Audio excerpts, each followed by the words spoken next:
The dungeons are silent for now, but that won't last long. We are back for Group B weekend of the Mythic Dungeon International. Group A raced against the clock and one another last week, but now the rest of our NA and EU teams are stepping up to show us what they're made of.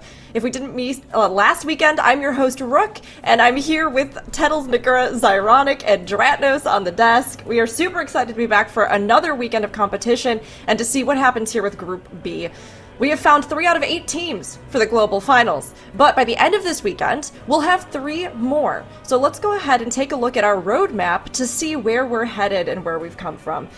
Our time trials, we had those here in October just recently, and from those we had top 16 teams, which is a little bit of a change, although we've had this for a bit now. Narrowing it down, so the competition has been fiercer than ever. Group A and Group B teams are competing here in the beginning of November, with our top 3 teams being determined last weekend: Perplexed, Mistcount, and Polish Mountain. This weekend, the Group B teams put it on the line to see who's going to be going ahead to the Global Finals, but don't forget, this time around, we also have our Chinese teams back in the mix participating. So keep an eye out, because we will be doing a rebroadcast of their competition on November 19th and 20th. Now, the top 3 teams from our NAEU will go on to Global Finals, and the top 2 will go on from those Chinese teams, and all of them will compete at the end of November on the 22nd through the 24th. Man, it's been a wild time. I mean, we've gotten to see a lot of things here, from interesting compositions to brand new teams hitting the scene to old teams returning, and of course, without Echo here in this space, it's created this big opportunity for a lot of shakeups this Mythic Dungeon International. And between the 2 weekends themselves is a little bit of difference. So Group A coming out hot out of the gates, brand new season, first one here of War Within as we go into the MDI. And our Group B teams have a bit of an advantage this weekend as they kind of take a look at what Group A did last. So, Tettles, we talked about it last weekend, but what do you think are some of the distinct advantages of going in the second weekend of the competition? Well, I think first off, it kind of comes down to practice. If you're practicing for Group B after you've seen what happened in Group A, that kind of gives you a distinct advantage, especially if you are able to put in more practice time after that. You're able to have like a pretty good blueprint of what just like default routes for dungeons look like, and you also kind of get a good idea of like what timers for dungeons should look like, what good splits also look like. In addition to that, I think you get a little bit more practice time on a couple of specializations that have been commonly seen. This MDI, I think something like an enhancement shaman is a specialization that the more time that you're able to actually put into it, the more damage that you're able to get out of it. I would describe enhancement shaman as like a piano spec. So actually, if you get a little bit more time to be able to master your performance on that specialization, you're going to be able to realize a lot more damage out of it. And I think that going from Group A to Group B, there's a lot of people who don't main Enhancement Shaman, for example, and so they need a bit more time for practice, and I think that that will help some of these teams as well. I mean, practice makes perfect, right? In theory, hopefully. Although, of course, as we've seen, there have been runs that have been perfect from last weekend, and then runs from teams that even, I think, really have consistency that just went completely wrong with the drop of a hat. I mean, more than ever, affixes, compositions, these, strats that teams are bringing in for these dungeons has really been swaying our matchups in huge, drastic, and exciting ways, which has been really cool. But we have to kind of go back to just the basis here, right? So we've had a lot of new folks come in for the expansion here in the War Within. And for them, or for any of our returners, I'm curious, Ironic, what is the Mythic Dungeon International? Why are we all here? What is it? Really asking the important questions. Why are we here? What is going on? What is the MDI? Well, if it's your first time tuning in, it's pretty much mid-level keys done as quickly as possible. We're in that 9 to 11 key level range, and the whole idea is head-to-head speedrunning. Teams go up against each other one-on-one in a best-of-3 series, double elimination format, and the idea that we're trying to hit here is 10 to 12 minute speed runs. We've seen slower runs, we've seen faster runs. And the real result of this weekend, top 3 teams advance to the Global Finals, which will take place in a couple weeks. Yeah. I mean, it has been, it's been an exciting competition, but it's a little bit different, right? A lot of times when we compare the MDI and the TGP, which is really cool that here in Season 1, we'll have both in the same season for the very first time, right? But looking at these different considerations between the speedrunning element itself, and then also the idea of pushing keys being more of the focus, gives us 2 different ways to kind of compete and approach the same content with Mythic Plus in game. And it's always awesome to see how this sort of changes up what we see from the teams or the competition itself. So, Zyro, thank you for the information. Everybody, hopefully we all know why we're here now. If not, do a little bit of soul searching. But I honestly think it's going to be a great weekend. It's going to be a lot of fun. And it's always great to see how the MDI brings Mythic Plus to life. So as we kind of look forward, like we've said, we've got our dungeons, we have a new season. And one of the things that's been really prominent here has been the fact that specs, like we said, we Enhancement Shaman, right? But we have a lot more specs as well on the table that have been showing up that have made this a really diverse and interesting MDI so far. So as we kind of look at what we've seen already, Dratnos, do you want to tell everybody, a little bit more, we're beyond what the MDI is, but we want to let everybody know what we're seeing in the MDI as far as specs? Yeah, so last weekend we saw a variety of different things. We actually saw a lot of different exciting specs. For instance, we saw a Ret Pally and a Havoc DH that you can see for Casp's Angels over on the right-hand side. Sort of the most standard that we saw would be the Enhancement Shaman and the Assassination Rogue. Those were very consistent across a lot of our teams, but most of the other slots were really fluctuating wildly from dungeon to dungeon, from run to run. We were seeing Thanner here on the Ret Pally. For instance, for Mist Count, we were seeing a bunch of different tank and healer options that were being flexed between as the dungeons varied. We saw both flavors of Death Knight on the DPS side of things. Here you can see Brain on cooldown. They were running this composition that you'll actually see quite a bit on the live servers in high keys. Balanced Druid and an Augmentation Evoker, a really cool combination that works really nicely. And I wouldn't be surprised if we see more of those specs showing up here as well. We also had a Survival Hunter showing again from Thanner, who was flexing onto so many different specs last weekend for Mist Count. We'll see them again in the Global Finals, and I wouldn't be surprised if they have more exciting stuff for us. But Serv Hunter, definitely an awesome one as well that would be a cool one to see this weekend. So we saw 18 different specs last weekend, and there were only 14 matches over the weekend. So the ones that we didn't see, there just weren't a lot of, every match we were seeing new stuff. I think we haven't run out of it as well. Note, we haven't seen any mages yet. I think this weekend we will. I also am a fan of the Ellie Shaman. I think that one, I'm hoping to see some of that this weekend. I think it's good, but I wonder if any of the teams have prepped it. It's another one of those ones where maybe Enhancement is the Shaman choice that they go with instead, but you could play both. I don't know. We saw teams playing both DK flavors in some dungeons, so both Shaman flavors potentially an option as well. I don't know. It's like a full buffet here. Like, what It is. flavors are we going to eat? What delicious specs are we going to see next? I mean, it's been really great. I totally agree. I think we're going to see some mages, maybe a little bit of arcane mage up in here, given some of the changes for it that have come up. But, you know, they might surprise us. We saw some wild picks. Arms Warrior came out of nowhere last week. You know, Ranger, all sorts of stuff. So it's going to be exciting to see. And of course, it'll be up to our teams what they're going to bring in. So Nagura, give everybody a little bit of a breakdown of our Group B teams this weekend. Yeah, so we have loads of new amazing teams coming into this weekend. Of course, we have Mandatory, our reigning MDI champs. They did win the last MDI, and they are very confident coming into this weekend. They're the second seed of the time trials. And with Serator streaming and watch partying this, and all of the Mandatory and Serator fans rooting for Mandatory, we'll see if they meet everyone's expectations and actually win this weekend. And we do have Holy Moly, which is the third seed coming into this weekend from the time trials, but the second seed for this group. They do have Igloo and Waxy, who competed before in a team called Legendary that might be familiar to some of the people that are watching that have watched MDI before. And Igloo actually managed to get to globals in every single MDI from 2019 to 2023. So very, very experienced players, but they're a new team or a newly formed team. So we'll see if they synergize well and how they're going to be doing. Then we have Curse coming in as the 7th seed of the time trials, the 4th seed of this tournament. We have some big names in here. We have Satsi, 1C Spen, for example, that played together before. Now we're just going to have to see if they synergize well together for this tournament here. And we have Dax Can Fly, the 10th seed coming in this time around. They played together since BFA Season 4, so they've been together for a long time. And they competed in both MDI and TGP as well. So we'll see if their experience is going to pay off this time. And then, of course, we also have a lot of other teams. NOTITLE, Advanced, some Seriousness. And the 8th seed, Dratnos? Les Pro Canteurs. Thank you. Oh, word. What does it translate to? Is Cantor... That's probably singing? I don't know. Let's see. Singing Brothers? Let's Singing pop Brothers? up in Google Translate. You know, their icon definitely looks like they're all gathered around the fire, drinking, singing, you know, maybe a rousing song. Okay, Google Translate doesn't know what Canteur means. When I look up Let's see. CANTEURS, the number one result for me is the team on Raider.io. Nice, love it. Oh. I mean, hopefully they're singing a song of victory there, you know?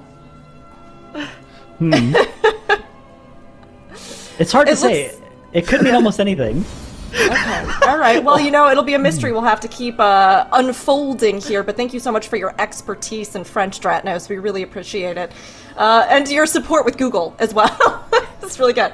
But all of the teams looking really, really good this time around. We got some newcomers. We obviously have huge powerhouses like Mandatory. So let's actually take a look at how these are going to line up as they go head-to-head here on round 1 of our first day. So Tettles, take it away. Yeah, I mean, I think that kind of similar to Group A, whenever we're looking at Group B, I think that the most important matchups are like that second and that fourth matchup. I think the one that I'm really, I really want you to look at as a viewer is that Curse versus Ducks Can Fly matchup.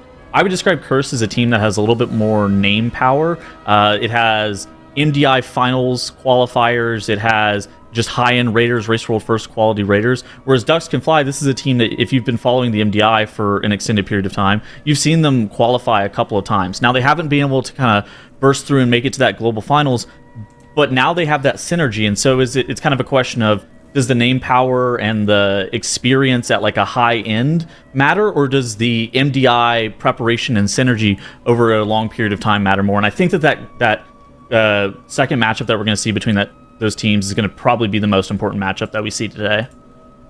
Honestly, I've got to say, I love all the teams. They're great, but I am a huge fan of Ducks Can Fly. Seeing them just fight so hard to get any progress that they could last MDI, and, you know, I think some of them are guildies of Nagura, and you gave them a pretty hard time. You cut them no slack last go around. Okay.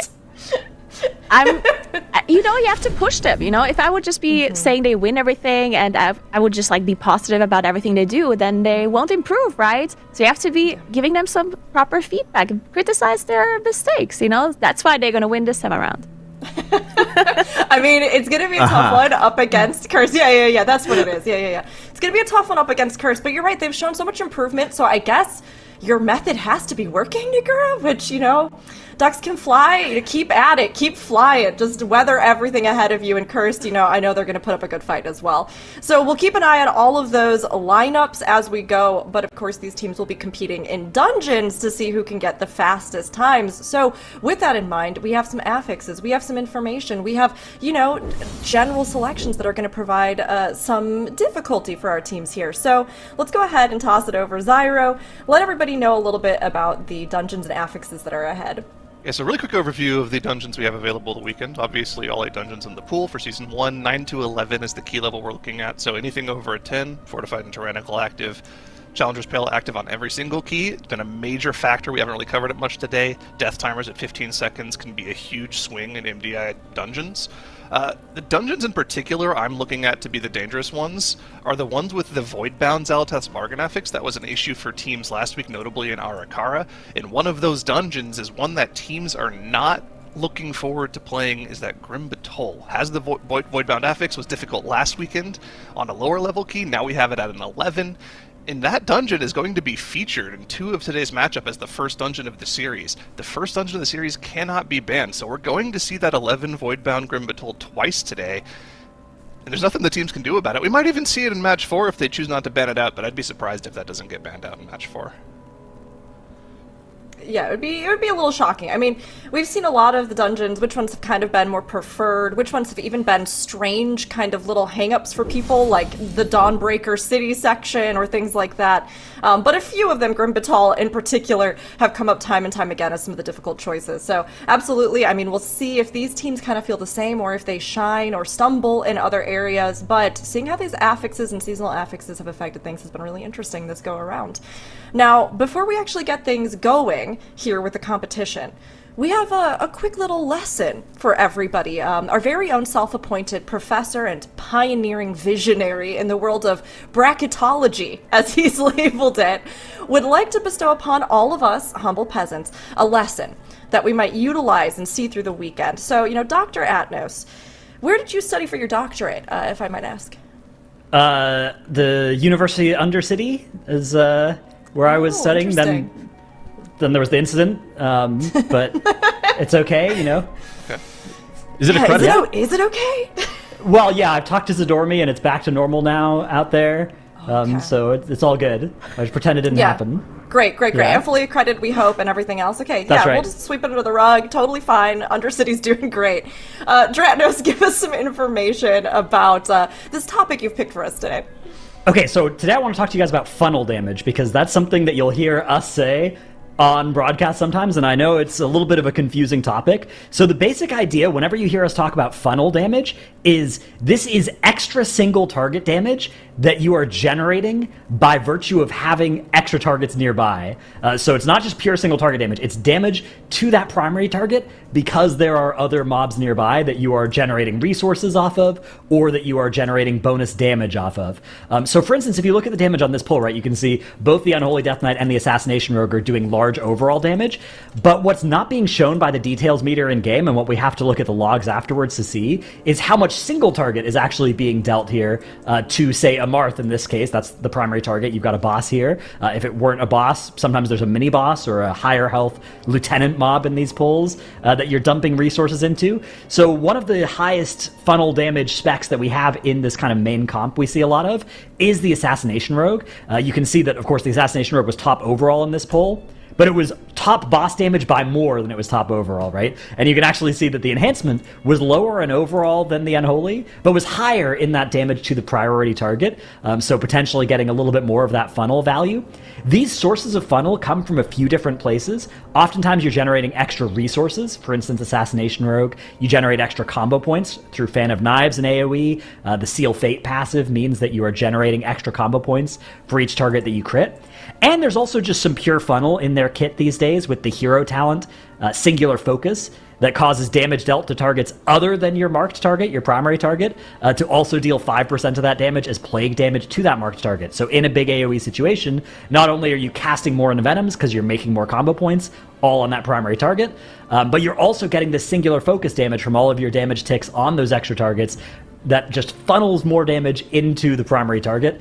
Every spec has some amount of this, but some specs do have more than others. Assassination Rogue is one of the strengths of it. One of the hidden strengths you don't see on that overall details damage meter is that they are doing extra bonus funnel damage to the main target, and that speeds up these runs more than the overall would suggest. I will say, I think that a trademark feature of a lot of MDI specializations is having really good priority and good funnel damage, because, like Dratnos mentioned, is the most important damage profile. Being able to just like kind of nuke the highest health mob, especially with how these MDI and TGP teams will pull sometimes, they really want to do a lot of damage to one huge target there. Yeah, this plays a really big role in how we kind of see teams approach and how they even do their comps, right? So I'm really glad we could get some information on this, because I know we toss around terminology, like was sort of said, but it's great for everybody to be on the same page and have an understanding of why some of these sort of, groups are approaching things the way that they are with that in mind. And hey, I mean, I've heard Arcane Mage has a little funnel damage, so, maybe more proof that we'll see it today, but we'll see. And as we look ahead to our matchups, we're going to get into our first game here, Mandatory versus Le CANTEURS. I'm so sorry, Dratnos, if I didn't land that. It's okay, it's all right. Okay, you're trying your best. We're doing what we can. But our singing brothers versus Mandatory, who are bringing the hammer. It's going to be a fierce battle. Chat, get your predictions in, and we're going to take a look at ours really quickly here. But, I mean, this is going to be a tough one right off the bat, I think, for our singers. And yeah, we all kind of feel the same, it looks like.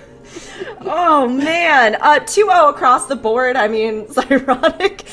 Why would you not believe in the power of song? It's not necessarily I don't believe in them. It's just, 1 overall seed versus 16 seed previous MDI champions. Mandatory doesn't 2-0 this matchup. They've probably made some catastrophic mistake at some point in their dungeons. Yeah, it's true. I mean, Mandatory is such a powerhouse. It's. I mean, honestly, like, we've seen Mandatory literally defending champions of the MDI. They're coming back. They've claimed the crown in Dragonflight with Season 3. They even beat out Echoes. So they're definitely, I think, one of the teams that we have had high on our radar. I mean, Nagura, is there any chance that you think Lebros can make it through this, or are they going to be kind of playing the longer game if they're anticipating maybe lower bracket? I mean, if Makes was here, maybe they would make it, because she probably would have predicted 2-1 at least. So, unfortunately for them, she's not here this weekend. But yeah, I do think what Syra says is correct. They have a chance of winning, but really only if Mandatory makes some major mistakes. I think with the new Challenger's Peril 15 seconds penalty, if Mandatory has a huge wipe and they have a lot of deaths raking up their death penalties, then they have a chance. But otherwise, from a pure strategy point of view, I don't think that's gonna be happening for them, unfortunately. It's gonna be a little bit of a big mountain to climb here for them on that first game. It is going to be a big mountain. I mean, Mandatory, while they might not be like Polish mountain, a literal mountain, right? That hammer is towering.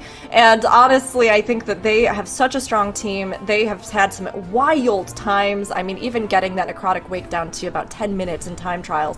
So, of course, between these two, it's going to be difficult for Lebros. But as we've seen, there have been some big upsets. There have been new teams leaving their mark this MDI. And it'll be great to see how these two go head-to-head. This will be Game 1, Siege of Borealis, a difficult one here, kicking things off for Mandatory versus Lebros.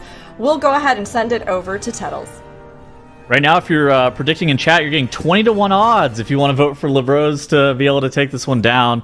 Right off the bat, we see a difference in composition for both of these teams. The Prot Paladin on the side of Lebros with that Disciplined Priest, a very standard, actually live key composition. I think this is one of the comps whenever you add in an Augavoker, or just honestly not with an Augavoker, that Lebros is running, that is seemingly very powerful. For Mandatory, they're running that Vengeance Demon Hunter and that Resto Druid. I think that these are honestly pretty solid compositions on both ends. No real complaints here, as both of these teams have pulled the first boss of Siege of Borealis, doing an insanely large trash pull on top of Chopper Red Hook. This is really scary though, Nagura, as you can get Iron Tide Raidered into the boss. Yeah, that looks incredibly scary. Of course, all of those hooks coming through from not only the boss, but also the trash is going to be incredibly dangerous for them to finish off this pool. That's why the trash has to die super, super fast. But you can see the rogues. Oh, that unfortunately is not going to be recoverable for Lebros, unfortunately, as they do have a full wipe coming in. No. They're going to have to go again. And the problem here is cannot do that same pull. They're going to have to do this slowly now. They lost all of their offensive cooldowns. You can see Bloodlust, of course, on cooldown. All of their defensives and offensives are gone. So they're going to have to play this super slow until their cooldowns are back up. What a disaster for them already from the get-go here. What happened? I didn't see it. It looked like Who died first? It looked like they were trying to get the boss into the bomb with the bop, but I couldn't tell if they didn't get the boss stunned up fast enough, and if the Iron Hook from Chopper Red Hook had any ramifications of like not doing that as fast. But now, like you said, they no longer have that shroud. They don't even have the ability to repull the boss. They also don't have lust. So not only did they lose a minute 15 from the deaths, and then a minute, like another 15 seconds with another death, but I think that this is probably somewhere in the order of like a 4 or 5 minute time loss, Nigger. I think this is a huge loss for Liberos. Yeah, of course, the 1 minute 30 alone from the death penalties, but That's of course brutal. Yeah, Yes.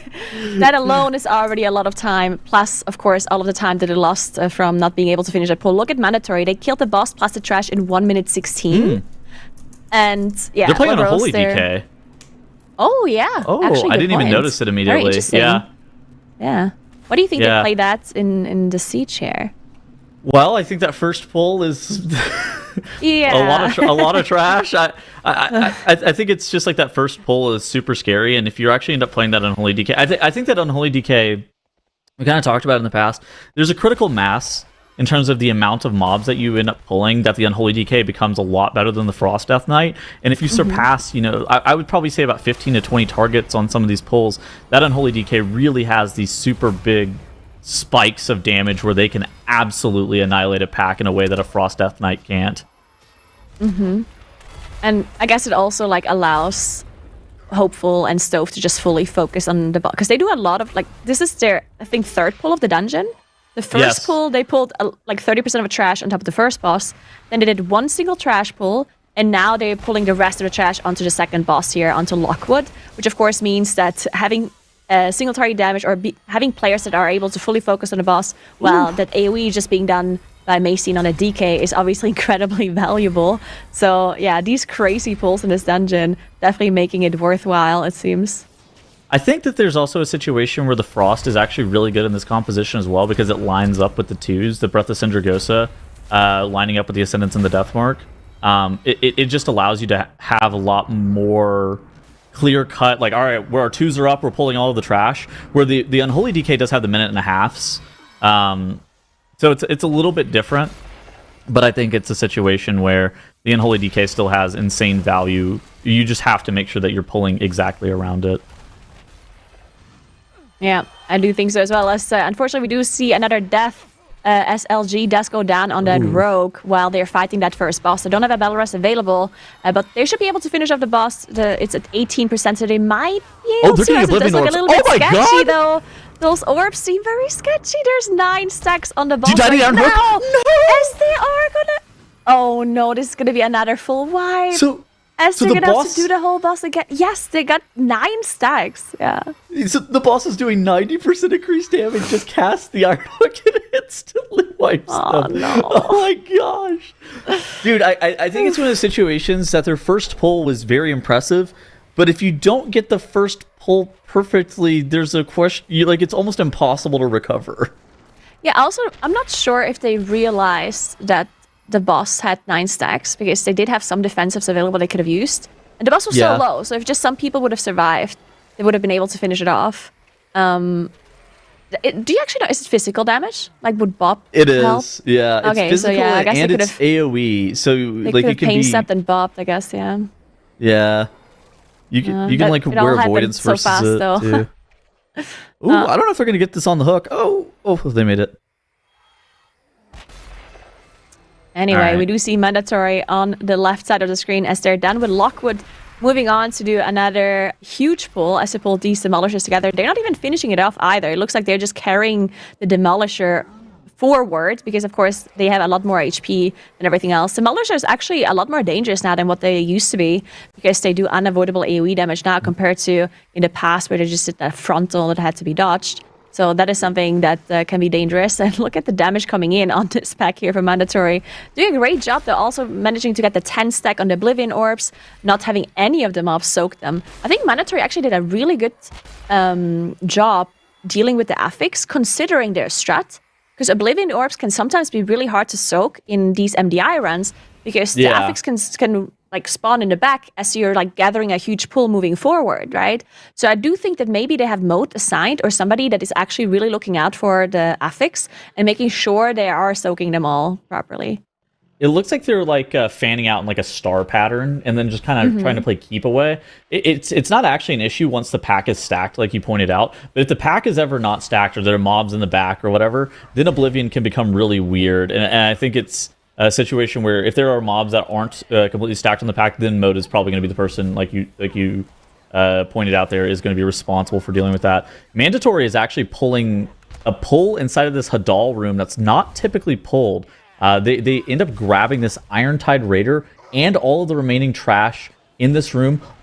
But notably, they did cage that Wave Shaper off to the side. So that would have been too many interrupts for them to be able to deal with. So they're just going to be playing that Wave Shaper on top of the boss here in just a couple of seconds, as you do see Amazing gripping that mob in. And then they're just going to be rotating kicks onto that, because the commanders are both single melee interrupts. And the Wave Shaper takes it's about 3 kicks, but it's kind of like 4 kicks. And so you need to really make sure that you have that locked down. So they're playing a little bit slow here. I like the strat from Mandatory in this room. Yeah, definitely looking nice. They are, of course, at 100% enemy forces now, so all they have to do is finish off Dark Fathom here and move on to the last boss, which shouldn't be a problem for them, but we've seen some things go wrong on this boss in particular, especially a live service. The changes to this boss with the double waves has been causing some issues for players. But Mandatory, have you reset this boss before? I did. If you drag the boss through the middle pillar, he has a chance to like reset. Is what we're kind of alluding to. So make sure you don't just drag him straight through the middle, I guess, is if you're listening at home.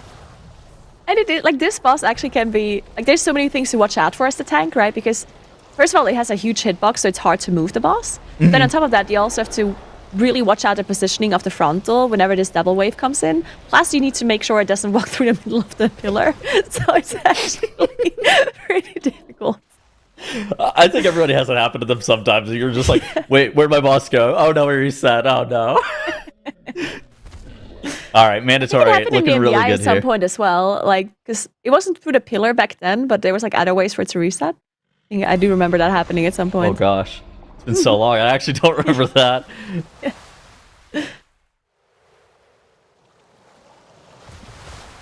Oh, the boss has 6 stacks for Labros here as they are on Lockwood. Still had a rage on. I don't know. Did we talk about it? Wait, what happened? He got hit by the ground effect and then just insta-onked. Oh, and he dwarf racialed somehow? Oh, no, he dwarf racialed the debuff. He dwarf racialed the dispel, yeah. So the ground effect running down the platform, I think he got caught, like, stuck on a wall and he just died. Wow, happens to everybody, guys. Don't feel so bad if it happens to you in your runs. Also, probably don't press onk unless you're doing an MDI. That sounds really bad. Probably.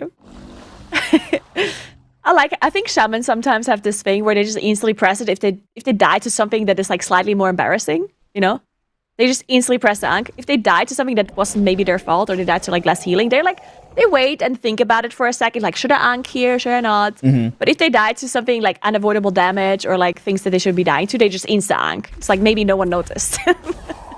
Enhanced deaths are actually super impactful this season too. So the hero talent that they're playing is the Stormbringer hero talent, and basically Tempest and Lightning Wolf spawns are a huge portion of Enhancement Shaman's damage, and based off like their Maelstrom spent and based off their Tempest spent and having those procs banked, it's actually a huge deal. So if there's any death, it's kind of like a resource that feeds into itself over and over again. And if they have any deaths on that Enhancement Shaman, you can actually lose an insane amount of DPS if you're not careful. Yeah, definitely bad to die there. I think it was a good moment for Stove to die there in between boss fights, though, as they do have Bloodlust available now, and they're actually really fast. They pressed it while they're running? I guess. maybe they thought they're literally just not going to get the full duration, so they want to make sure that it doesn't go over time. But yeah, I did quickly want to mention that the last week we did have Siege. So last week it was a 9, which of course is a big difference to a 10 this week. But last week the fastest run we had is 11:26 on a 9. So mandatory, very close to the best time we had last weekend, even though it's a +10, which is a huge difference when it comes to time. So incredible run here by mandatory, actually. So they're just going to be waiting for the cannon to get fired here in just a couple of seconds after that Cool Terran is able to finish it up. And what is the final time going to be? It's going to be 11 minutes and 50 seconds. Wow, that is an incredibly impressive run by Mandatory. And I think that was... Barring the stove death, I think that's going to be tough to compete with in the future for other teams. That was a fierce run there on Borales. Victory goes to Mandatory here in our first match against Le Bros. And as Chad has pointed out, and as I think our own behind-the-scenes researchers also pointed out, CANTEURS, still not sure the origin, not truly singing, but, you know, they still kept at it here even when things got a little bit rough going in, having those wipes. And as we talked about, Borales is a dungeon that many of our teams have tried to avoid or ban out coming out of Group A weekend, but Mandatory here pulled off a really strong performance, Nagura. I mean, you were talking a little bit about comparing it, but how does this, even in more details, kind of compare to what we saw for Borales last weekend? Yeah, I mean, this was an incredible run. I think it's going to be hard for any of the other teams to actually beat this run. I mean, obviously, all the other teams have been watching, and they're able to like take notes and see if their own strategy is going to be similar to what Mandatory is doing, but I'm having a hard time seeing that being true because they just did very few pulls to this dungeon and just kept on moving forwards, just kept dragging all of the mobs forward and just pulled so much on top of bosses. It looked very easy when they executed it, but it's actually incredibly hard on a +10.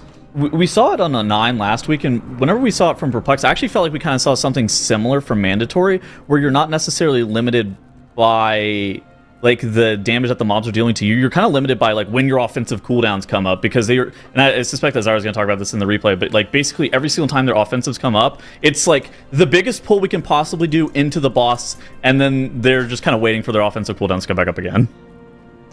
Yeah, I mean, seeing them do these huge pulls in this one, and right, with some of the changes, with it coming back, I think it's really shown that there's a lot of strats that you have to handle well in this. So, Zyro, I'll pass it on over to you.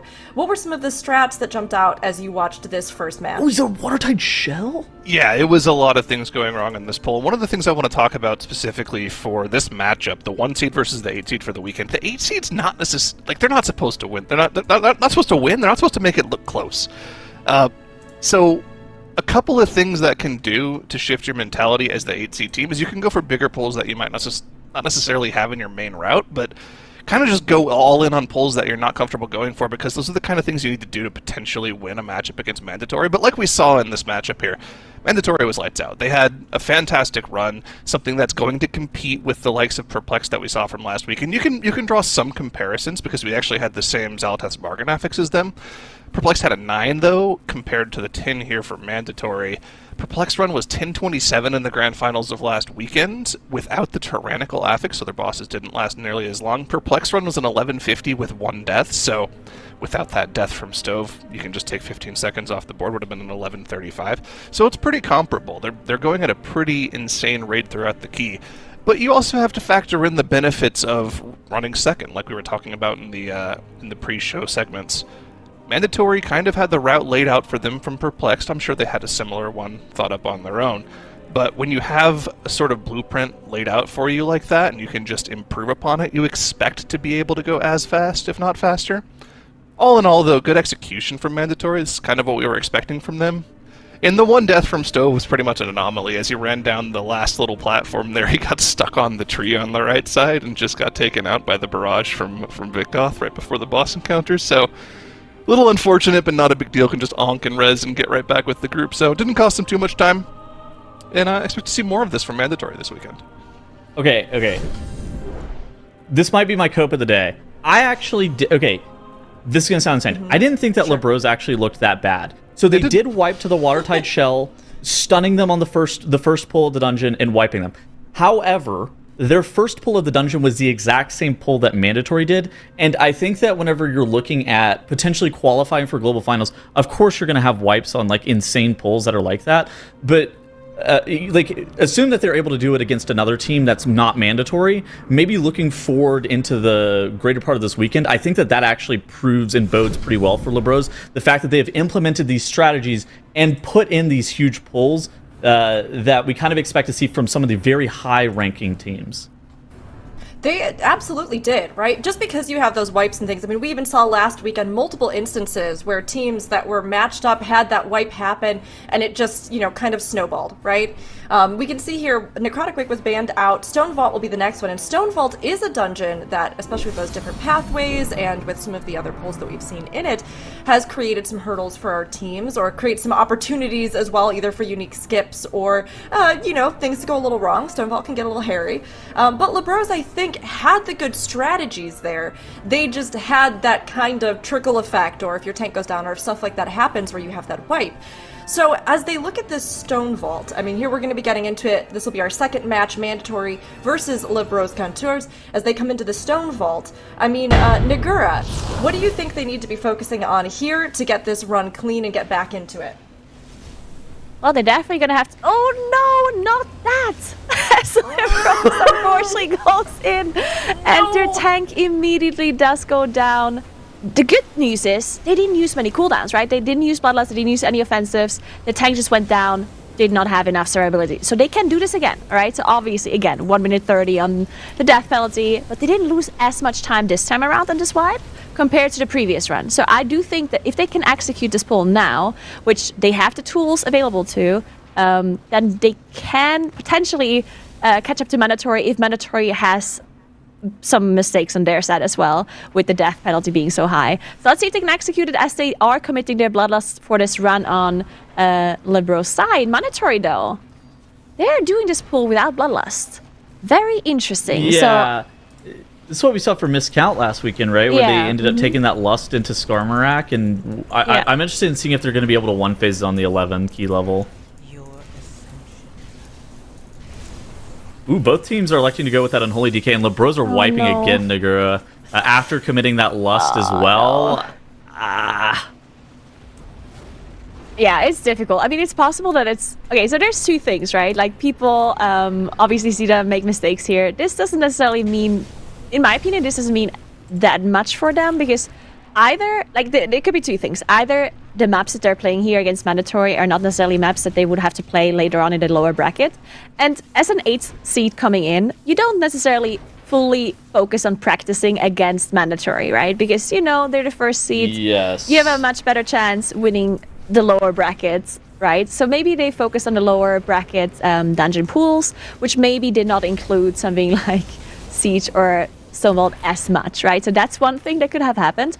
Or it's literally nerfs, right? Because they're competing for the first time and against a team like Mandatory, no less. So maybe it's a little bit of jitters coming in, right? They can recover this and maybe are going to be more cool later or tomorrow when they're going to be in the lower bracket, potentially, unless they somehow get back into this dungeon, which is going to be difficult for them. But yeah, that is definitely... I think they do have the potential. And the fact that they are gathering up these big pools and they plan on doing these big pools, as you said before, is definitely boding well for them. They're not doing live routes. They're going in and have the strategies. They just are lacking the execution so far. They can definitely improve on that. Yes, I think that was definitely my cope. It was that it's the pulls that they're trying to do are good. The execution is the thing that they need to solidify. But looking at the left side of the screen there, Mandatory able to down the first boss of this dungeon at 2 minutes 37 seconds. I think that's way faster than what we saw last weekend. I think that whenever we were looking at teams last weekend, they were getting out of there at like 245, like even like 250. So that 237 Edna split is rather swift for Mandatory as they do make their way into the Master Machinist swing. Basically, the reason that they're going to the Master Machinist swing is because the Skarmorak burn, they're trying to beat that Voidbound shell cast, and so they try to get basically all of the buffs and everything that they reasonably can get, and there's a 10% versatility buff that is in this wing, and so sprinting towards it. Also, you want to make sure that you have all of your offensive CDs up whenever you go through the Skarmorak wing, and having something like the run back after the Master Machinist also helps ensure that. There's also a little bit of pacing stuff that you kind of have to factor in. as well whenever you're looking at that. So look at this next pull for mandatory here. A lot of teams were grabbing double loader with all this trash and then grabbing this versatility buff. And it's a 10% versatility buff right there for 10 minutes. And that's a huge damage gain on the entire group. Yeah, it definitely is, as they also did wait a little bit before they managed to extend their buffs as well from the affix. So that is something that is really cool to see as well. So not grabbing the loaders here means that they probably have to play the first despoiler going into the Skarmorak wing. That's something that we were seeing Team Shroud last weekend. So it's going to be a little bit of a difference in terms of routing. I don't know if you're actually going to be able to play triple despoiler into Skarmorak. Oh, maybe you can. That's definitely going to be very difficult. It'll be very I'm not spicy. sure you can. It's an 11, right? Like, that seems very risky. I suspect that they're going to, but I didn't know it was possible. We will see what they're doing as they are engaging that second boss now with a bunch of trash as well that they pulled on top. Now, this trash is not going to be too dangerous for them. No loaders in there. Of course, there are a bunch of menders, so there's some casts that have to disrupt or interrupt while focusing on the boss's mechanics, but that shouldn't be a problem for them. And usually with those full melee groups that they're running, one boss is going to drop a lot lower than the other because, of course, Brock is jumping away initially, but then they're just going to switch their focus whenever it is back, and they're going to be able to, or trying to finish them off as close together as possible because, of course, this boss doing an insane amount of damage to the group if one dies much earlier than the other, so they're going to make sure they're not doing that as they are. Taking a little bit of AoE damage here coming in as they were a bit slow to move to the safe spot here, but did manage to do so. Again, still holding on to that Bloodlust for that potential Skarmorak triple despoiler pull that we maybe or maybe not seeing. 5 minutes 30 into the dungeon at this point. I mean, yeah. So looking at this, both of these Master Machinist bosses are going to be going down here in a couple seconds. I think the thing to be keeping your eye on is when the offensive CDs are available. So we have the Deathmark and we have the Ascendants coming up in 1 minute. We also have the Unholy and the Demonic Transformation coming up in 1:05 seconds. And so everything is going to be lining up around the 7-minute mark here in just a couple. But right now the boss is going to go down, and basically they're going to be taking the minecart. Really might actually be running all the way back. It's going to be one or the other. I think they're going to be taking the minecart back to that central area, and then with the run into the Skarmorak room, we're going to see one of the most impressive pulls I think that you're going to see this MDI season going on with all of this trash into the boss. Now, can they beat the Voidbound Shell, Nagura? What do you think? Yes or no? Here's the thing. Okay, I know you're hyping this up and I really want this to happen now, but do you think they maybe know how far ahead they are at this point because the other team had 11 deaths and they maybe are not doing that pull? Okay, so they're pulling one despoiler away here. Oh, they're pulling it away. Skipping and they're past melt it with off. Shadow Melt.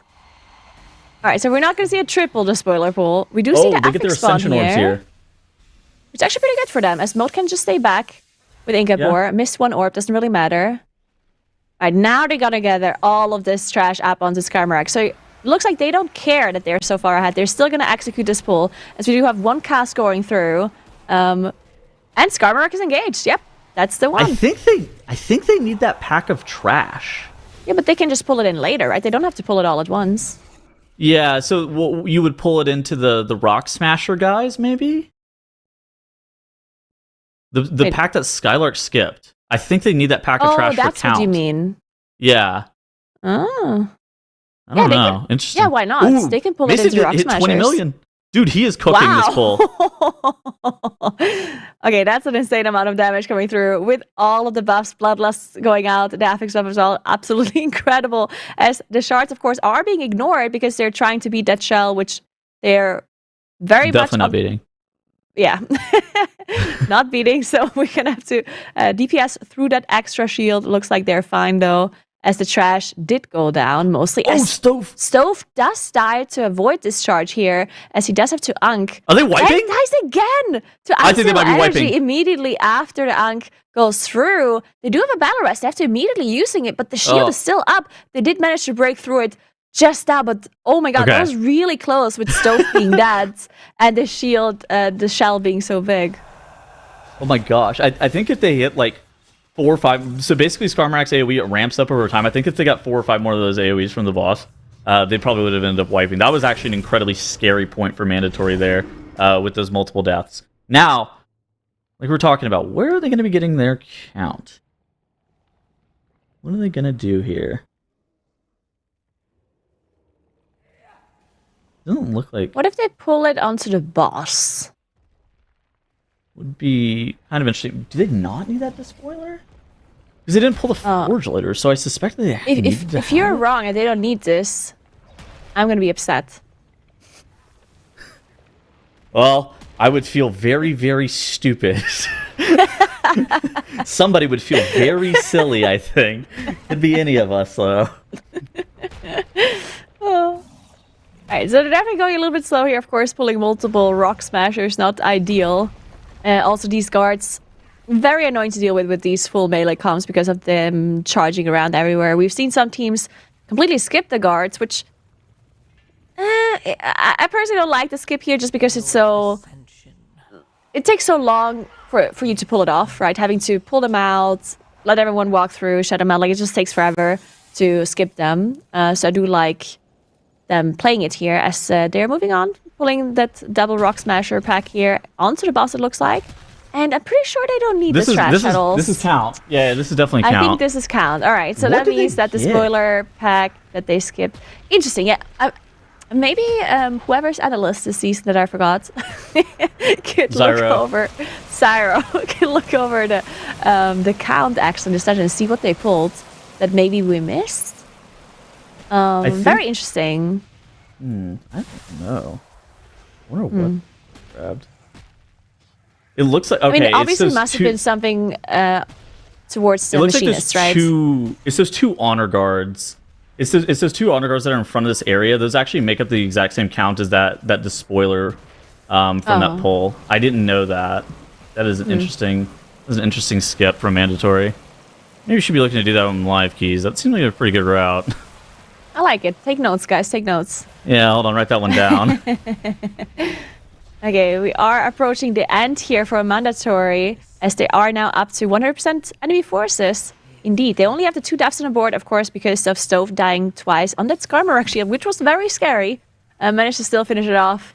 And, of course, Arik not going to stand a chance against mandatory here with that 10 stack of the affix buff as well.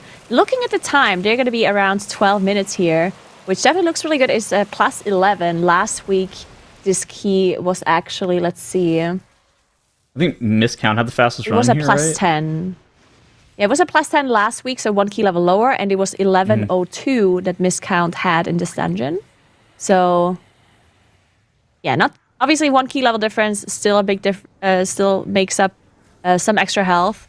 So a minute slower than the best run last week with 1 key level higher. Not too bad for mandatory. Definitely looking really, really good as Arik does go down. And that's it for mandatory as they're winning against Libero CANTEURS. And they have a 2-0 with a very convincing victory.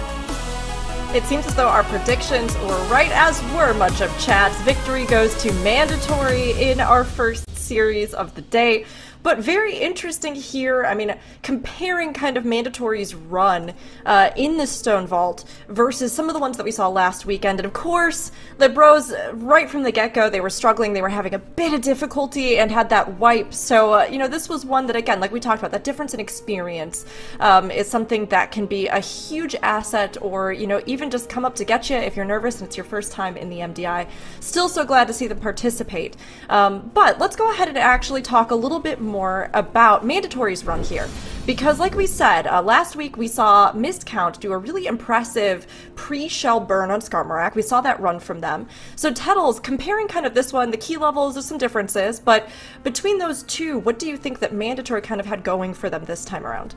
I think that in general, not playing that double forge loader, it made me question as to whether or not they were going to have count, because I think that that was a difference in the routing from what we were seeing from some of the teams last weekend.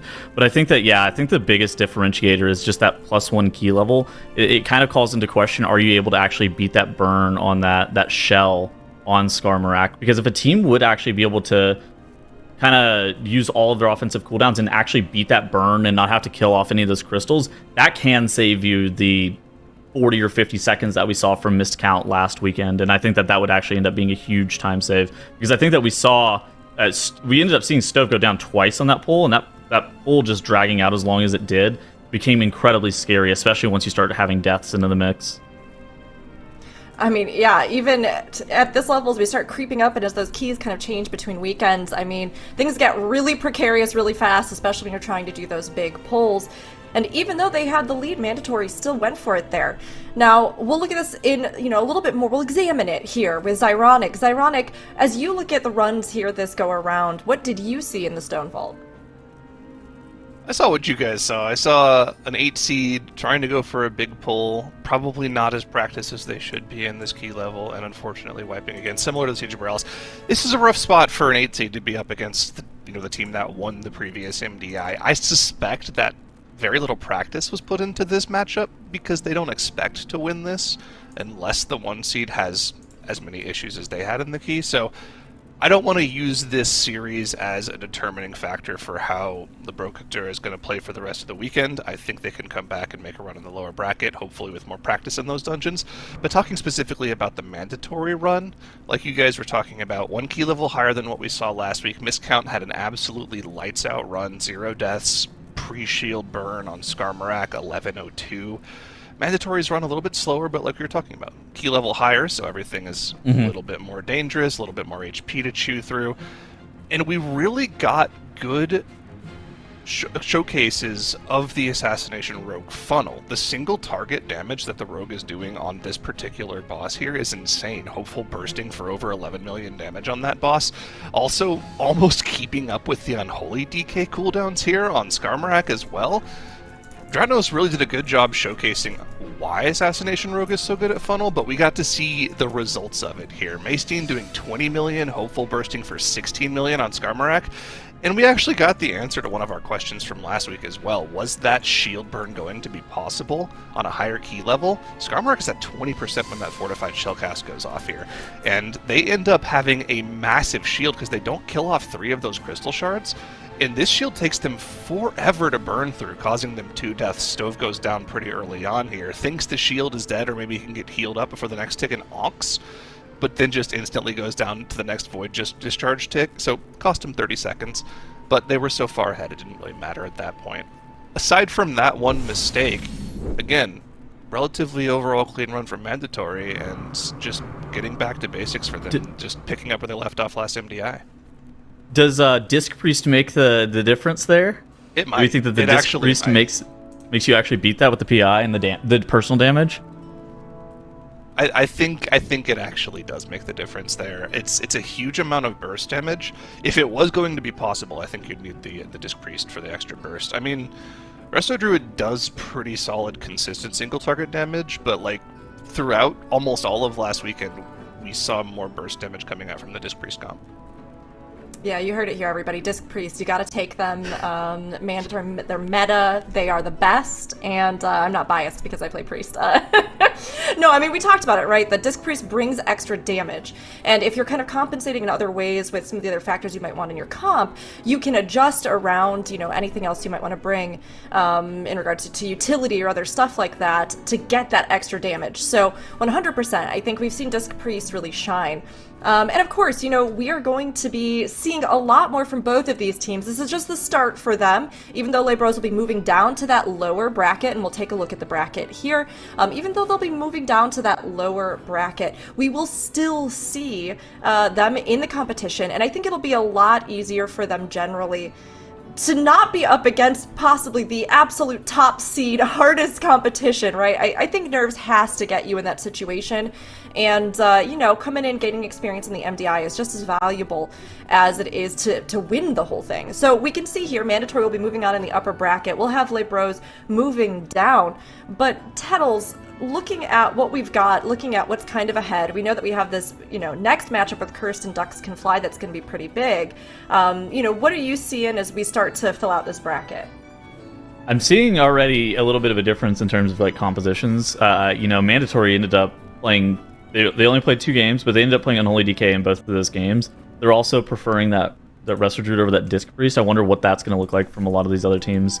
I think that Dratnus pointed out, like at the top of the show as well. I think that compositional differences are going to be a key takeaway for this entire season, because I think that there's a lot of very strong stuff, and it just kind of comes down to like how you utilize it, but also just consistency. I think Lebros they have good strats. They have to be more consistent moving forward, and I think that that's like a key takeaway for all of the teams is consistency is king, even over something that's like maybe a slightly more aggressive strategy.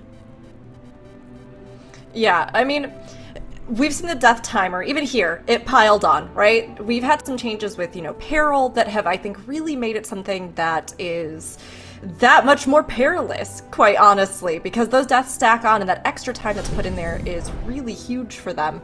And I guess just really quickly here, because it kind of came up as we were going through that match, right? Mandatory didn't have to do a lot of the big pulls that they did, especially when they had that huge lead.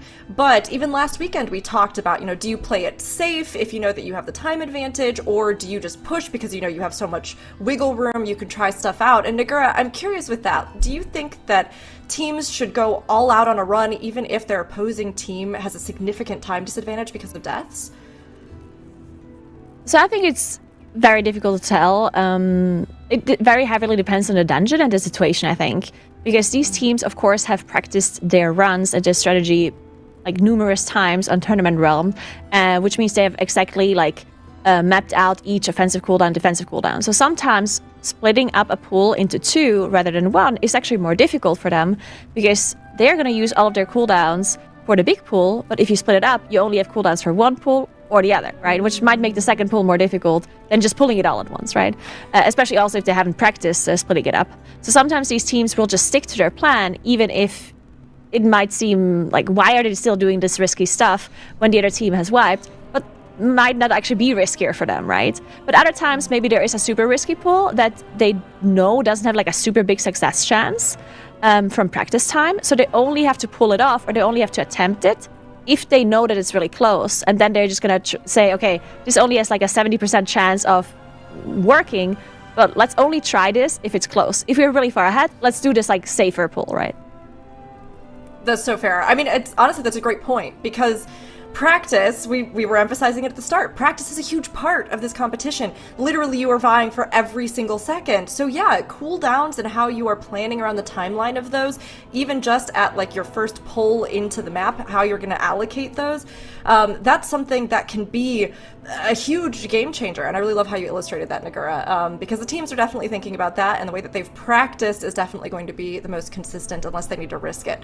Now, we've mentioned here kind of some of the cooldowns, some of the spells, some of the abilities in the game, and we actually have a little game we're going to be playing with all of you here in chat.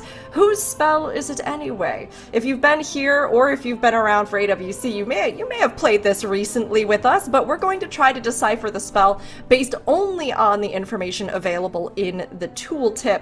So these can be from any abilities, talents, or items usable in dungeons.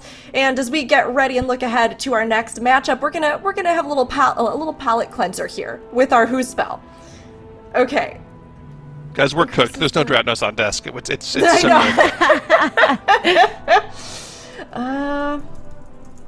Increases the blank. By up to 20. This is a mastery. What? I was This is a thinking, mastery. This is some classes I could see mastery. that. Because there the we damage go. dealt by It's spells. Giant Killer, right? It's the Devastation Evoker. I think it's Giant Killer. Yeah. Oh. Based on the target's HP. Targets take increased damage. Take more increased damage. Based on Something like the. that. I don't know this. I trust you. 100%. Definitely Giant Killer. Yeah. It's funny because do people actually know masteries' names? Do you know what all of these other masteries are? Deep Healing is Wow. Resto Shaman. Yeah, Deep Healing is Resto Shaman. Lifebinder is Resto Druid. Okay. Lightbringer is that a Holy Paladin? Oh! I'm not actually sure. Wait, if it's Lifebinder, it could be Lifebinder. Based on the amount of I pots. thought that Lifebinder was Presevoker, but Is it now you're Presevoker? making it me might, No, question. it might Oh. be Presevoker. You're right. Okay, then it's not that. Yeah. That one's healing to allies is increased whenever their health is lower than yours or whatever. Right, whenever you have higher health than him. So I don't think it's Lifebinder. I think I'm a Giant Killer, though. I don't know Lightbringer. See, all is of the these problem. kind of do the same thing, though, right? All of these are based on the target's HP. They do something more, and I don't know Yeah. which one starts with 12%. I just don't think it's Lightbringer. It could be any one of the other three. I'm gonna go with my first gut choice. okay. I'm gonna go giant. I'm down to go for giant killer. I have no idea. I'm gonna be honest with you guys. I see chat going giant killer route, but a little bit over there for Lifebinder, a few for Lifebinder. To be fair, they also said some of this is like the balance mastery, so they're cooked. No, they are cooked. The only That one's reason called I'm not. that one's called Astral Invocations, Iro, if you want to know that one. Oh, I didn't know okay. that. I'm gonna put mine in for giant killer as well. Okay. Everybody What is it? got Giant theirs? killer. Let's I think see. we're giant killer enjoyers. Yeah, we are. Oh, yes. Okay. We're back. Yeah, Voker. Looks Now, good. if we Okay, didn't now we've know got. the name, there's no way we're gonna know the icon. I know. I was gonna say. Oh, God. Nice. Oh, Oh my boy. goodness. Wow. There's an icon for your mastery like that? I'm gonna go D. Final answer. I think D as well. Like, why would there be two of you? It looks like a Photoshop tiny version of the. Okay, D. It's the only one that makes sense. One dragon and makes the sense? thing you're attacking is giant. A makes sense. I mean, A makes sense, but do you really think does that give you the sense of a giant, like, looming over you? Well, it's about perspective. Coming towards them. Yeah. Yeah, the giant's far away, so yeah, I mean, it's just like it could be a really big giant. Depends on how far away it is. C just feels like there's, I don't know, I just feel like you would not have the arrows over your head. I mean, maybe, but... It's for sure B. They do some jank stuff with icons occasionally. You think it's you and Lil Bro? You think that Lil Bro's out there with the It's giant That's killer? Libros Yeah. CANTEURS right there. Yeah. I guess I'll go with D. I don't know. I'm not in love with it. I have no idea. I think D. I think it gives the sense of like a really big giant, and I think that just the one figure makes sense. David Goliath situation, maybe. I'm gonna go with Yeah, the D initial for gut me. feeling. It worked on the name. It's got to work on the icon too. It's so infrequent that you actually see icons related to mastery. This is an insane thing to be asking us. You would have to open up your spell book, go to your spells, and then like actually like find the master. Aw, Okay, we got it. Yeah, there it Let's is. go. They were actually so they so start in mad the that middle. Dratnos. They were so mad that Dratnos called them out last week on that, so that they had to use a different fade. Incredible. Well done, well prepared, yeah. Getting ready for the draft. Dratnos called them out last week on that, so that they had to use a different fade. Incredible. Well done, well prepared, yeah. Getting ready for the Dratnos incursion later. Okay, all right. You know what? It took a little bit of finagling, but I feel like we got there. We managed it. I think we had some good guesses on that, and chat, well done on your sides as well. Now, we are going to be setting up for our next round one match. Our next series is going to be Cursed and Ducks Can Fly, and this is one that we have said is probably going to be an interesting one. Close there. Ducks Can Fly steadily working their way up. Cursed with some big names that they have that are ready to really provide a challenge. But either way, the winner is going to be moving on to face mandatory, so both of these teams need to put it on the line. We're going to take a quick break, but we'll be back to see who's going to win it. Hi, I'm Kayla Brown, and I am a game producer on the WoW team. I'm here joined with a bunch of our talented developers in order to show you guys a little bit of a sneak peek into what we have lined up for our 1107 content update. One of the awesome features that we have coming in with 1107 is actually a brand new zone that we have named Siren Isle. Our design philosophy when creating this zone was to make sure that we made a very engaging outdoor endgame experience that would cater to a whole bunch of different play styles and player types. Siren Isle is a mysterious island located in a particularly stormy part of the ocean. During the Fourth War, it was used by the Culterans to mine azurite, and then everybody mysteriously disappeared. Recently, the island has sent out a massive pulse of energy, and everything heard it. And your allies are mounting an expedition to this island to find out what happened and investigate. Players arrive in Dornegal to meet up with the goblin Skagit, which is Gazlo's assistant.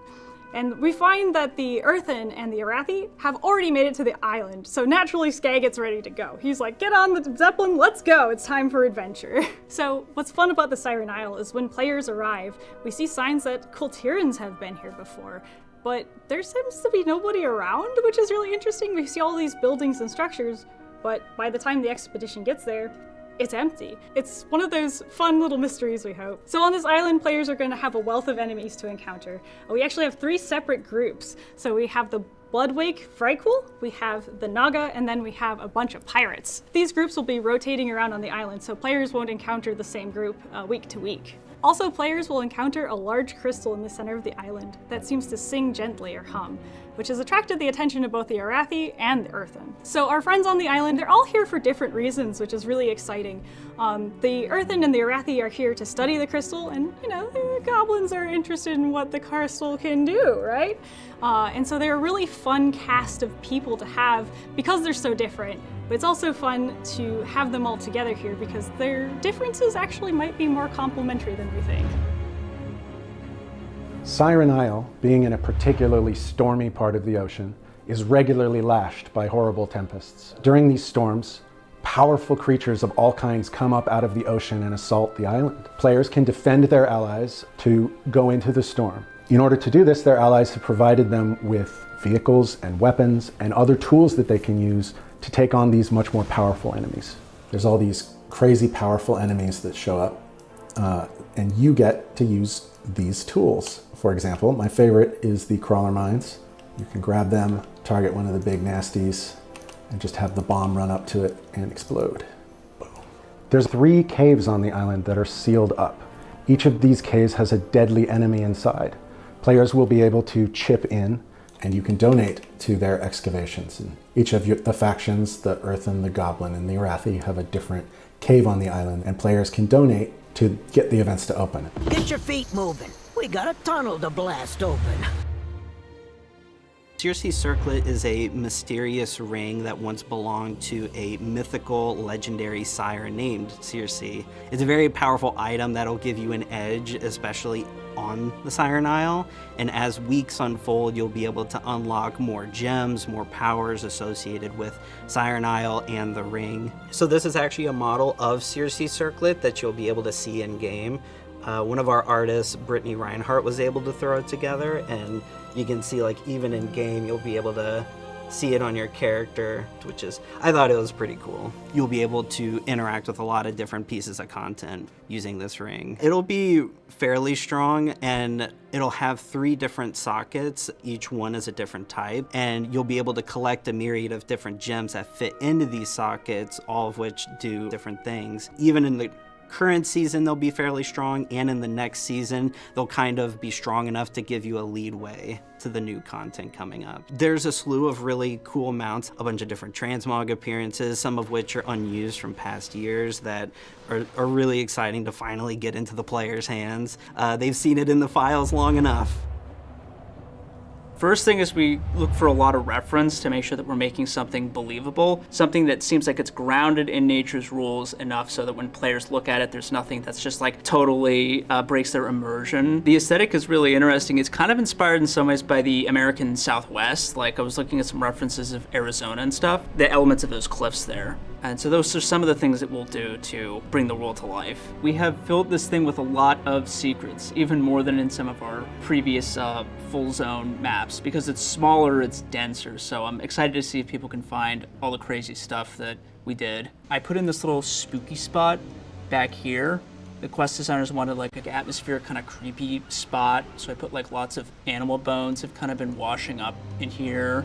Another thing that's cool too is all these little like caves and micros that we added in. Each one kind of has its own crazy theme. Like over here they'll spawn in this like crazy dragon that's gonna get spawned in from all these bones that have been collected and stuff. So that's kind of like the pinnacle of this like little creepy pocket over here. This used to be like an azurite mine over here in the center. So there's like elements of what happened here, but then you can tell something bad happened. And there's also this really cool stuff that was put up in the ridges of the mountains. And one of the things I helped out with doing was like making a lot of this space playable. So instead of just being limited to a flat 2D plane, we can put stuff on top of that 2D plane, and then you get new gameplay experiences, new vantage points, like this big mine track that goes above everything. We definitely do a lot of play testing and soup testing amongst ourselves, and that really helps too. I'm not just kind of designing stuff in my corner that will like get people to actually run through it, and I'll get opinions from people who haven't been building it to see like where do they get lost, where are the pain points here. And that's a process we don't just go through for this, we go through it for all the spaces we design in our game. And again, we'll also look back at previous examples of what did players like from previous zones, what did they not like. We try to learn from our past mistakes and learn from our past successes and bring that forward into our new stuff. One of my favorite little Easter eggs, because there were plenty on this isle, there were plenty of Easter eggs and secrets for people to look forward to. One of my favorites personally is the bestiary, actually, all the creatures that are native to the island. One of the things that I took a lot of inspiration from was actually Darwin's finches on the Galapagos, and that essentially states that there are all of these finches that are very closely related, but on different islands their beaks have become different, right? So they have adapted to do different things and eat different things. So I took that concept and I put it on the Siren Isle. It's like, we have this isle, what are all the creatures that have come here? How has the island been affected over time? Like, all of the creatures are intentional, and it's a fun Easter egg that I don't think people would look for, but I hope that they'll enjoy uncovering the secret of the history of the isle through the creatures as well. Thank you all so much for joining us here today. Our team had a blast in creating and bringing to life Siren Isle, and we really hope that you have just as much fun exploring it as the team did in creating it. Wanted to thank you all again, and we really hope to see you all in the Siren Isle. Welcome back, everyone. We are continuing our first day of our Group B weekend here, heading into our second series with Cursed versus Ducks Can Fly. This is going to be a really good one, I think, honestly. Both of these teams bring certain strengths to the table, and they have some really great players as well. Dratnos, would you like to feature for us? I think Spen is our player to watch here.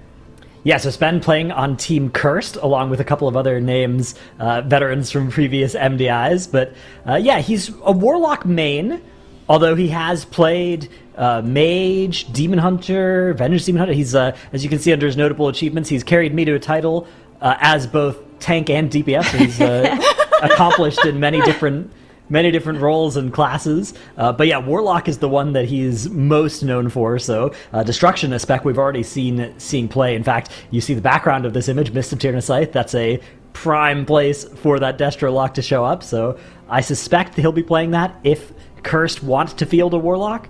But of course, a capable multi-classer. He's been the global finalist before, back in TGP a couple of years ago, and he's rated in Liquid, BDGG, and currently I believe Methods, so all over the place in the M+ and rating high-end scene. Honestly, incredibly impressive. I mean, most notably for having hard carried you just so much, Dratnos. Yeah. I mean, that's amazing.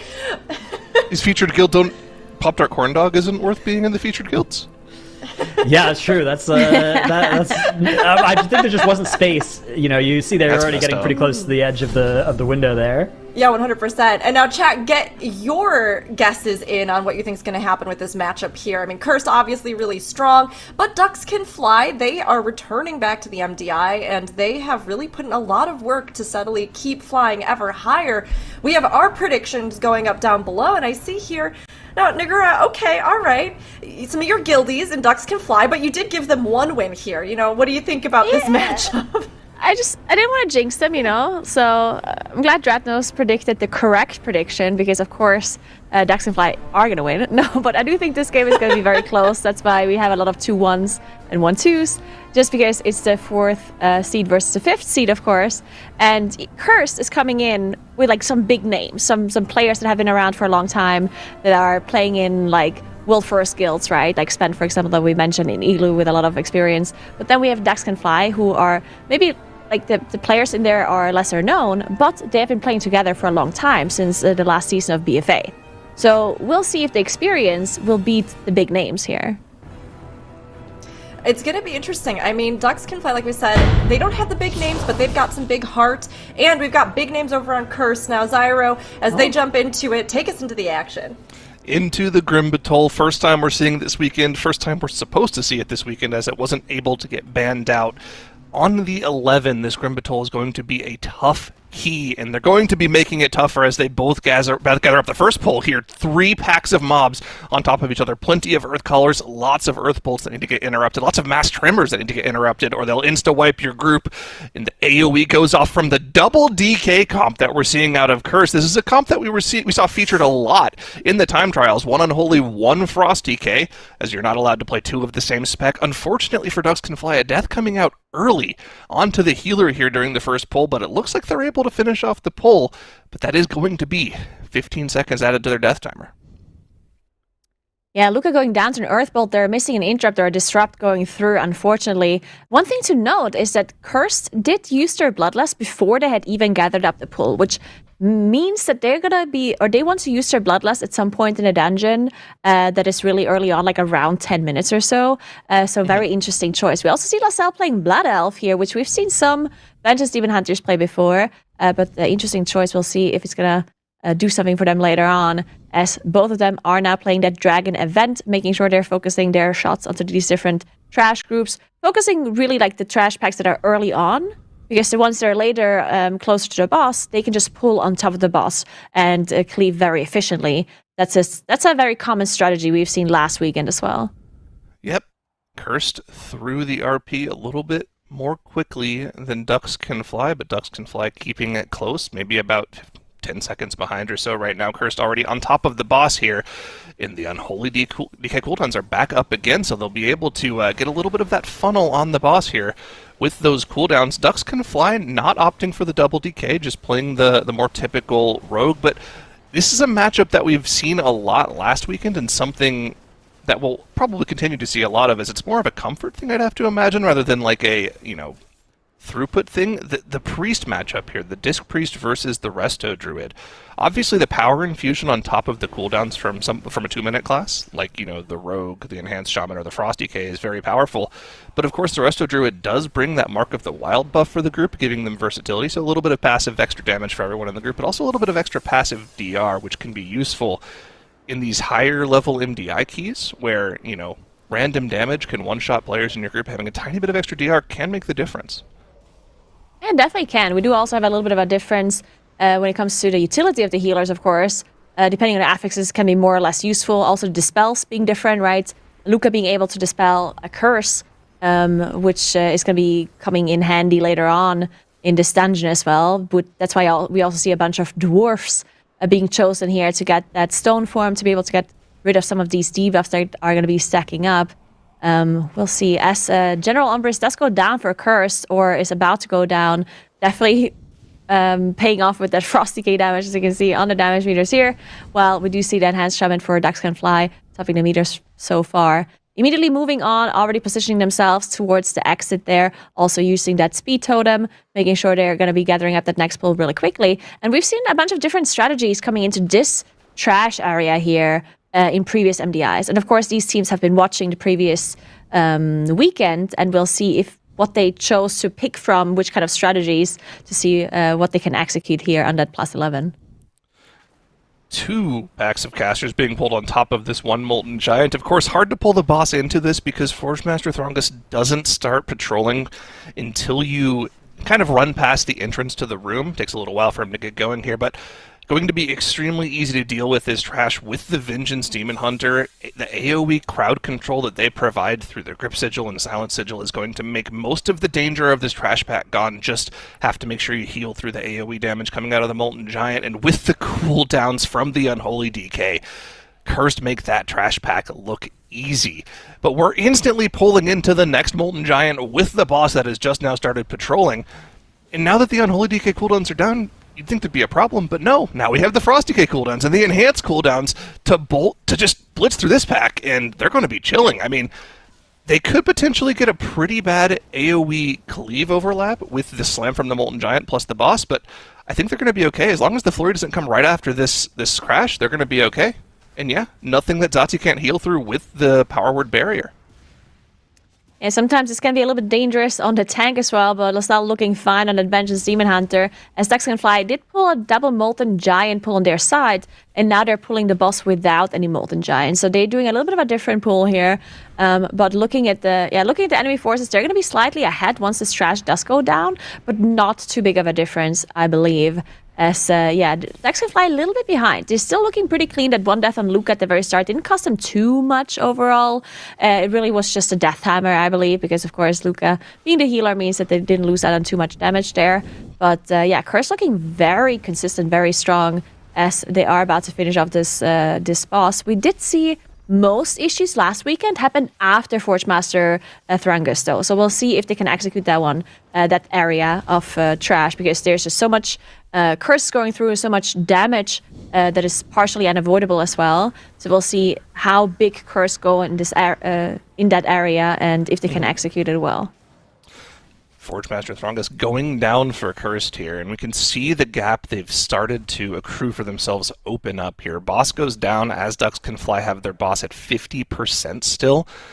They've easily got in the realm of 30 to 45 seconds in dungeon progression, in addition to the 15 seconds of death timer on Ducks Can Fly, but no time to breathe in this style of key as Cursed pull together 3 packs of mobs. That Lava Bender isn't in the group yet. Need to pull that in so it can get targeted by all of the AoE damage coming out from the group here. And this is a cooldownless pull for the most part. The only thing they have running is that Breath of Sindragosa on 1Z. I don't believe the Ascendants will be popped from the Enhanced Shaman here, or the Unholy DK cooldowns will be popped either. It's pretty much all on the Frosty K, and you can see the main person in danger in this pack is the tank here, taking so much damage from these Twilight Enforcers as they stack up that attack speed buff on them, need to blitz through that trash, but Zazi has gone down to a Dark Eruption from the Twilight Lava Bender here. They did expend their one and only battle res here, but there's still so much HP to chew through on this trash, and that Lava Bender is staying alive for a long time. A second round of AoE circles goes out. That Lava Bender needs to die, or they could be in trouble here. And this is costing them extra time, because those damage cooldowns are not being used. This is just wasted time for Cursed here. Now, the death timers are equal now, and that Lava Bender is still alive, by the way, taking them forever to finish it off. But they are eventually able to get through the trash pack, whereas Ducks Can Fly, they just are going for that pull of their own. Yeah, looking good for Ducks Can Fly initially as they're moving on. The trash actually going down a little bit faster for them. Maybe they did expend more cooldowns for it, or just generally had an easier time dealing with it with their healer not going down, which obviously cost some other team members to maybe panic. And but as I say that, their shaman does go down, does Ankh immediately back up, but they're down with that first pack here. They are going a little bit slower on Ducks Can Fly side. They did do this pull. They split up this pull a little bit more compared to Curse, as Curse does move on and is dealing with that Twilight Destroyer now. Again, Curse doesn't have any battle rest anymore, but their Shaman does go down. Angsent immediately goes down again, as they do lose 2 more players. All of their damage dealers are dead. They do have to release, as they don't have any battle rests left. You can see it's only Satsi and LaSalle here left, and they're so low on HP. They're trying to survive so they can finish this off, but the Affix also spawned. They have to finish off. And there's no way that LaSalle can do this, right? You can see it's doing his best, but LaSalle is going down. That's actually a huge time loss for Curse. This is the chance for Ducks Can Fly to come back, as they went a little bit slower, but managed to execute it on their side. So we'll see what Ducks Can Fly can do now. I mean, the worst possible scenario happened for Curse there, with all of their DPS going down. The Onk into the insta-death as well was kind of all she wrote, because once your DPS are dead, every single one of the healing debuffs is all going to go on the healer. You saw Zazi get targeted by all 3 of them there. There's no way you're self-healing through all of that, even on the healer themselves.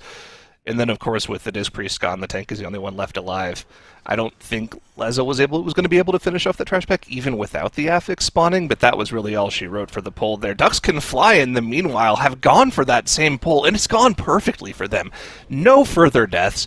Perfect pull, and we're on to the Lava Benders here that, if I'm not mistaken, we can just pull these right into the boss. Here we go, boss being tagged. Just have to make sure we're not too worried about these Lava Bender pulsing AoE damage, but with no healing debuffs going out on the group here, I don't foresee this being too much of an issue, and this can be sort of a reset pull for Ducks Can Fly while they wait for the second phase of the boss to spawn. Yeah, definitely looking pretty good for Ducks Can Fly, as they, of course, do get that AoE coming in from those Lava Benders, as we do see another death coming in for Curse on that Shaman We'll see if they can recover this, as the trash pool, again, is really, really low HP as soon as things go wrong for them. But that's the nature of these pools, right? You have so much damage at the start, and because it's a +11, you just run out of damage, and the mobs just don't go down initially, and you run out of offensive and defensive cooldowns, as Lacelle does go down to a melee from the Twilight Destroyer there at the very end. I don't know if they... Okay, it looks like they did manage to finish it off. That Void Emissary spawning also just on a very bad moment, as they'll have to use a rest here in Lacelle and get him back up. And they need to be able to, like, recover from this and move on, right? There's still a chance for them to win if Ducks Can Fly does make a mistake moving forward. They definitely just had to get their head back into the game and make sure they're recovering and continuing, looking forward. Yeah, give yourself the best opportunity to come back in the series just in case Ducks Can Fly does make a major mistake here. There's still pretty dangerous trash left in the dungeon as well, so it's not over just yet. Curse does have to live through this pull, though. In addition to the 2 lava benders, an entire pack of mobs being pulled on top of Draga here. They do have the cooldowns available, but those are going to be saved for phase 2 of the boss. They want to get that damage in on the dragon, on Valiona here, so going to have to deal with this trash without cooldowns. And you can see Zotzi is starting to struggle a little bit as that lava bender has ascended, but looks like they're going to be okay. The double bubble coming down the barrier, plus the AMZ helping out a ton here. This last set of AoE circles going to go off, and there is a Shadow Flame Spirit in the group. Cannot touch that, or it'll explode and kill off these low HP players. Looks like they're going to be okay, though, as they have just now phased the boss. Ducks Can Fly, though, already 2/3 of the way through Valiona here, and again, 7 deaths of timers that Curse have to work through here. 1:45 extra on the board that they'll have to come back from. They need Ducks Can Fly to have something catastrophic happen to them. Yeah, definitely. That is what it takes for Curse to come back in this, as Ducks Can Fly does finish off Valiona now and is going to be able to move on. Of course, not too much trash left for them to do, as they are using their Shroud to skip past this Twilight Destroyer here. They're going to just have to deal with some of the trash here moving to the last boss, and they can go... I don't want to say they can pull everything one by one, but they can go somewhat slow-ish if they want to. This is definitely an area where they can do that, with Bloodlust, of course, available for whatever they want to use it from, either for the double trash pull there at the very end, or for the boss, presumably for the boss. But they are doing that double corrupt there, which can be dangerous. Of course, all of these small ads going down, applying that shadow damage, increased debuff to them, which means that some of these unavoidable casts from the corruptors just doing the same amount of damage to the group. But Ducks Can Fly looking very solid. Curse making good use of the 2-minute cooldowns here, pulling that trash pack behind the third boss here into Valiona, cleaving it down with those cooldowns. But again, so far behind right now, they need a wipe from Ducks Can Fly. The double corruptor was dealt with quite efficiently from Ducks Can Fly. One more set of double corruptors coming out here. They have the time, though, with this Affix spawn to just sit and finish off this Void Emissary before going into the corruptors, and that's a smart play from them. Just make sure they have that buff, make sure these mobs aren't buffed by the DR that ad provides, and they're going to, with that buff, move into the double corruptors here. Clean, crisp execution coming out of Ducks Can Fly here, capitalizing on the wipes from Cursed here. All that's left for Ducks Can Fly to do is finish off these 2 corruptors and the final boss, and they'll have stolen a Game 1 victory away from Cursed here, who looked really good at the start of the dungeon, and that one pull with the addition of the Twilight Destroyer really just cost them the dungeon. Yeah, definitely. Cursed strategy looked a little bit faster initially, for sure. And overall, I do think that Cursed did have less pulls, so I do think that Cursed probably would have been winning if they executed their route properly. But obviously, to win, you have to execute it, and that's just didn't work out for Cursed, as they do use their Bloodlust here for a going for the quad corruptor pull. That's what they've been saving their Bloodlust for, and that's why they used it so fast at the very start. This is so dangerous, as they are using their Disc here in DMC, making sure they can survive this. This is what they're... Oh my god, this is actually such an insane pull, as once he does get a double corrupt fixate here, does manage to somehow survive, as the Bloodlust is still rolling, but the mobs are still high. There's still 3 of the corruptors left. The debuffs are gone, though, so they should be fine. Wow, this is a crazy pull. I feel like this was definitely an on-the-fly thing from them. Like, cooldowns were up, go for it, why not? Let's see if we can make it work. Think so? I think the Lust is much better used on the boss with 2 corruptors rather than the quad corruptor, but they feel like they're behind and the cooldowns were up, so they just had to go for it. And it ended up working out for them. There are still 2 corruptors alive while they're on the boss here, and Dotsie does have no more charges of pain sub left, so if one of these corrupt casts goes on somebody without any extra buttons, they could be in trouble, but looks like they're going to be okay. The corruptors are dead, and they're on to Erudax, but still too little too late coming out of Cursed here. We do have a death on Korux for Ducks Can Fly here, and Luca's dropping incredibly low. Luca does go down as well. Oh. They do have 2 battle reses, but do they have the engineering bracers on them? Erudax down to 20% here. They were able to get a res off. These deaths are going to be a big factor, though. They have closed the gap on the amount of time Cursed is behind. Cursed now only a minute extra in death timers. Ducks Can Fly need to finish off Erudax here, though. It looks like they will be able to finish it off with just the enhanced shaman dead. They made it a little scarier at the end than they needed to, but they have just enough to finish off the boss, and that is going to be Ducks Can Fly taking the first map of this series. Ducks Can Fly, showing that they really can fly. Their hard work is paying off, and they are taking off as they claim the first match. But as we've been noticing between both weekends, those deaths, they can penalize you in such a way that things can turn in a moment's notice. And this was absolutely a case of that. I mean, Cursed, for all of their veteran players, fallen prey to that as a pull goes wrong in the corridor there. I mean, comparing these two performances, Cursed and Ducks Can Fly, right? A little unexpected here at the start to see those wipes, but Nagura, I mean, how are you feeling about both of the teams' performances in this matchup? I think that's kind of what I expected, right? I think Ducks Can Fly coming in with the experience, like they know what they can pull off, and they did execute their strategy really well, except for those deaths there at the very end, which obviously is something that shouldn't be happening, but they did manage to recover and finish off the boss, which is great. I do think Curse, if they play their routes perfectly and execute them well, I think they're going to be the ones that have the faster strats, just because they have those big names coming in, right? They're going to be going for those big, insane pulls. But we saw them not execute them, right? And having those big wipes, especially with the challenges parallel affix, is going to cost them. So I do think that there's for sure a possibility that this trend is going to continue in the series, where generally Cursed might have the better routes, but they might not be able to execute them. Yeah, it comes down to execution. You might have great ideas and a faster time overall, but you have to be able to pull it off. Dratnos, I mean, looking at this matchup, we had some unfortunate deaths, but we also had some really big, cool moments like that quad pull. What was your observation as our analyst? Yeah, I mean, to me, this just spoke to how difficult Grim Batol is. Like, there's a reason that the teams all fear this dungeon. The key level is as high as we go this weekend. It's got the Voidbound affix, which is one of the nastier ones as well. So I'm not surprised to see a lot of deaths coming out from both teams in this dungeon. It's a scary one. I liked the double DK, though. The Unholy DK was doing a lot of damage on these pulls. It definitely incentivizes you to pull bigger. And one problem that Unholy DK does have is that if everybody's popping their cooldowns, you have a bunch of setup that you're doing at the start of a pull, and it can kind of go to waste if everything dies too fast. But luckily, it sort of naturally desyncs its cooldowns from the other specs, so that can work out well. Now, one thing that almost went really wrong for Cursed, and they recovered from this really well, was healer death and players being low as you have this AoE pulse coming out from these lava benders that have ascended.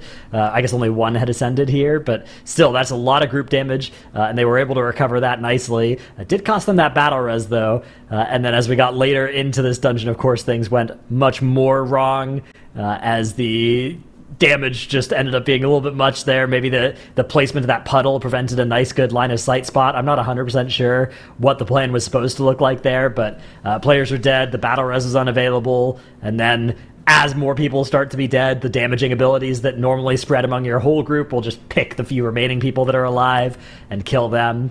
But yeah, there were some cool strats used at the end of this dungeon as well with these corruptors too, which is definitely a cool thing to highlight.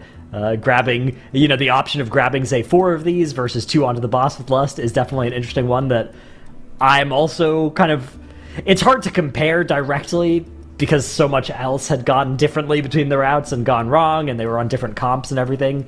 So it's hard to be sure, but it was an interesting choice as well. Definitely a thing to look out for. I'm curious to see what teams like Mandatory, for instance, do in this dungeon if we see them in a Grim Batol later this weekend. And I mean, Ducks Can Fly, they were nervous about this Grim Batal, but they made it through and claimed that first victory. Next up, we will have City of Threads, which we've seen a lot of different teams tackle in different ways. I mean, it's ironic as both of these teams are now trying to figure out, hey, what are we going to do in City of Threads? What do you think they're kind of anticipating for their strats? I think we're going to see similar routes to what we saw last weekend. If I'm not mistaken, this is one of the dungeons we had set up as a comparison tool, so we have the same affixes, same key level as we had in Group A, so we can actually draw pretty direct comparisons time-wise to some of our strategies from last weekend, and I think we saw most of the more interesting strategies shown off last weekend. We saw the quad eyes being pulled in that middle section before the second boss. I expect to see that from both of these teams. Hopefully they've had it practiced because they'll be able to see that. And again, in addition to what we were talking about last weekend, this was a time trial key, so teams should have plenty of practice in this key and should be able to pretty easily tack on strategies that we saw from Group A to what they've already had from time trials. So I expect this to be one of the more polished keys. Hopefully no major wipes like we saw in the Grim Batal. So it also is, again, +9, so significantly easier, no fortified, so the trash won't be as difficult. Well, it's ironic. Let's hope that you didn't, as they're named, curse that there. Make this a curse run. I mean, hopefully no wipes for sure. We've seen some things go wrong in this one. Those big beetles really get everybody as you push into the blood guards. But, you know, I mean, some great opportunities here as well to show off some of those strats, whether or not they go for the quad eyes or they bank on that not being a time saver. We'll have to see. Cursed versus Ducks Can Fly getting into it. Nagura, why don't you get into it as well? All right, we'll see their strategy here as both teams are playing mirror comps coming in. This is exactly what we've seen the last weekend as well, with those prot warriors coming in and the disc priest. Double shroud being used as well. Let's see if they skip the buff. That is something we've seen some teams evolve their strategy to. Initially, we saw some teams pick up the buff, and Cursed looks like they will do that, while Ducks Can Fly, on the other hand, chooses to skip the buff to be able to get to the first boss quicker. So very cool to see the difference here between the two teams. Ducks Can Fly already gathered up everything on top of the boss, using that blood. Here, Satsi does go down for Curse. They have to use a battle rest to get their disc priest back up. This is going to mean their PI is going to be a little bit late here for their damage, which means the trash is going to go down a little bit slower. Little bit scary, but of course I think with the cooldowns and the lust and the damage buff as well, the AG should be enough to top people through any residual damage that goes off here. The big thing, like you mentioned, is the power infusion being a little bit delayed and desynced from the ascendance on the enhanced shaman here. And you can see it's pretty net equal, actually. Not going for the buff versus going for the buff. Ducks Can Fly got on the boss a little bit faster, and that time might be the difference here. The death does play a factor, though, so I'd actually really be curious to see, without the death, does Cursed actually equal the boss kill time here for Ducks Can Fly? But again, we have to talk about the death timers with Challenger's Peril. That one death is 15 seconds, and in a 10 to 11 minute key, those individual deaths can make the difference at the end of the dungeon. As we get into this middle section of the dungeon here, let's see what is the strategies going to be for the teams when they encounter the Eyes of the Queen. How are we going to be pulling these mobs together? Ducks Can Fly finishing off that first mob so they can get their RP started. Let's see what the strategy is. If we see that rogue run off on their own, I highly suspect that we will be seeing 4 of them pulled together. And you can see, yes, tank running with the rogue, so they can get that tricks on the tank at the last second. There it is. And they're going to be moving on to their respective Eyes of the Queen to start the RP. So here we go. You can see Curse setting up to do the same thing too. And this does consolidate a lot of the RP together. So we're going to be getting all 4 Eyes of the Queen stacked on top of each other. And we'll see them just cleave those down to be a little bit more efficient here. Yeah, just like Ducks Can Fly having a little bit of issues to affix does spawn here. Miragen is not able to get the tricks off, it looks like. Having to walk back here, the mobs, or maybe not getting the Shadow Melt off because of the affix, possibly. Either way, it looks like their rogue is running back instead of using that, utilizing the tricks and then using the Shadow Melt and then getting back by walking into that detection field like we've seen last weekend. So a little bit of a change in strategy here. It still manages to pull off the pull though, and getting those eyes back to the group. But that's a possibility for Curse to catch up because, of course, Duxfly taking a little bit longer this way, with the Rogue having to walk all the way back here. As all of the eyes are now gathered up for both of the teams, we're going to be seeing the healers walk off in just a moment, so they're ready to start that RP event with the NPC to be able to get to that second boss in just a moment. There we go, Luca already walking off, using that Shadow Melt in just a moment to be able to mount up, presumably, while Satsi is doing the same thing on Cursed side. Here we go. Yeah, Ducks Can Fly just keeping that slight advantage here in the middle section of the dungeon as the RP was done roughly the same time for them. I think the Eyes of the Queen walking in versus snapping in has to do with distance. Like if they're too close to the tank, Maybe. they won't snap, they'll just run. I think the tricks did go off, but it's just a matter of where the RP spawned. That being I think said, you have to both Shadow teams... Melt, though, for it to work. And Yeah, I think you maybe might the have to. affix didn't, like, prevented it? I'm not sure. Yeah, the affix would break meld or a stealth if it did do that. So that probably also that was probably an attributing factor as well. But RP done for both teams. A little bit of extra trash count picked up from killing off the beetle for both teams here as we wait for the boss to spawn. Cursed actually got their RP done a little bit earlier than Ducks Can Fly. Looks like Zotzi went and started that RP a little bit faster, so the boss is going to spawn a little bit earlier for Cursed than it does for Ducks Can Fly. And that's what Cursed kind of needs here. They need to be able to pull ahead in this key, because they're actually going to have to finish the key 15 seconds faster than Ducks Can Fly if the deaths remain the same here, though. Both teams, though, on top of the boss now. Cooldown's being popped. This boss is going to melt. Yeah, let's see who can finish off this boss quicker. Of course, Curse being able to DPS a little bit earlier because of that earlier RP start, making up a little bit of time.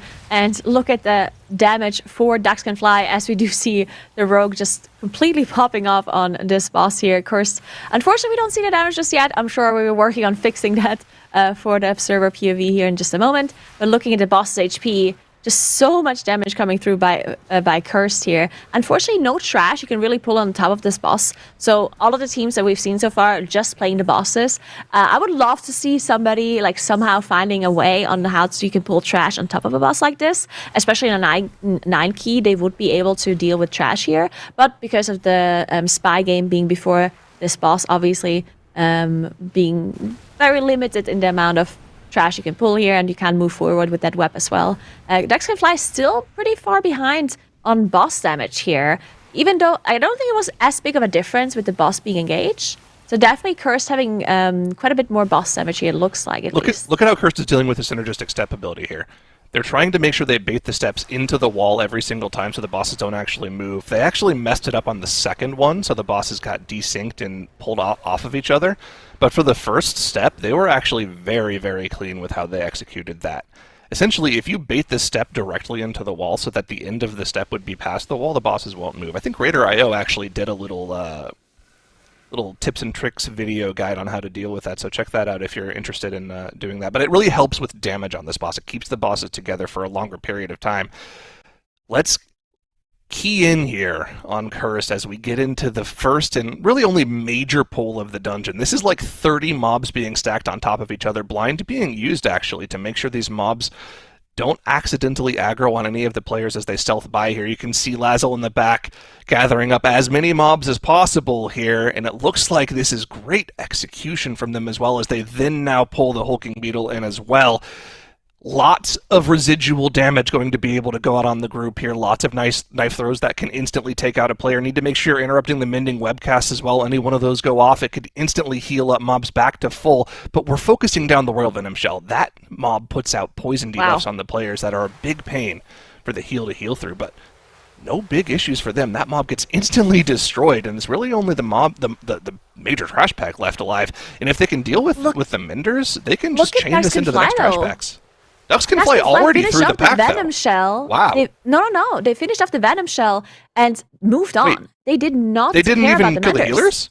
At all? Yeah, the Menders are still alive. They're moving forward, making sure they're dealing with the Menders in this boss room. This is Ducks Can Fly's chance to catch back up to Cursed here, as they're already on their blobs here that need to be killed to spawn the boss. So Ducks Can Fly playing the riskier route here, not finishing off the casters like Cursed did, is going to pay them, like it's gonna buy them a lot of time, but it's also gonna make this a lot more difficult, right? You can see all of these casters coming through now. They need a lot of interrupts on these ads as the boss also gets engaged for Ducks Can Fly. This is something we've seen Look at the tanks just mending. instantly die to as well in previous runs from Group A. The Unnatural is stack up this debuff on the tanks that makes him take increased damage. Look at Goatface's HP bar here. He's got 10 stacks of that debuff on him right now. The affix buff coming in will help a ton, though, as they start to just blitz through this trash. And look at the damage coming out of the Frost Decay in the cooldowns with the power infusion, peaking at 25 million DPS on all of this trash. And this gambit has worked out perfectly for Ducks Can Fly. Look at how far ahead on the boss they are. That funnel damage, the AoE damage coming in clutch, as their boss is now 40% lower than Cursed. What execution from them. Wow, that was so well done by Ducks Can Fly. It looked almost easy for them as they executed this, but it's very difficult. That's why Cursed finished off the casters first, because they didn't want to risk this pull, right? Because if you move on with all of these casters alive, first of all, it takes a while for them to gather up. They might be casting on the stairs. It's hard to gather them in this boss room. If any of these mending casts go off, all of the trash is going to be healed, and all of these other just casts that are going to go through on the group, if you don't have enough interrupts or AoE disrupts, definitely super dangerous. Ducks Can Fly playing so well on this pull, very, very impressive, as they now finish off the boss already, and they are moving on. It's still going to be super close, though, because Cursed is now also on 13% on the boss, as Ducks Can Fly is gathering up this trash into the last boss room, spawning these mini-bosses. Just what a play from Ducks Can Fly to try to seal the series off here. Already into the boss room, already spawning the Elder Shadeweaver as Cursed only just now finishes off the coagulation. Look at the time difference at the bottom of the screen there. They did that section of the dungeon 33 seconds faster than Cursed. What a split, what a play from them. Can they capitalize, though? Can they finish off? This hulking war shell at the end of the dungeon has claimed lives, even on the +9 key level, the lowest level we had. The Tremor Slam plus that dot debuff has taken out players, and look at the overlap with the dungeon affix as well. Looks like they're going to be okay. Cloak being used on the rogue to make sure it doesn't go down. Luca doing a good job, making sure everyone gets nice and dispelled as well. But look at this swarm debuff, slowly eating away at the health bars. Just barely able to keep the players alive as they finish off the trash. Curse now trying to deal with that war shell on their own, but it's going to be an uphill battle for them as Ducks Can Fly have pulled the remaining trash count they need through the wall here and are on to Ezo the Grand Splicer with the Bloodlust ready, with the cooldowns available. They're looking so strong if they can execute this with a bunch of offensives and Bloodlust, of course, running. They need to just make sure they survive this initial part here with all of the AoE coming through from the boss, plus also the trash they have to interrupt and worry about. But it looks like the trash is going down. They're up to 100% enemy forces, and they're looking so strong as the boss is just melting for them, down to 42%. And Ducks Can Fly still on 0 deaths. So if they finish off this boss here, they're going to win because, of course, Curse is the one with that death, with that 15 seconds death penalty on their side. So Curse somehow has to finish off this boss quicker and plus 15 seconds faster than Ducks Can Fly, which is going to be so hard for them, if not impossible, unless Ducks Can Fly does have a death here. We do see the cheat death being procced for their rogue, but the boss is dropping lower and lower, and they're just playing so well. The affix comes out for Ducks Can Fly at one of the nicest possible moments. No damage going out, quick dispels coming out from the team to make sure that's not an issue for them. And it's not even going to be close. The boss goes down for Ducks Can Fly before it does for Curse, sealing the series for them. Ducks Can Fly moving to the upper bracket and sending Curse down to the lower bracket with a quick 2-0. Victory goes to Ducks Can Fly, proving that they certainly aren't quacks, but they are ducks, and they are our winners of Series 2. I mean, absolutely impressive. I love this team. I even was like, okay, we'll give them one, but I think, it seems like they're stacked against Curse. Chat as well, 60% of you voted in favor of Curse, 40 for Ducks, and Ducks are over here proving us all wrong. Wonderful play from them, and honestly, an incredibly well done City of Threads. I mean, Nagura, looking at this, did Ducks outperform your expectations? I think so. I mean, obviously knew they were going to be winning. I just didn't want to jinx them with my prediction, of course. But yeah, an 11:59 clear is actually really, really impressive. As we said earlier, they're the same affixes that we had last weekend. Last weekend, the fastest run we had was 11:44 by missed count. So, I mean, being that close to missed count's best time is incredibly impressive. I mean, that was a really, really good run by Ducks Can Fly. Well done by them. I mean, even just seeing how they managed to pace things out there, the Venom Shell pulling the Menders into Coagulation. I mean, it was a risk, but they seemed so solid throughout all of it. Well done. And yeah, Nagura, of course, obviously, like you talked about earlier, everything that you've done has just been to help build them up, you know? It's just, you know, really to make sure that they've gotten to this point. And I love it. Now, Dratnos, give us your look at it here from the more analytical side. Yeah, I mean, it's an interesting thing that they did onto that third boss with the, kill the mini-boss and then just move the rest of the pull forward and keep it going. I'm interested to see if other teams are going to adopt that, because it looked good to me. On the other hand, Ducks Can Fly, if you discount those 15 seconds of death timer, we're only a few seconds ahead of Cursed, who didn't do that. And, of course, with a death, things may have slowed down a little bit, although it wasn't that bad, right? It was just a healer going down, so that shouldn't have cost them too much damage or cooldowns or anything like that. They were able to recover from this. But I don't know. I think that this was a really close game. I mean, one thing that I was really impressed with from both of our teams was that, aside from that one death, this was a clean 0-death experience, right? Just one total death between the two teams across this map. So definitely lends some more credence to the hypothesis that Grim Batol is uniquely difficult and uniquely lethal. And the teams, did a great job of... I think another important thing about this map is that it is a exact copy of a map we had last weekend, right? So that does mean that it is a lot less...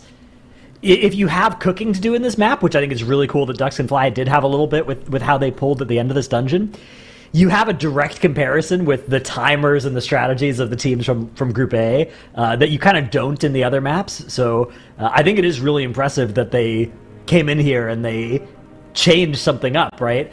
They found something that was maybe a couple of seconds faster, and that's the kind. I mean, that's a really, really good sign for their prospects, not just, of course, in the series, which they won, but long-term for being competitive with the best teams in our tournament. You need to be capable of doing that to win MDIs, right? You can only get so far by just doing good, clean runs that you've seen, of the strategies you've seen other people do. Doing these sorts of massive, aggressive pulls, coming up with new ways to roll and chain pulls together is an incredibly valuable skill. So another huge...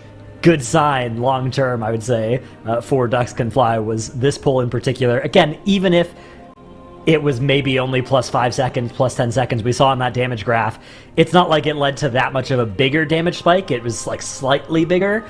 It just kind of moves around where their damage was and lands a little bit more of it on this important prior target of the boss. And very impressive they were able to live with this unstable test subject for so long, didn't have to swap damage into it. I think that was the big thing that actually made that a time save versus a time loss, was the fact that they really did just cleave that thing down and not focus it down, which I would have guessed that pull would have required them to focus it down to stop the bleeding sooner, but they just were able to live through it, even with the boss that also does a bunch of healing requirements. So really impressive. Yeah, I mean, it was great to see this kind of comparison like we talked about with this map, right? That we can actually look at it compared to last week. We can also see with both of the teams having fairly clean runs, how they kind of lined up. And I mean, Ducks Can Fly really brought it. Even it had a little bit of the Kiss side of the Kiss curse with some of the affixes, being able to use those well in the moment, and really impressive. Now, Zyro, I mean, Cursed, they have amazing players, right? Some unfortunate things that happened, but we'll look at our bracket. But I'm also just curious as well about what your thoughts are here coming out of this matchup between these two and where we're kind of heading after. Yeah, unfortunately, they didn't. My prediction didn't win, so I think something went wrong with the gameplay here. Probably need a replay, honestly. Remake, perhaps? No, yeah, Ducks Can Fly. I mean, honestly, veteran team, probably good synergy from playing together in previous MDIs, and they played extremely well. Cursed, like you said, there are some fantastic individual players on this team, but maybe they just haven't played that much together, so when things go wrong, they don't have the experience together to really fix the mistake right away. We'll have to see. They'll have plenty of time in the lower bracket to to make that run, as we saw being made last weekend by Polish Mountain, right? They were a team that we expected to do well, that got knocked down in the first round, but made a lower bracket run to make it all the way up to the grand finals. So hopefully we can see that kind of run from Cursed. Don't want to see them go out too early tomorrow. Don't want to. I mean, they're strong contenders, and like we've been saying, you gotta get those clean runs. You've gotta get that, good, solid, if not perfect, right? At least as near perfect run as you can. And I think they just got a little cursed with some of the deaths here this time around and how they compiled. But Grim Batal was a tough one, and coming in against such a strong run over there as well from Ducks Can Fly. I'm sure we'll get to see more from Cursed tomorrow. Now, we will be looking to our next series that we have here, which is going to be Holy Moly versus Some Seriousness. I honestly love both of these team names, and especially the two of them kind of paired up together. But Nagura, before we toss to break, you have any quick thoughts on Holy Moly and Some Seriousness? Okay, so I personally think Some Seriousness is going to have a hard time competing against Holy Moly, just because Holy Moly, of course, being the second seed coming into this tournament here, into this Group B. But Some Seriousness has competed before, and so they have a little bit of experience, while Holy Moly is like a newly formed team. So there's a possibility that Some Seriousness can capitalize off of Holy Moly's mistakes, similar to what we've seen with Cursed and Ducks Can Fly. But I do think the chances are a little bit lower for this series compared to what we've just seen. All right, well, we didn't think that Ducks Can Fly can take it, and they did. So, maybe our predictions will prove true for our next matchup. Maybe they won't. Either way, it's definitely going to be more excitement here in the MDI. So everybody, while we take a quick break, do a little stretch, get some water, and we'll be back soon to see who will take the next series between Holy Moly and Some Seriousness. See you soon.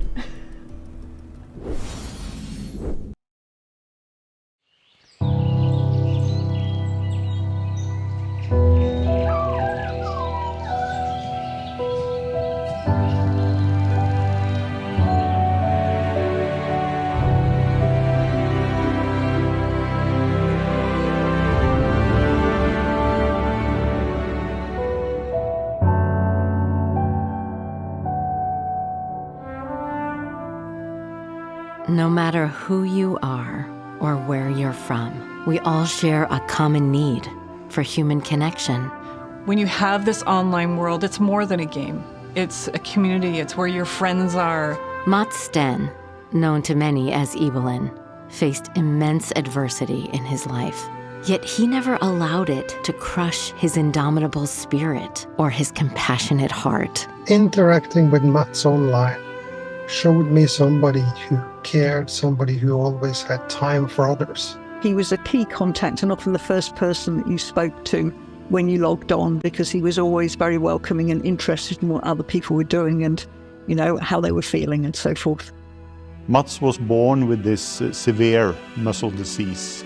He got his diagnosis when he was 4 years old.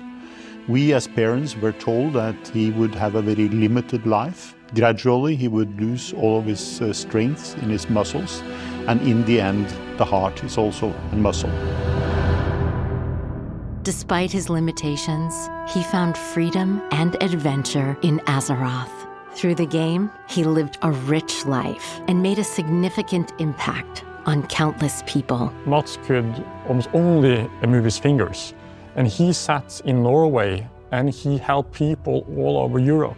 Mats chose to present himself as Evelyn, an eager and charismatic detective. World of Warcraft has a unique power when it comes to connecting people. We are forming online communities like this. You're meeting in a way where what you look like, your age, your gender, your nationality isn't the first thing people see. What matters are the connections we are making. Mats was very central in connecting everybody, so he was very good at holding the guild together and communicating with all of us. We had somebody whose house burned down, and they were saying that they got care packages from the guild, that the guild was the only people that they could talk to about it. A guy from Denmark was on the spectrum. He hadn't been to school for 3 years. He had locked himself inside, and Mats helped him back to school again. So over 50 stories like this. He made a huge impression around the world and changed the lives of so many people. I know these connections have helped me through tough times. Without it, my life would have looked so very much different. Now, after learning and reading the story about Mats, we understand that there is much more to this gaming community, because it is not games. These are real social interrelations that you have with other people. 10 days after his passing, we had his burial, and to that funeral, people came from all over Europe. Mats's journey is a testament to the human spirit, showing us that no matter the obstacles life presents, we have the strength to overcome them. In honor of Mats and the positive impact he made on so many players' lives in World of Warcraft, we are happy to introduce the Revan Pack in support of Cure Duchenne, a nonprofit organization dedicated to improving and extending the lives of those affected by Duchenne muscular dystrophy. By purchasing this pack benefiting Cure Duchenne, you will receive Revan, an adorable little fox themed after Ebelin's detective persona, along with a special backpack. This enchanting duo brings a touch of warmth, letting players carry the essence of Mats's adventurous spirit on all their journeys. We want to renew and confirm our commitment to making sure whoever wants to play our game can. And that's doing research, talking to communities with accessibility needs and wants, and making sure that we're committed to allowing anyone who wants to play World of Warcraft to have that opportunity.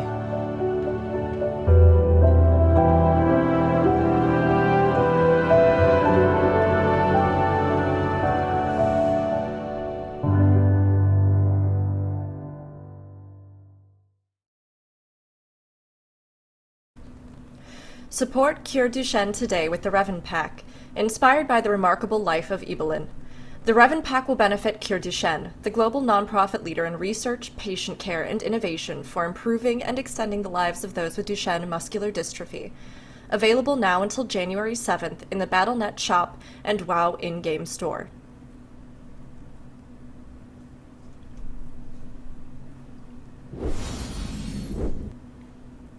Welcome back, everyone. And you know, if you haven't had a chance to learn about truly the remarkable life of Ibelin, go check out that documentary, pick up the pack to help benefit this amazing nonprofit, or just connect with one another in-game as we've all been able to do, because it's a beautiful and powerful thing. And I'm so excited to be able to be here with all of you as we share this moment in the Mythic Dungeon International. We have a switch here on the desk. We've got Tedos, Dratnos, and Zyronic as we head into our next matchup here with Holy Moly. And some seriousness. Not a lot, just some. Just a little bit. But did we get the emote for Holy and Moly in chat? Like, do we got the skull head? Yeah, because I think we need it. Yeah, I think we need to put those out. yeah. Check. Nope, great. There. Oh, all right. We'll work on that, everybody. But, you know, this is going to be a big matchup between these two. We can take a look here at what our map bans are going to be like. I mean, Dratnos, looking at this, Grimbatal right off the bat again. What do you think's in store for these teams?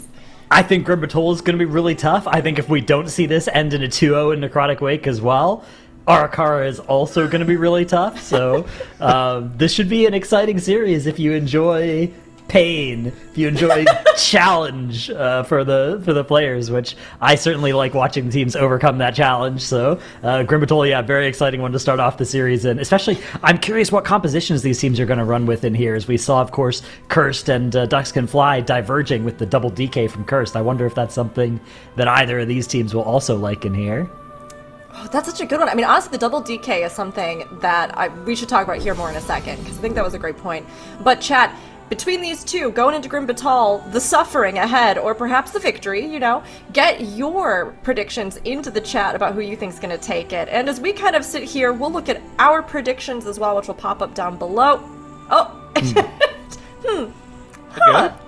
Okay, all right, again, we're going for the full sweep. I mean, Zyronic, how are you feeling looking at this, right? We obviously think Holy Moly probably has it, but is there a comp? Is there something that we might see over here that could shift this?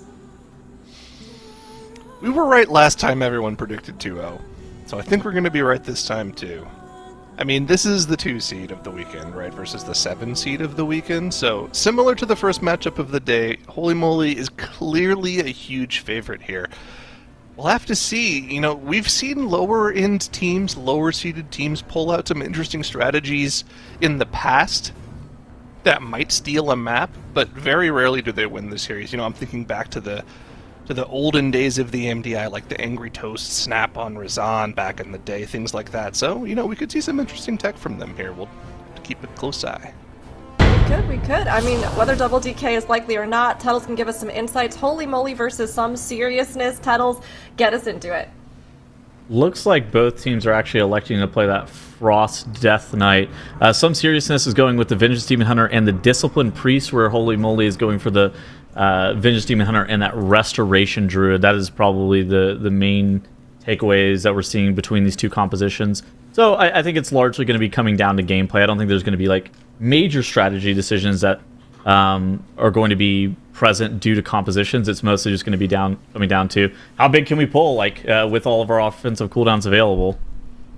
Yeah, the priest and the druid do seem to occupy a pretty similar role, right? Like they do the same kinds of things. Yeah. It seems like sometimes the priest is a little bit higher damage, potentially, contribution to the group, but you got to remember that the druid is providing passive versatility buff to everybody, so it's like a little bit of hidden damage on everybody's details meter. But, of course, priest has power infusion as well that is often buffing somebody at a crucial moment, so pretty similar, I would say, healers this season, though, those two.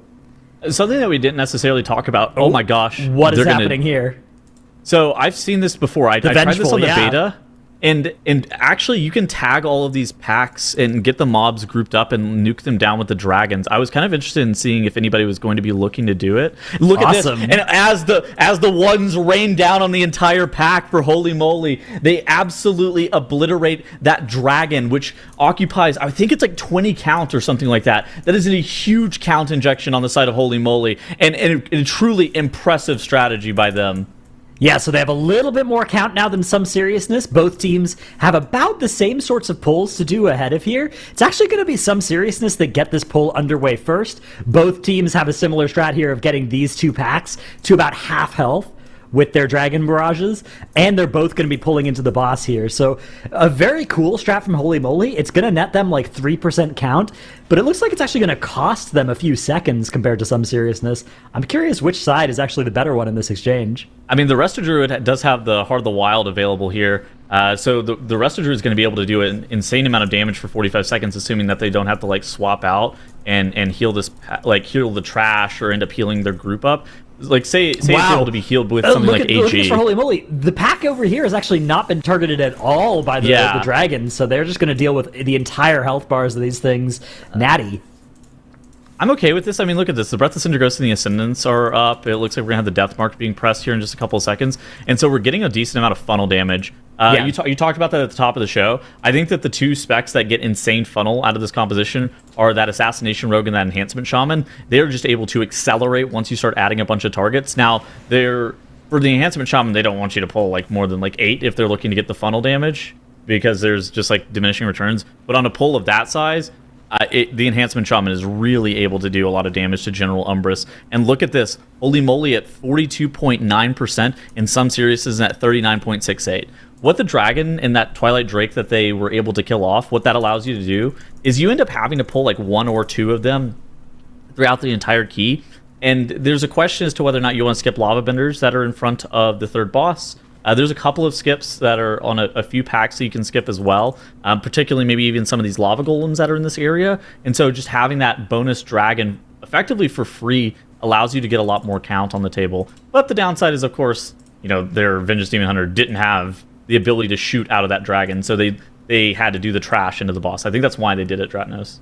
Yeah, exactly. They got 5 fewer of those empowered shots, which each do a lot of damage, like 10% to all the targets they hit. So they did get to group up a bunch of mobs that wouldn't otherwise be grouped, and so that made each shot more efficient. But yeah, they did lose some total shots. But given that they did all that trash onto boss anyways, it probably wasn't even all that much lost damage. Like that wasn't especially efficient trash to bomb anyways.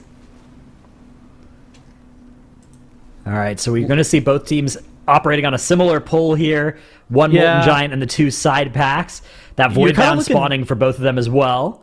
You're kind of looking for offensive CDs and when those are available. So looking at Holy Moly here, they're going to be having the Ascendants and the Breath of Syndragosa coming up here in just a couple of seconds. And they're looking to grab this into the Molten Giant. It makes sense. For some seriousness, they were a little bit behind in terms of their cadence of their offensive CDs becoming available, which are going to be ready right now as they're grabbing Throngis into this Molten Giant. So I would say that they're about 10 to 20 seconds behind, still about the exact same amount behind as they were coming off of that general Umbra split. Yeah, so not an insurmountable lead by any stretch, certainly given the fact that both teams are on 0 deaths here as well. We're about to enter a part of the dungeon that is quite volatile. Yes. Yes. This is an area where I think there's certainly still all to play for, and in fact, Holy Moly, I would say, are probably less ahead than I would have expected them to be at this point. You know, given we all predicted them 2-0, I think Some Seriousness are doing an incredibly good job of staying competitive here, and Holy Moly have only gained a small advantage so far. You're able to have a 5% count advantage, or it actually is a little lower still than the that. 3, right? From they killed another mob, yeah. So they have the same count advantage. It looks like Holy Moly's posturing to be looking to run out of this area here, leaving one of those lava golems off to the side. So I suspect it's going to end up being the double lava bender into the third boss for count, which is really scary for live. Like if this was the TGP, we'd be like, that's kind of sus. But in an MDI scenario, pretty much any mob is on the table if you have enough offensive CDs available. Well, they don't really have much here. Holy Moly is 30 seconds away from their cooldowns. They're going to be setting up this pull, but they're going to have to just do it with without all of that damage for a while. So these mobs are going to live for ages. The Pillar of Frost is pressed here, but Breath of Syndragosa isn't available for 20 seconds. So we don't have anything really. I mean, this is healing. Like it's going to be okay. This is just going to be a lot of HPS. As that Lava Bender does go in the Ascendance form, you need to make sure that you're getting kicks on the Defilers and these Warlocks. The Defilers and the Warlocks do have the, or Beguilers, or the mob's actual name is. They have the anti-cast technology where they won't like stack their casts, so the Shadow Flame bolts will come out one at a time. And so you can just have to make sure that you have kicks assigned to those mobs. And Holy Moly is able to get it dealt with. They do have a Void Emissary coming out. Good timing on that as well. That's going to give them this buff now for the next pull. Ooh, Shaman pressed Ascendance. The Shaman desynced the cooldowns from the Deathmark and the Breath of Syndragosa Dratnos. That makes sense. Yeah, you probably don't need all of those resources for this pull, but you don't want to spend nothing, and the pull will just take so long. Look at Some Seriousness, though. They're going for a larger pull in this area. This could be an opportunity for them to claw back some time. They are going to enter some cooldowns here. The Ancestral Guidance as well, trying to keep everybody healed up. There's a Lava Bender coming from the bridge that is sort of free casting, but should be coming in. They'll be able to swap damage onto it, hopefully. He had to get pressed here. Interesting. Yeah, I wonder what PI is being maybe saved for the death mark on something. I feel like the rogue is probably the third target to be looking to PI in this conflict. Yeah, haste is not a particularly maybe the fourth. Maybe. I'm curious about that as well. Yeah, maybe it's just for the DK's next pillar on the next pull or something. Maybe. Interesting. All right, so we can see from the count situation at the top that Holy Moly are still progressing through this area a little bit more quickly, but I think they're going to end up doing an extra pull in this area. Some Seriousness now are obligated to pull a Twilight Destroyer, and this is what Holy Moly didn't have to do, right? So it makes your pacing through this area a little bit faster.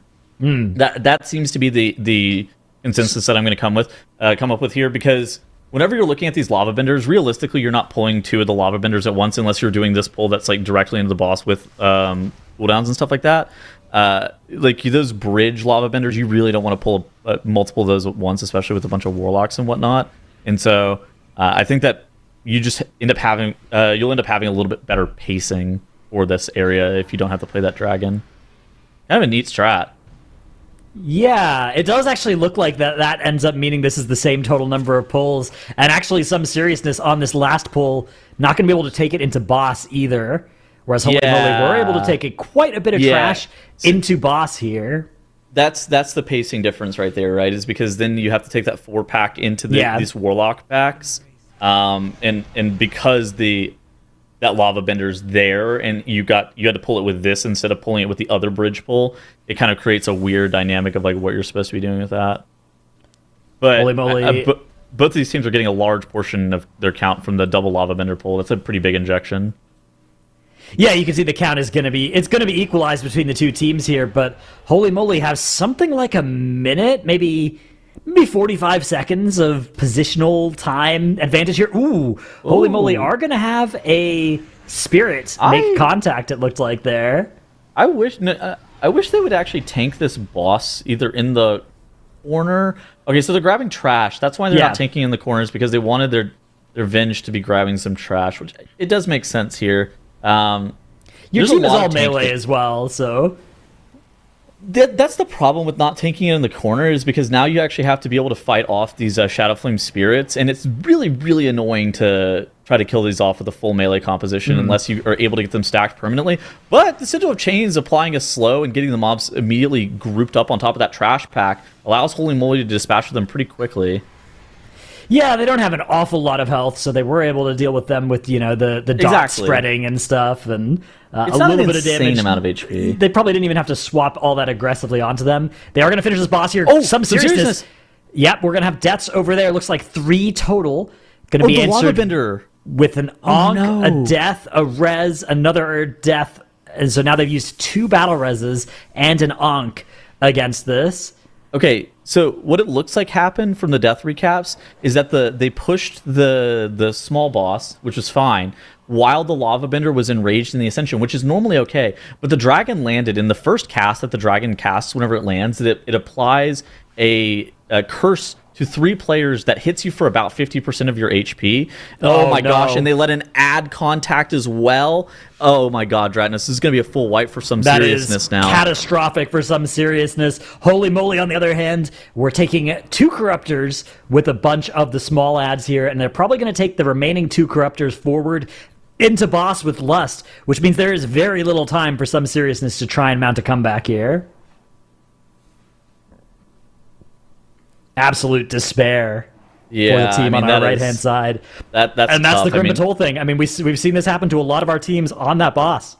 Exactly. I think it's not even just necessarily that boss. I think it's just this dungeon and Necrotic Wake. Whenever we've been interviewing our teams beforehand, we try to get a little bit of information as to like what dungeon they believe is the hardest, and they unanimously say Grim Batol and Necrotic Wake is the most volatile dungeon, thus is the hardest to play, and it's honestly the hardest to prep and practice for because of the volatility of it. So, like, do you end up playing a more conservative strat? Like, are you going to end up playing something that's maybe a little bit slower at times to make sure that you're going to be a bit more consistent? Those are the kind of things that you have to factor in. Whereas on the left side of the screen right here, Holy Moly is playing these double Faceless Corruptors into the last boss. This is really scary as well, because whenever you have those small hatchling mobs, they put a shadow damage taken debuff onto players. And like if you end up getting corrupted while you have that shadow damage taken, it can also cause problems. If you also get the circle while you have that shadow damage taken, it can also cause problems. And so Holy Moly really just needs to be aware of that kind of thing. Yeah, they have a lot of defensives available for it if they are aware it's coming. Yeah. There's Cloak of Shadows, Anti-Magic Shell, extremely effective in this area as well. You want to know a hack? If you tag the hatchlings that are in the trash pack and meld them off, they actually don't apply the shadow damage taken debuff to you. Wow. So I didn't see if any team did that, but that's something that you could in theory do if you want to use that on the trash mobs. All right, yeah, you can see an anti-magic shell coming out there. That's going to mean that none of that one extra of those circles doesn't even go out here for Holy Moly. Love that. 10% on the boss now. There's very little time left for anything to go wrong. This is going to be a very impressive 0-death run in a dungeon that has been a lot of deaths for every other team that's been in here so far today. Extremely strong showing. Holy Moly advancing to a 1-0 lead in our series. Holy moly, overcoming the volatility. I mean, you can just use, honestly, we can just leave it there. Holy moly. I mean, it's perfect name and also a pretty perfect run from them on this. No deaths and really coming in to overcome that volatility and get some consistency in this notoriously difficult dungeon. But of course, some seriousness, I think, put up a really good fight here. So, Dratnos, looking at both of them, comparing them, how do you think these two measured up? Yeah, I mean, I don't think there's too much to be sad about if you're a Some Seriousness fan from this damage chart. Like, you gotta remember the part of the dungeon that Some Seriousness didn't get to do is the massive AoE pulls at the end of the dungeon, which is just a huge amount of pad for the overall damage meters. I think that actually Some Seriousness were doing a great job of keeping it even, keeping it close throughout the run up until that wipe. They were maybe a tiny bit slower, but it was definitely good. So I don't actually think that there was a point of weakness for them, especially, or a point of even divergence between the two teams on the overall damage or anything like that. I think it was largely just an issue of that wipe, and then Holy Moly probably would have been a little bit faster throughout the rest of the dungeon, but I'm curious to hear Zyro's thoughts. Yeah, so like you were talking about, this is an extremely difficult dungeon in general, right? Highest key level, huge pulls that we have to worry about, but the thing that I want to focus on at the start of this dungeon is something we were curious about last weekend, and we were thinking about particular strategies that could make this section of the dungeon, particularly the bombing run, a little bit more clean, and we saw a little bit of tech being shown off here by Holy Moly. Teef spawns this destroyer on purpose and pulls a couple trash packs together, darknesses himself for a little extra DR, and then they just throw a few of those bombs on this trash pack, and that consolidates a couple of trash packs you normally otherwise wouldn't send any of that bombing run into, and it just makes it a little more efficient. The question then that I have is, why don't teams go a little bit further and pull more than a couple trash How packs together? scalable is it? Yeah, exactly. How scalable is it? How much more can you pull?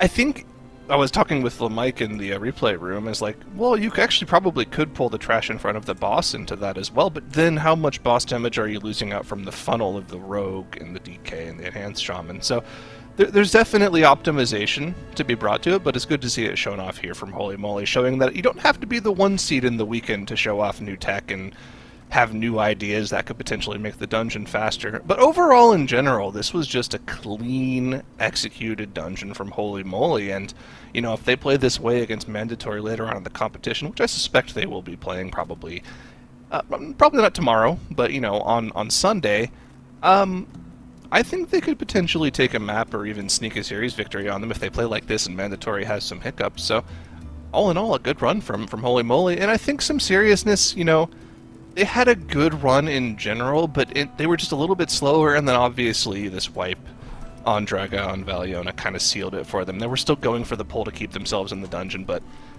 just weren't able to make it happen. Mm-hmm.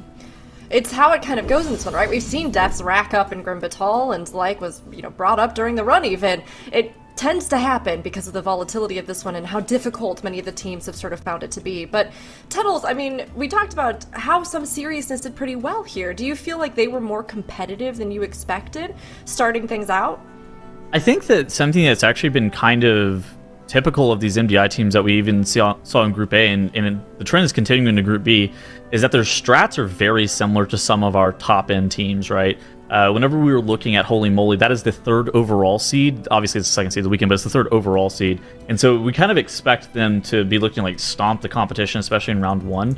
But I think that for Some Seriousness, they're doing very similar strats, and it kind of comes down to consistency. I think that that's going to be the differentiator between the top teams and like the lower seeded teams, is how often are you going to be having like 1 or 2 death mistakes inside of your dungeon, and how much is that going to come back to bite you? Because Challenger's Peril is just so punishing to the point where even if you have like great strats, if you're only consistent with them 70% of the time, you know, there's always wipes that you can have on the Valiona encounter and stuff like that. And I think that for some of these dungeons, they are just, you have a higher degree of likelihood of wiping at specific points as well.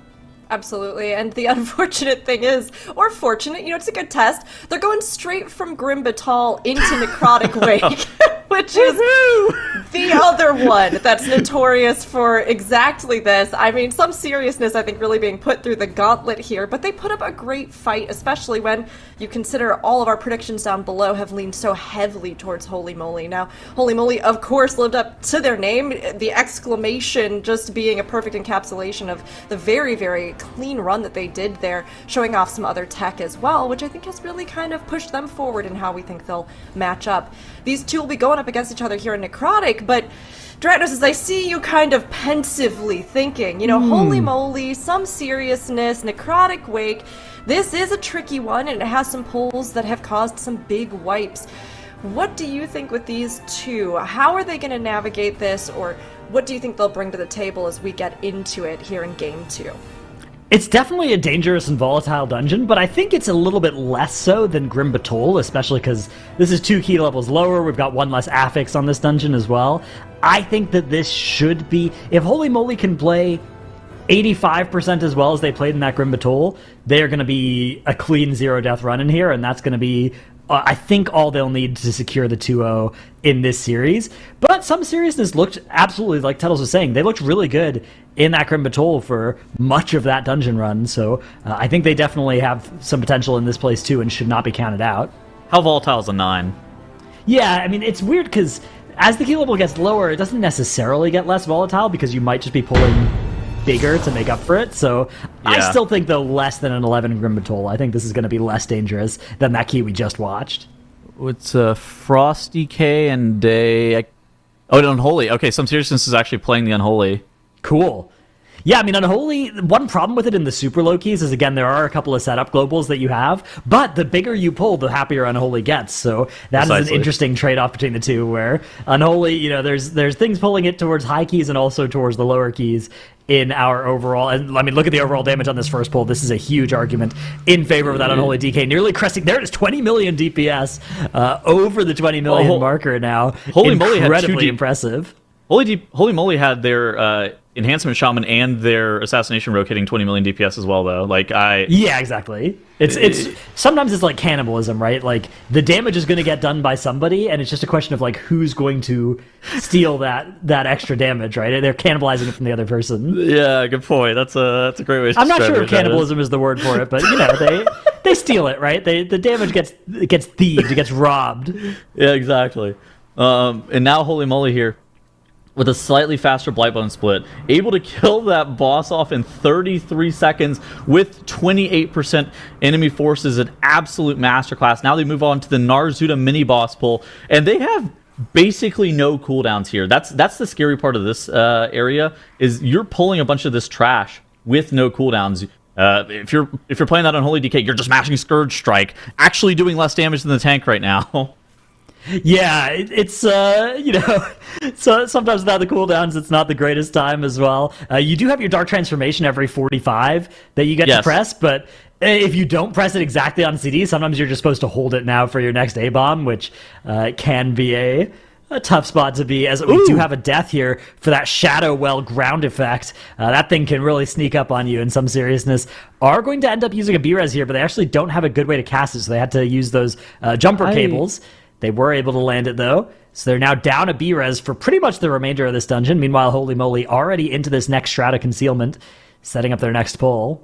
Something that you talked about, and whenever you were referencing the volatility of this dungeon, you didn't think it actually makes it that much safer in some aspects. I do think that the big thing that becomes safer, though, is the tank survivability. Yeah. I think that you're going to see far fewer tank deaths in a 9 than you would, in theory, see in like an 8. Now, Fortified is still applied to the key, or I said an 8, but I meant like a 10 or an 11.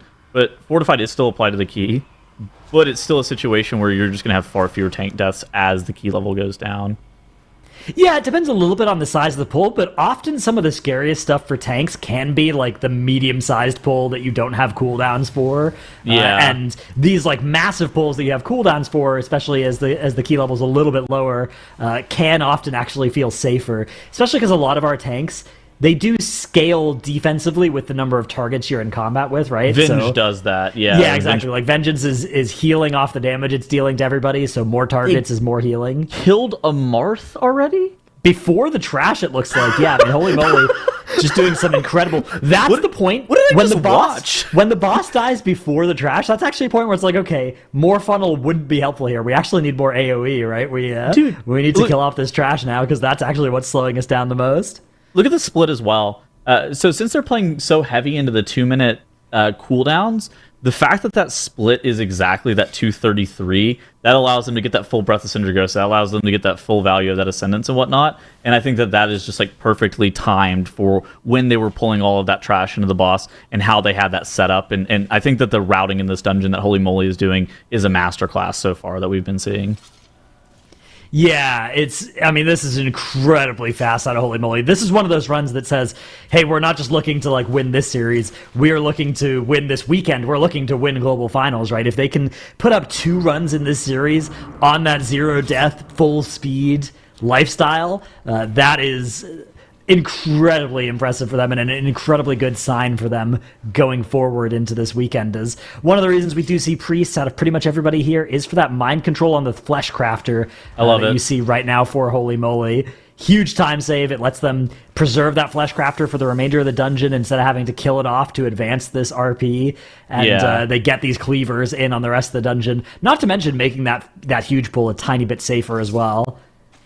It's a forced RP, but the way that you can skip it is if you have that mob under the effect of mind control. Basically, the game is like, oh, okay, you've already killed off all the trash. That's your pet now, and so you're able to continue to have that mob doing an insane amount of friendly fire damage to the other mobs. I know in hierarchies it can even do upwards of 50 or 60 million damage with a throw cleaver. It's still very valuable, and I think it's something that they're going to factor into their route.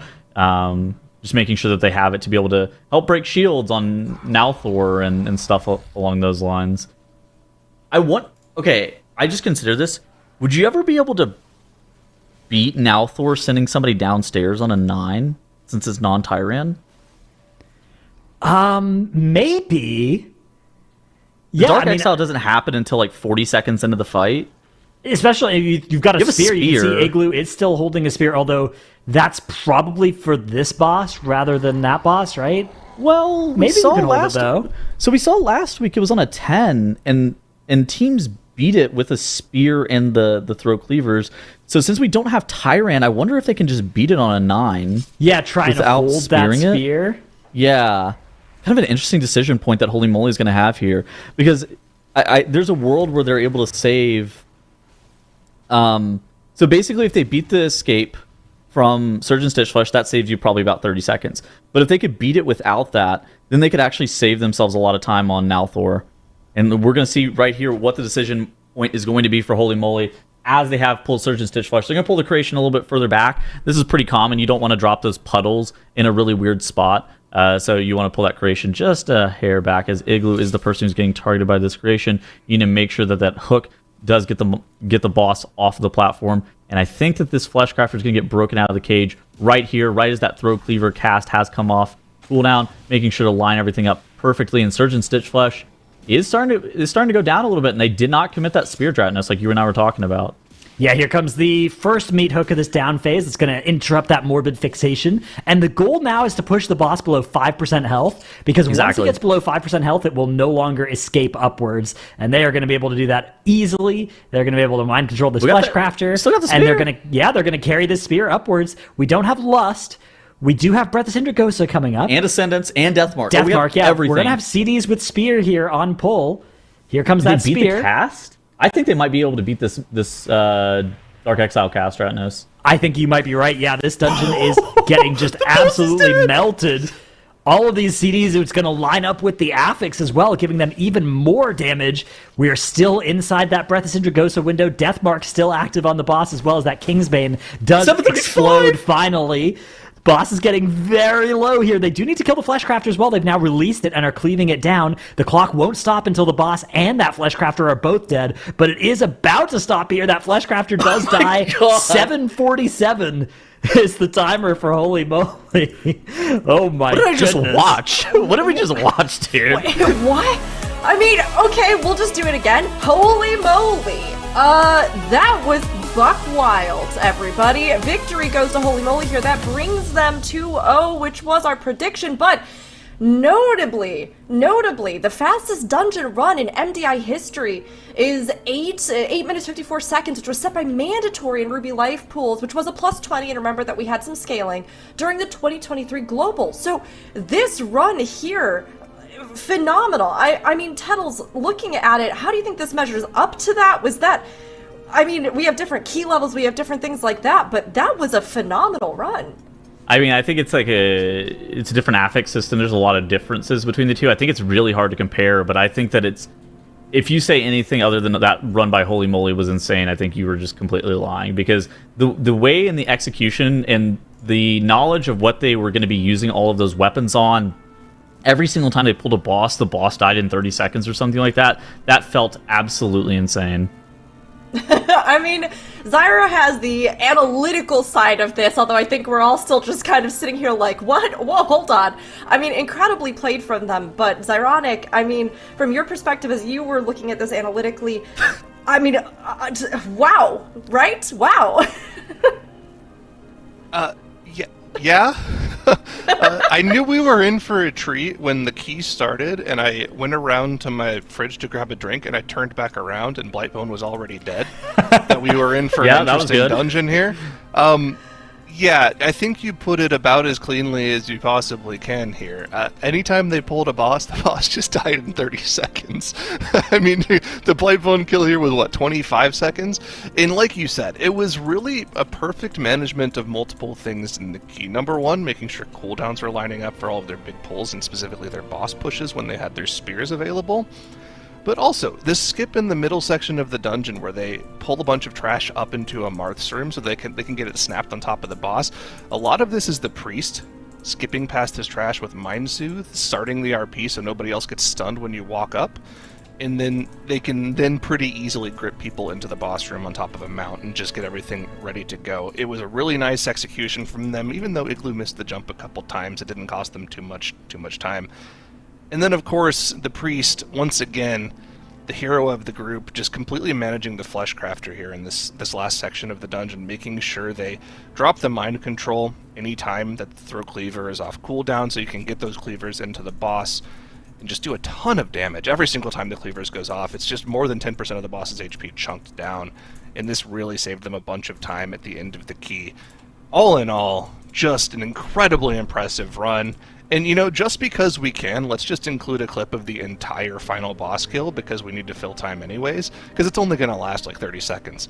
Look at the burst damage here, man. The boss just instantly gets chunked. Look at the throw cleaver here. Boss goes from 40% to 25% in the course of like a second. Just insane execution from this team. Holy Moly is a very apt name for this squad. Sub 8-minute run, like you mentioned, fastest run we've ever seen in MDI history, and that's a pretty long history at this point. We've had 9-minute Ataldazars, we've had 8-minute Ruby Life Pools. Now I've got a sub 8-minute run. So they get 12 Gilded Crest for that, right? I think this is good crest per hour. Yeah, I think I could get a lot of crests on my druid. So I'm looking for some people for +9.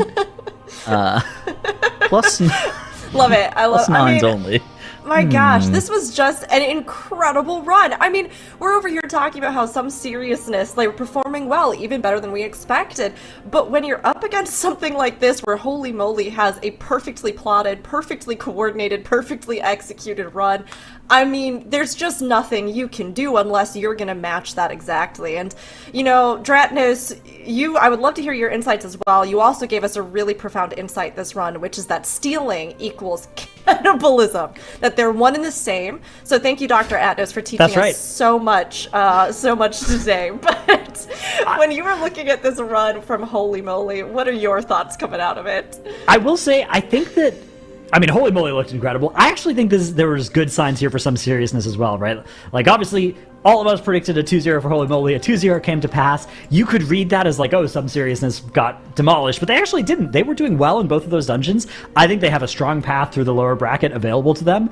They could certainly still be one of the 3 best teams at our weekend, and just, I mean, what Holy Moly did there was going to be very hard for almost anybody to beat. So I would say chin up if you're some seriousness out there. It's definitely not over just yet. That's why we have a lower bracket, and this team looked super competitive in both of those dungeons we saw.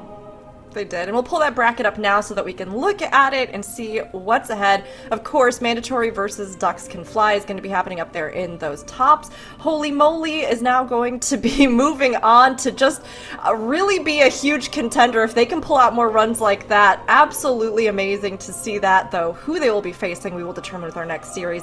And down in the lower brackets, things are shaping up as Labros is going to be facing Cursed and some seriousness. Again, like you said, I think a strong path for them as well, whoever they end up with moving through there, because they performed well. It's just that we just literally had the fastest run in MDI history happen. So okay, you know, like, you just have to recover, you have to keep going, and you have to give it your best shot. But all of our teams are going to be doing that, of course. And next up, we will have No Title versus Advance. I mean, an incredible series here to go out on, but No Title and Advance are definitely going to be bringing their all as well. We'll have a short break here on our side. Everybody recover a little, rewatch the highlights, clip it, look at it. I mean, what an incredible run for us to be leaving on, but we will take a little break, a little breather, and we'll be back with you very soon.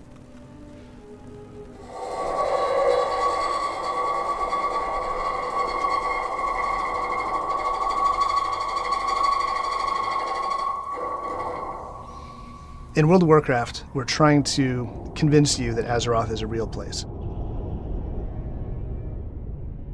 Good sound design at WoW, we want things to feel organic, we want things to feel believable. We have to kind of fill in all those blanks because by default, everything's just completely silent. Ambience is always one of the coolest things for us to work on. The zones in The War Within, the sound team really knocked it out of the park. They're lush, they're vibrant, they pull you in and they kind of reinforce what these places are all about, whether they're friendly or hostile, you know, familiar or unfamiliar. Early on, we want to understand what the intent behind what designers and artists are doing. We want to understand why they made those things so that we can match with sound. So we pick up where they leave off and we fill in the blanks, we fill in any of the sounds that are missing, we define what that zone sounds like or what that creature sounds like, and if there's emotional intent or if there's gameplay mechanics, we want to make sure that sound is right there reinforcing all those things.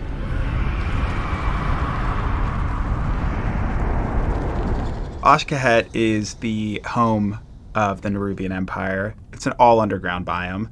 I think an important thing to delineate is that while the Nerubians are scary humanoid spiders, they have culture, they have commerce, they are just a fully functioning society. So the overworld, it's bustling. And then the underground portions are corrupted by black blood. So there's kind of two very distinct vibes. At the beginning of my sound design process, we try to meet up with world building, or as a team, we will fly through the zone together, just kind of to get an overall feel for it. When they said we need this to feel dark, you're underground, it's hostile, there's crazy old god influence underneath, in my mind, like, this is going to take a lot of synthesis. That's kind of what I gravitate towards. I wanted to synthesize winds just to make it feel detached from our reality. So I synthesized these on my Moog, going through some reverb, some delay, and some panning.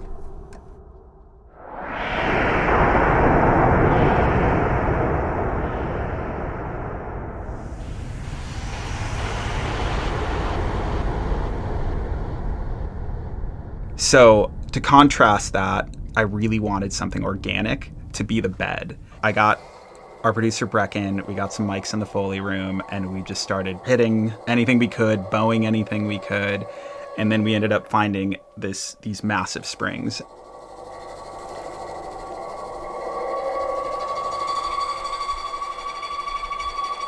The combination of that led to this like really incredible, like rumbly but screechy quality from the giant springs in the bow. I processed it to the point where you would never know it's a spring. It has an organic quality to it because it's air moving, it's a thing vibrating.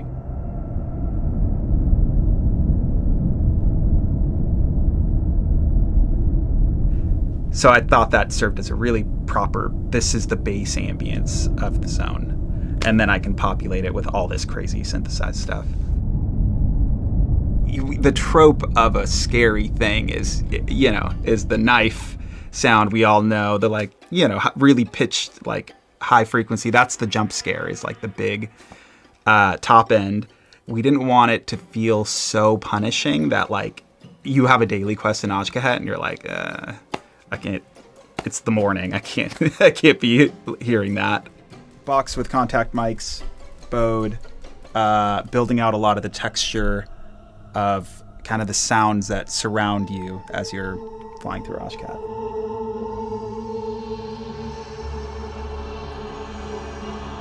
I always go in with some intention of like, I want this sort of texture or I want this sort of frequency range, and then you just reach for what's around you. It's like it's going in with intention and letting the creativity just take over.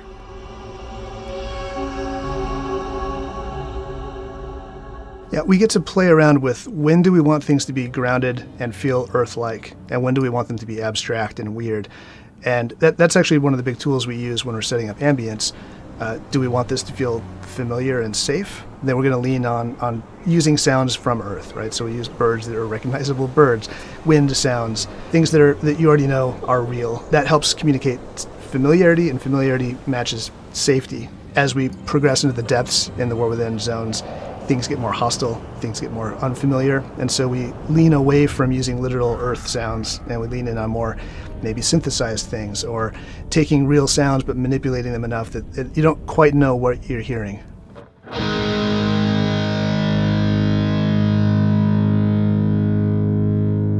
Hallowfall is the biggest zone in the expansion. It's got a giant crystal, and the crystal actually has two phases.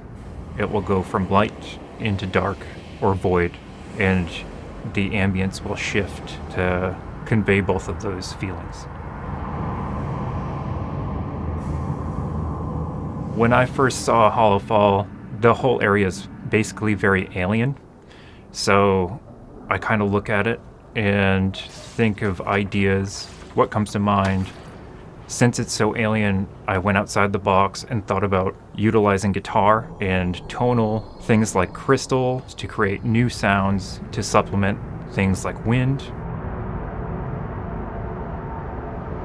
I wanted to use the guitar, and I didn't want it to sound musical. I wanted to use it just to create like broad swaths of ambience that moves and shifts, so it feels like a space, but when you hear it, you're not like, that's a guitar.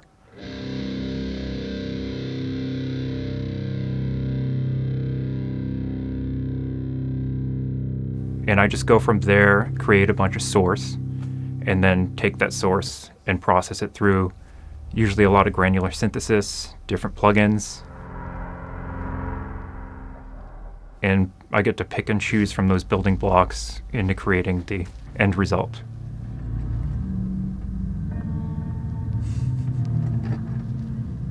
And then filtered it.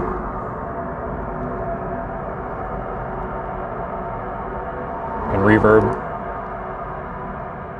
Granular synthesis chops up the waveforms into grains and will replay them back in different orders, creating a new sound. When I first try a sound out, it's 100%, I don't know what I'm going to get. So I have an idea, an end goal, but it's basically throwing stuff at the wall until you find what sticks.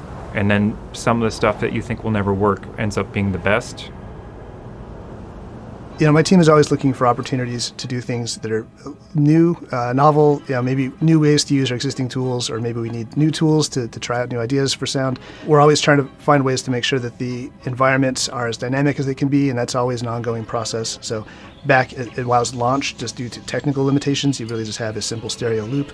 Today we have dozens of sound emitters all around you. There's positional stuff happening everywhere you are that I think helps reinforce how real and grounded all of these sounds are. They're not just a file that's playing, it's a soundscape that you're a part of.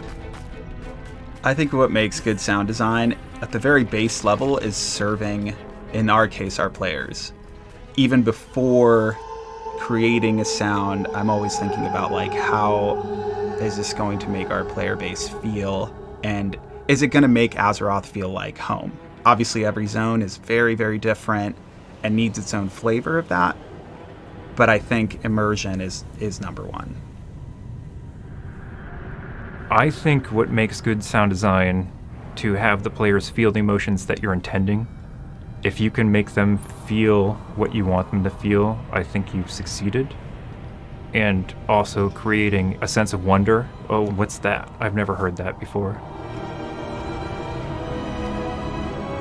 I think the sound team did a really solid job on ambience across the board for the War Within. I think each zone has really unique vibes, and I think if you just spend some time just listening to the sounds that are in each of these places, I think you can really tell the progression from relative safety up above down into some pretty scary stuff down in the depths. I'm really proud of what the sound team came up with there. I think it's worth listening to if you haven't.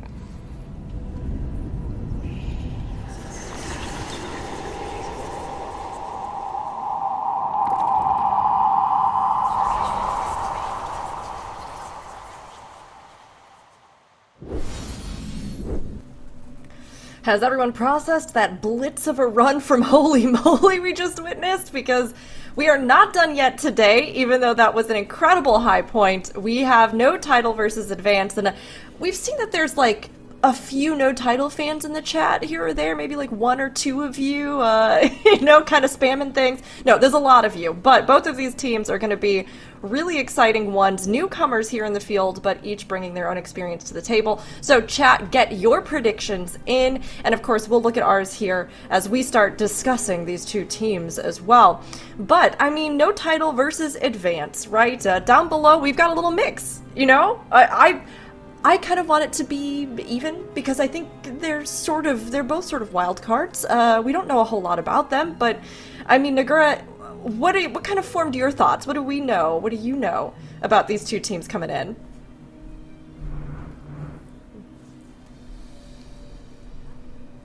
This is the thing that happened in our fourth match, right? So I was like, maybe it just happens again. Mm-hmm.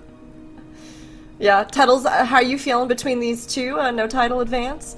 I think that, honestly, this match is probably one that could go either way as well. I think that whenever you're looking at no title, they're, by seeding, a pretty big favorite on advance.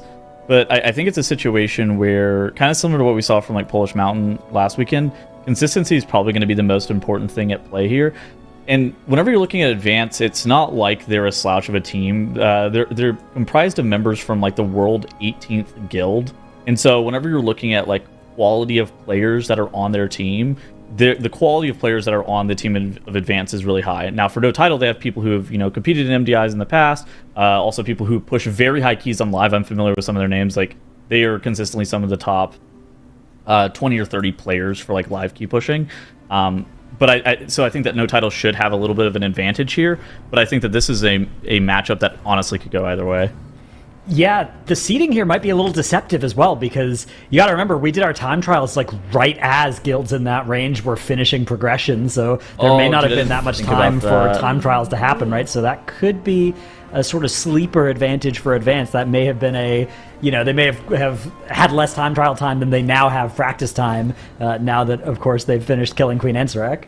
I think this also might be a good situation where you see some of the strats that were deployed in Group A, and as you get further away from like having to commit a bunch of progression time to killing Queen Ensarek, and you're able to like look at some of those strats, you could be able to maybe adopt something. So I don't like the fact that I picked this 2-0. I'm going to be honest with you. I wish I could actually go back and amend my prediction, but I will not be amending it because production won't let me. There's no changing the past. Production has dictated it, but we can only look at shaping the future. And here these teams are going to be trying to see who's going to be able to get victory. We have no title versus advance. I'm reading it here like advance. It's just one time, right? But who knows? I mean, if they keep moving forward, they may just be unstoppable. Mist of Tyrannus-Scythe is going to be the first map here. And while both of these teams are newcomers here, again, they're strong contenders, whether it's time trials or their raid experience that has kind of put them one against the other. Now they get to really show us what they are going to put in the Mythic Dungeon International. Mist with its maze has some potential pitfalls, although it's a little bit lower of a key level here than our last one, as we saw last weekend. So Dratno says no title and advance face off here. Mists, how do you think they're going to approach it? Yeah, I'm looking to see Warlocks. I think as the key level goes down, the value of the gateway goes up even more, because travel time becomes even more valuable, but the teams do not agree with me in the slightest. We're going to see 0 Warlocks in this dungeon. We do have a little bit of difference between the two, though. We have a Unholy Death Knight for advance versus a Frost Death Knight for no title, and then we also have a different tank healer combination, right? We have the warrior who's already just procced Battle-Scarred Veteran as well. That's that really powerful warrior sort of pseudo cheat death effect they get when they drop low, but it's on a 3-minute CD, so dangerous times for no title. Whereas advance are playing the Vengeance Demon Hunter Disc Priest instead. I actually like this approach by both of the teams. Now, last week we've seen a lot of pet classes. I mean, Warlock mostly, but also Hunters, to not only the gateway here to start, as you mentioned, but also to be able to pull through the walls with the pets. But then we saw Miscount not playing any of that stuff, and we've seen some of the teams, Perplex actually, not pulling through the walls at all, just going slowly mace by mace, which ended up being faster than what all of the other teams did with their pets, right? And I think that is actually a play for Mists. To just not have to pull through the wall, because the time that it takes the trash to walk through the walls, to be able to gather up and then kill it, it's not actually, or it doesn't seem like a time save. And I think maybe NOTITLE and Advance also realized this and end up going without those pet classes and just sticking with that meta DPS comp, as both the teams are gathering up this second Bowbreaker pool that they have to finish off to be able to spawn the boss here. They both did use Bloodlust on that first pool, which means they're not going to have it for Ingra here, but they probably also don't need it. They're going to be able to one-face the boss without that lust. Yeah, exactly. It's going to be interesting to see here. I agree with you that getting some cuteness is not worth dropping damage. I do think the two gateways in this dungeon are so good, though. I feel like they're such big time saves, but we are going to see Ingra Malik pulled at just about the same time here by both teams, so this will be a huge test of how much damage they can do. Heart of the Wild, pop tier on pull for NOTITLE. That's going to help them defeat the tree, hopefully. Looks like Advance are saving a lot of CDs here. They're saving that power infusion as well, delaying it for this damage amp phase. NOTITLE also holding everything they can for the double damage moment here. It's coming up very soon. It's going to be Advance that push first. There go all the CDs. There's that power infusion onto the Enhancement Shaman. Yeah, also looks like Advance did manage to cleave the boss down a little bit further, as the boss was on 85% once his damage amp phase did start. Whoa. Well, NOTITLE all of a sudden gets so much damage out of nowhere, though, as they are bursting down the boss, and it dies for NOTITLE. much quicker than for Advance. Advance not being able to finish off the boss in that damage amp phase, so they have to finish off the boss right now, which means it's going to take them quite a while, and that's going to be a pretty big damage loss, or time loss rather, sorry, for Advance, even though they do have that PI. Very interesting. Yeah, the power of that burst that NOTITLE had there. If I had to guess, I would guess that's the difference between Frost DK and Unholy DK burst there on single target with the M+ builds. Frost DK just still does so much damage in such a concentrated window. That would be my guess as to why there was such a difference there. Advance also left a add CC'd and had it come in late. You can see they are going to grab a little bit through the wall here with a double jump throw glaive tech, pulling some trash over from the right here. So they will be getting a little bit more count off of this first pull in the maze area, which is nice. But NOTITLE are just going to go with this sort of perplex strategy of just moving through the maze quickly, not bothering with pulling stuff through the walls, and just saying, you know what? All of this pulling through the walls, we can solve all of that with one more pull at the end of the dungeon and just get all our count there. Yeah, maybe the Resto Druids also coming in at Heart of the Wild, Convoke combo as well. Definitely a little bit of burst. Not sure if it's more valuable than the PI would be, probably not. But maybe close. Either way, NOTITLE moving on to that next area. We can see the Resto Druids moving around, getting knocked around by these defenders. Unlucky. But Advance doing a pretty good job advancing as well. Through the maze, as both of them are at the same count now. Looked like NOTITLE actually did have a little bit more count coming into the first boss pulling, like maybe one patrol more or something. There was one extra trash mob that Advance had CC'd that they actually killed during the first boss, so they did equalize count then after that happened, But it was an interesting difference in how they set that up, for sure. As this maze area does continue for Advance, they are a little bit ahead on count, but they are just entering the room that NOTITLE are finishing up right now. Our two teams do have Advance, a death here on their healer. That's going to be a battle res committed and 15 seconds of death timer, and that is not good news at all. 15 seconds is a lot of time in dungeons as short as these.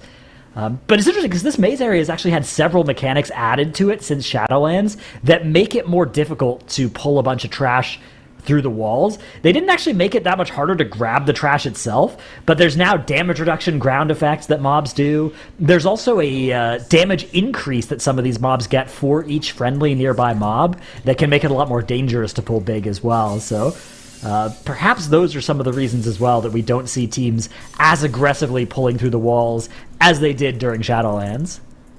Yeah, very possible. We do see Advance actually being quite a bit quicker compared to No Title here in this maze. Very interesting. They seem to be moving slightly more efficiently, at least when it comes to trash count, because of course they did pull that extra trash pack. Now in the actual maze itself, they are slightly behind because they now just managed to get to the Gorge Gullet, while No Title did manage to pull it earlier. And it looks like No Title bursting through that Gorge Gullet so quickly. And yeah, I mean, I don't know. If No Title can pull an extra trash pack at the very end without having to do one extra trash pull, then I think No Title is looking very strong, especially with that death on the board for Advance. One more thing to mention is that Isogi on that Priest now is missing that stat buff that you get from those mushrooms at the very start. Now, thankfully, it's the healer that died and not a damage dealer, so it's not going to be as big of a damage loss for them, but still something to mention at least. Yeah, it's the best person to die on your team is generally the healer in an MDI setting, right? Like, if you're in a high key, you often would rather not have your healer die because that's going to lead to a wipe. But typically in this sort of key level, if the healer does die, everybody can just press some stuff and you can get the healer up, and then you're glad that you just didn't lose damage. Or, of course, a tank is usually the worst person to die. But it's still not good. Again, it's not just those 15 seconds, but the 15 seconds are a large part of it, as No Title do engage Mistcaller here. Now, another burst opportunity that you have in this dungeon is killing Mistcaller from 10 to 0 before she finishes that guessing game cast. That's something that Perplexed were able to do in one of their, I believe, 2 or 3 mists that they ran last weekend. I'm curious if either team will be able to make that happen, or will even go for it here. That could be a big opportunity, something like a Heart of the Wild Convoke the Spirits. I guess Heart of the Wild's been popped on pull here, but even a Convoke the Spirits, anything you can do that will let you do huge damage in like a 4 or 5 global window is really good for trying to make that push possible. Yeah, we'll see if they end up trying to do that, as they are in that first intermission phase. Advance still fighting the maze. I think this was their last one, so they're going to be engaging the boss soon in just a moment as well. So they ended up having 6% more enemy force. It looks like they're going to be pulling even more trash on top of Mistcaller here. You can already see the DK running off to the sides to be able to pull some trash through the walls here. So we'll see if they're going to be gathering up onto Mistcaller. Now, I do like to pull onto Mistcaller here if the trash ends up actually walking in, because I do think that is pretty efficient. But the fact that they reached the boss quite a bit later, I do think that's overall not going to be worth it. If No Title can execute the bigger pulls at the end, of course, because No Title somehow has to make up for that trash differential at some point. Yeah, which, again, I think the theory is pretty sound that you can get a lot of count at the end of this dungeon. And oh, are they doing it? They got it. Nice. Wow. Huge push by No Title. That is an incredibly impressive time save out of them. I'm curious to see if Advance will be able to go for it as well. I do think that the comp that No Title has is slightly better at making it happen. But we'll have to watch as Advance will be making that attempt soon too. I think at this point, No Title though, I mean, that 6% count, I think they're going to be able to pick that up relatively cheaply here at the end of this dungeon. We are going to see Shroud of Concealment now used to send them forward. Meanwhile, Advance finishing what is either the last or second to last guessing game of their fight, depending on if they're able to make that push happen. And we'll see as No Title does gather up a huge trash pull on their side. They did use Shroud to get here, and they're now gathering up all of these Staghorns. It's going to be slightly dangerous as the AoEs come through, plus those poison debuffs from the Reavers. You can see Solo dropping really low, using a Cloak of Shadows there at the very end to make sure that Cheat is not going to be procced here, as we also see a lot of debuffs coming out onto the healer. Of course, they do have one extra poison dispel coming in here because of that Raster Druid in their comp compared to the Priest on Advance not being able to dispel that poison, which is going to be a little bit helpful for them, as well as it's going to come up. And they barely just didn't make the push. 1%. 1% on Mistcaller is a tough spot for Advance. Look at where they're running, actually. Advance doing a cool thing here. Not going to be waiting for Mistcaller to finish the RP there. They're going to run around the edge here. And this is a strat that we saw developed towards the end of Shadowlands, is that you can sometimes save a couple of seconds by doing this run around the edge. It is only like a second or two time save, but it can be indeed a time save, and it looks like Advance think it is, so they are going to go with that. Meanwhile, No Title into the last boss here. A bunch of trash coming with them. They are in some danger for a little while here. They have had one death on the board, but no battle That's actually an observer death. So that was our observer death. Okay, yeah. That's our we have a funny thing that happens on old Mistcaller. Yeah, so that there's 0 deaths indeed on the board for no title. That's not to be confused like I just was. And yeah, they are going to get a 100% count as well here from these last 2 mobs. In fact, they're 1 mob more than they need. They are chilling on count. They are chilling on time. Advance trying to catch up here, but no title. Just have to deal with the end of this boss. There are a couple of those orb buffs going into this boss, so this will be pretty lethal if anybody gets hit by anything. But they've done a good job of dodging. They've made it through the last intermission phase, and just 25% of the boss left. This is looking like an incredibly impressive run out of no title here. This is going to be fast. This is going to be a sub-12 minuter. Yep, the boss is dropping lower and lower, and still, again, 0 deaths on the board. This 1 death was an observer. It wasn't actually, so it's false. They do have 15. They don't have that 15 seconds death penalty. So incredibly speedy run by no title as they finish off Tredova, and they're gonna be moving on and winning that first dungeon against Advance. No title claiming that first victory here in our last series of the day. I mean, between these two, we've been trying to figure out, well, who's going to kind of lead the other? Who's going to be able to push this? And no title was one that a lot of us kind of backed, and it looks like they are proving that right. But as we've been sort of gathering info on these first-time MDI teams, I mean, Nagura, what were some of your takeaways from this first map? So I think that the strategy and the approach to Mists from no title here was generally just better. Just going through the maze, normally not trying to pull anything off that is crazy, like pulling anything through the walls. I think it really paid off for them. And also being able to not get that last intermission phase on Mistcaller was crucial for them. So I really, really liked their strategy and their approach for this dungeon. Yeah, I think they both seemed pretty solid in what they were trying to do, moved through that, and while we had the 1 death, that was fully registered over on Advanced side, they still had a really solid strat. They, navigated through, and I think both teams did well, even though no title really had that cleaner kind of run through. Now, Tettles, as you have analyzed the match and gone through it, what were some of your takeaways? I think that both of these teams had some interesting stuff that we can kind of cover and learn a lot about Mists of Tyrannus Scythe about. I think first and foremost, seeing the Soul Cleaver, how this mob works is it can put a debuff onto targets, making them take increased damage.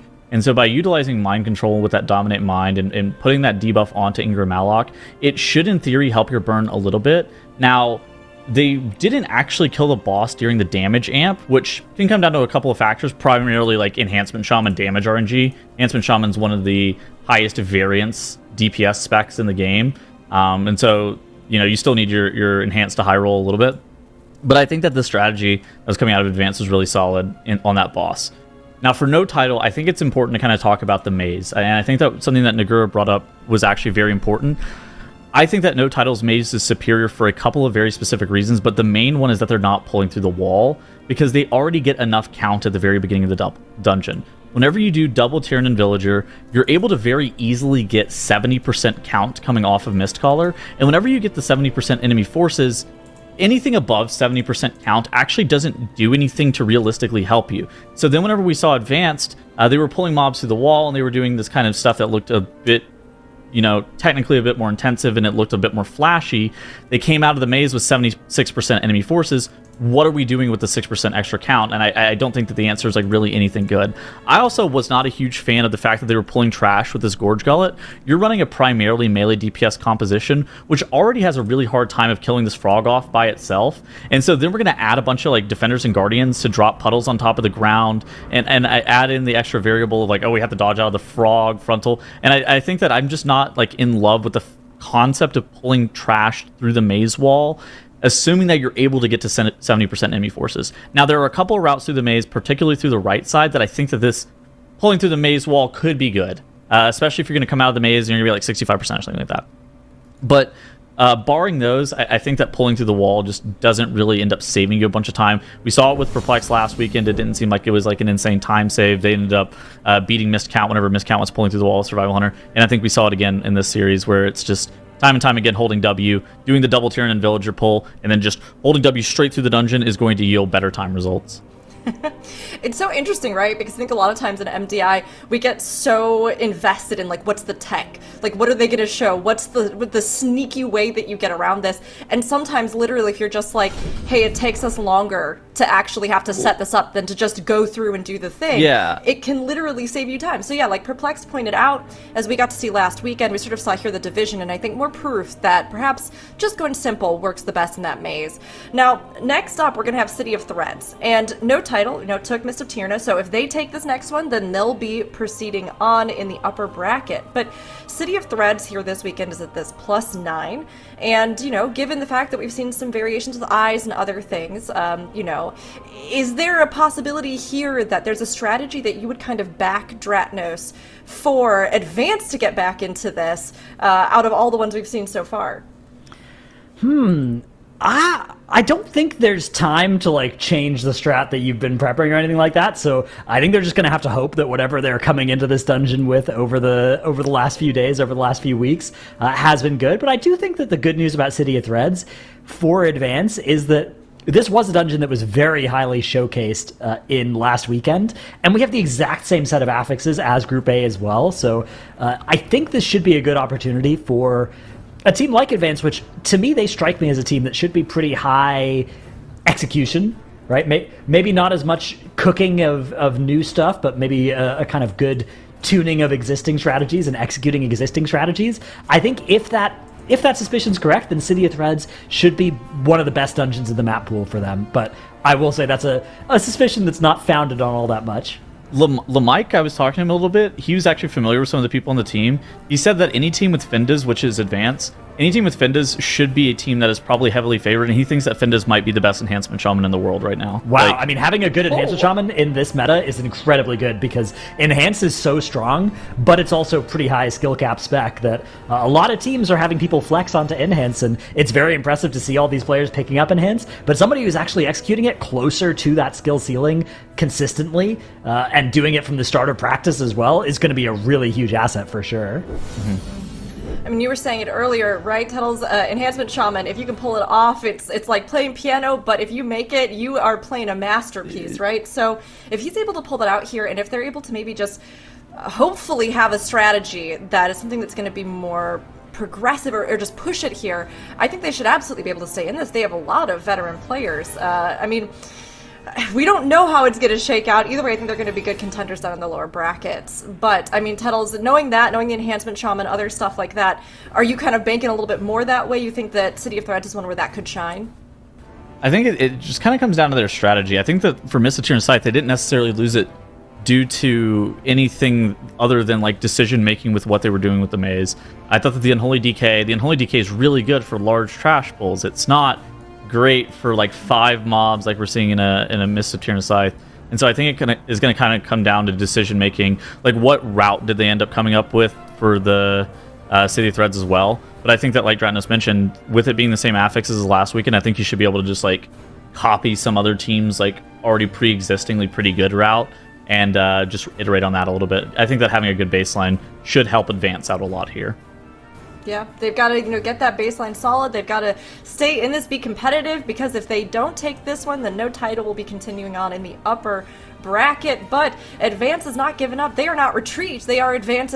So they'll keep moving forward here, no doubt, as they tackle City of Threads. Nagura will come in here with no title versus Advance here in Game 2 of the series. But, we'll take a look. Let us know what you think as we look at the comps here at the start. All right, so interesting. Advance not playing that Prod Warrior. So we've seen almost all teams switch to Prod Warrior for this dungeon in particular.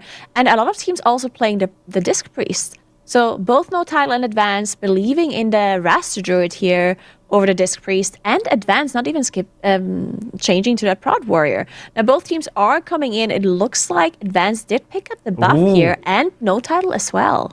So No Title are picking up the buff and then going as a team. Advance are actually going to pull the boss, and then that's going to grip the rest of the group in, I think is going to be the idea here. It's going to be how they'll move forward after getting the buff on everybody except for their tank. But yeah, it's a large buff that you can get from that projector. It makes this pull a lot easier. The time save is questionable because you do have to stand there and wait for it a little bit, but It's a huge safety increase. That Prot Warrior versus Vengeance Demon Hunter disagreement between the teams is going to be very interesting to track as well. To me, the biggest advantage of the Prot Warrior is the pull after the second boss has a lot of those conscripts. They hit really hard. They do a lot of physical damage. Prot Warrior is extremely durable against that kind of incoming damage pattern. Vengeance Demon Hunter, it's a little bit sketchier. So if Advance can survive that pull and do just as big as No Title do there, I think they're going to be happy for it, because I do think the Vengeance Demon Hunter should be representing a little bit higher damage across the dungeon otherwise. It's going to be interesting to track, as Advance does manage to finish off the boss first. It was interesting because it looked like Advance actually pulled the boss later, even though their tank moved ahead. Just by a little bit, obviously, but then No Title did somehow end up killing the boss a little bit later. So very interesting. Now we are going to be moving in to that area. We'll see how they deal with the spies, with the eyes. We've seen the Quadra Eye pull where we split up. We do see the Rogue moving on with the tank for a little while towards some of one of the eye spawns. You can see it on Advance's side. Just so the Rogue can use tricks there at the very end. There we go. The buff is coming out as the Rogue does end up mounting up again, moving towards that eye. We'll see if they manage to execute the snap off the eye here, and then they're going to be moving back to that entrance area to be able to finish off all of those eyes at the same time. An Affix proc here for Advance. Looks like that is going to be handled. I guess it's not the end of the world if it explodes, but they have managed to get all 5 stacks, but not while they're in combat, which is sort of annoying here for them. Meanwhile, No Title also in that spot there. The health bar looks a little bit deceptive if you look at the in-game, because even though it's a big healing absorb, it doesn't actually stop you from getting healed under it. So it looks like they're really low on health, but they're not actually as low as it looks when they have that healing absorb effect on them.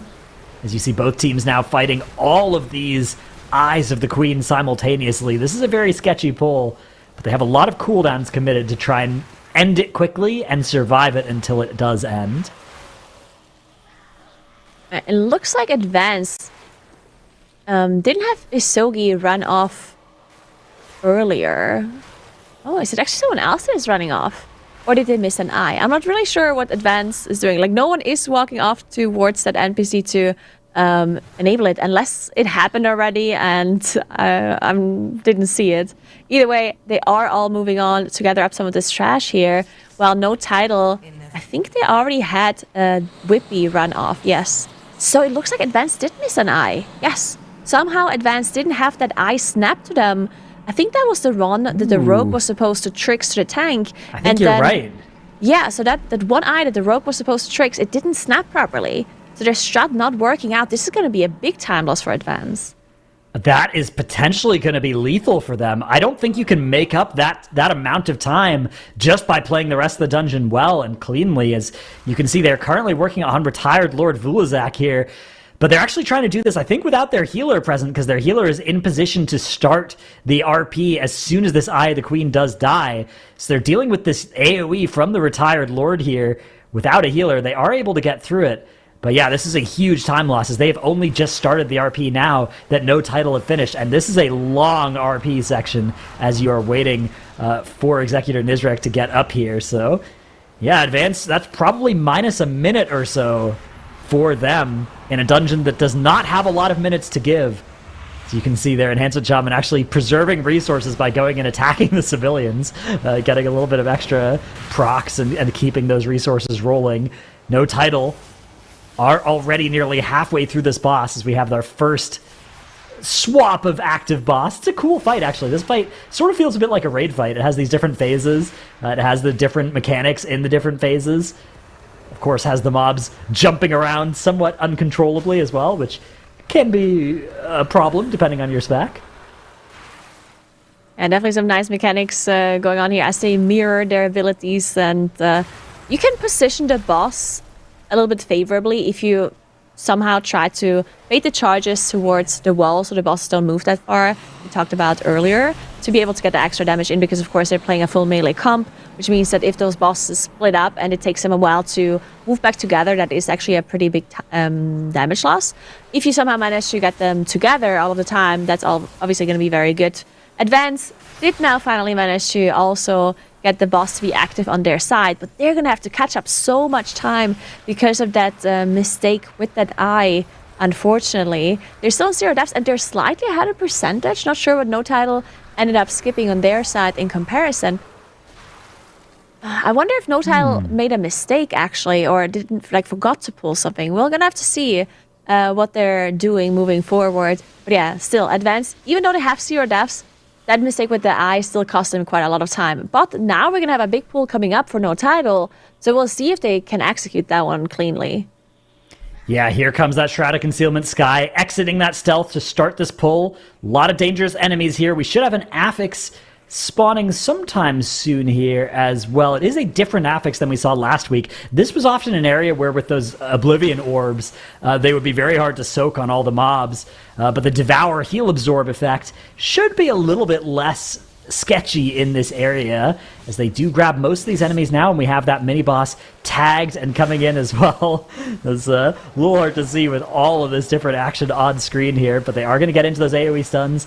There goes that AoE poison. Looks like Poison Cleansing Totem is down to help clean that off of everybody. Ooh, it's going to line up nicely with the Devour affix as well and snipe a couple of those dispels. But Sky gets killed by an auto from a conscript there with all those stacks on him. Does instantly get rezzed. Maybe hits the AoE taunt as well. Doesn't look like it. It looks like the threat is still kind of all over the place. And we are seeing now players starting to die and release as they try and keep this pull going.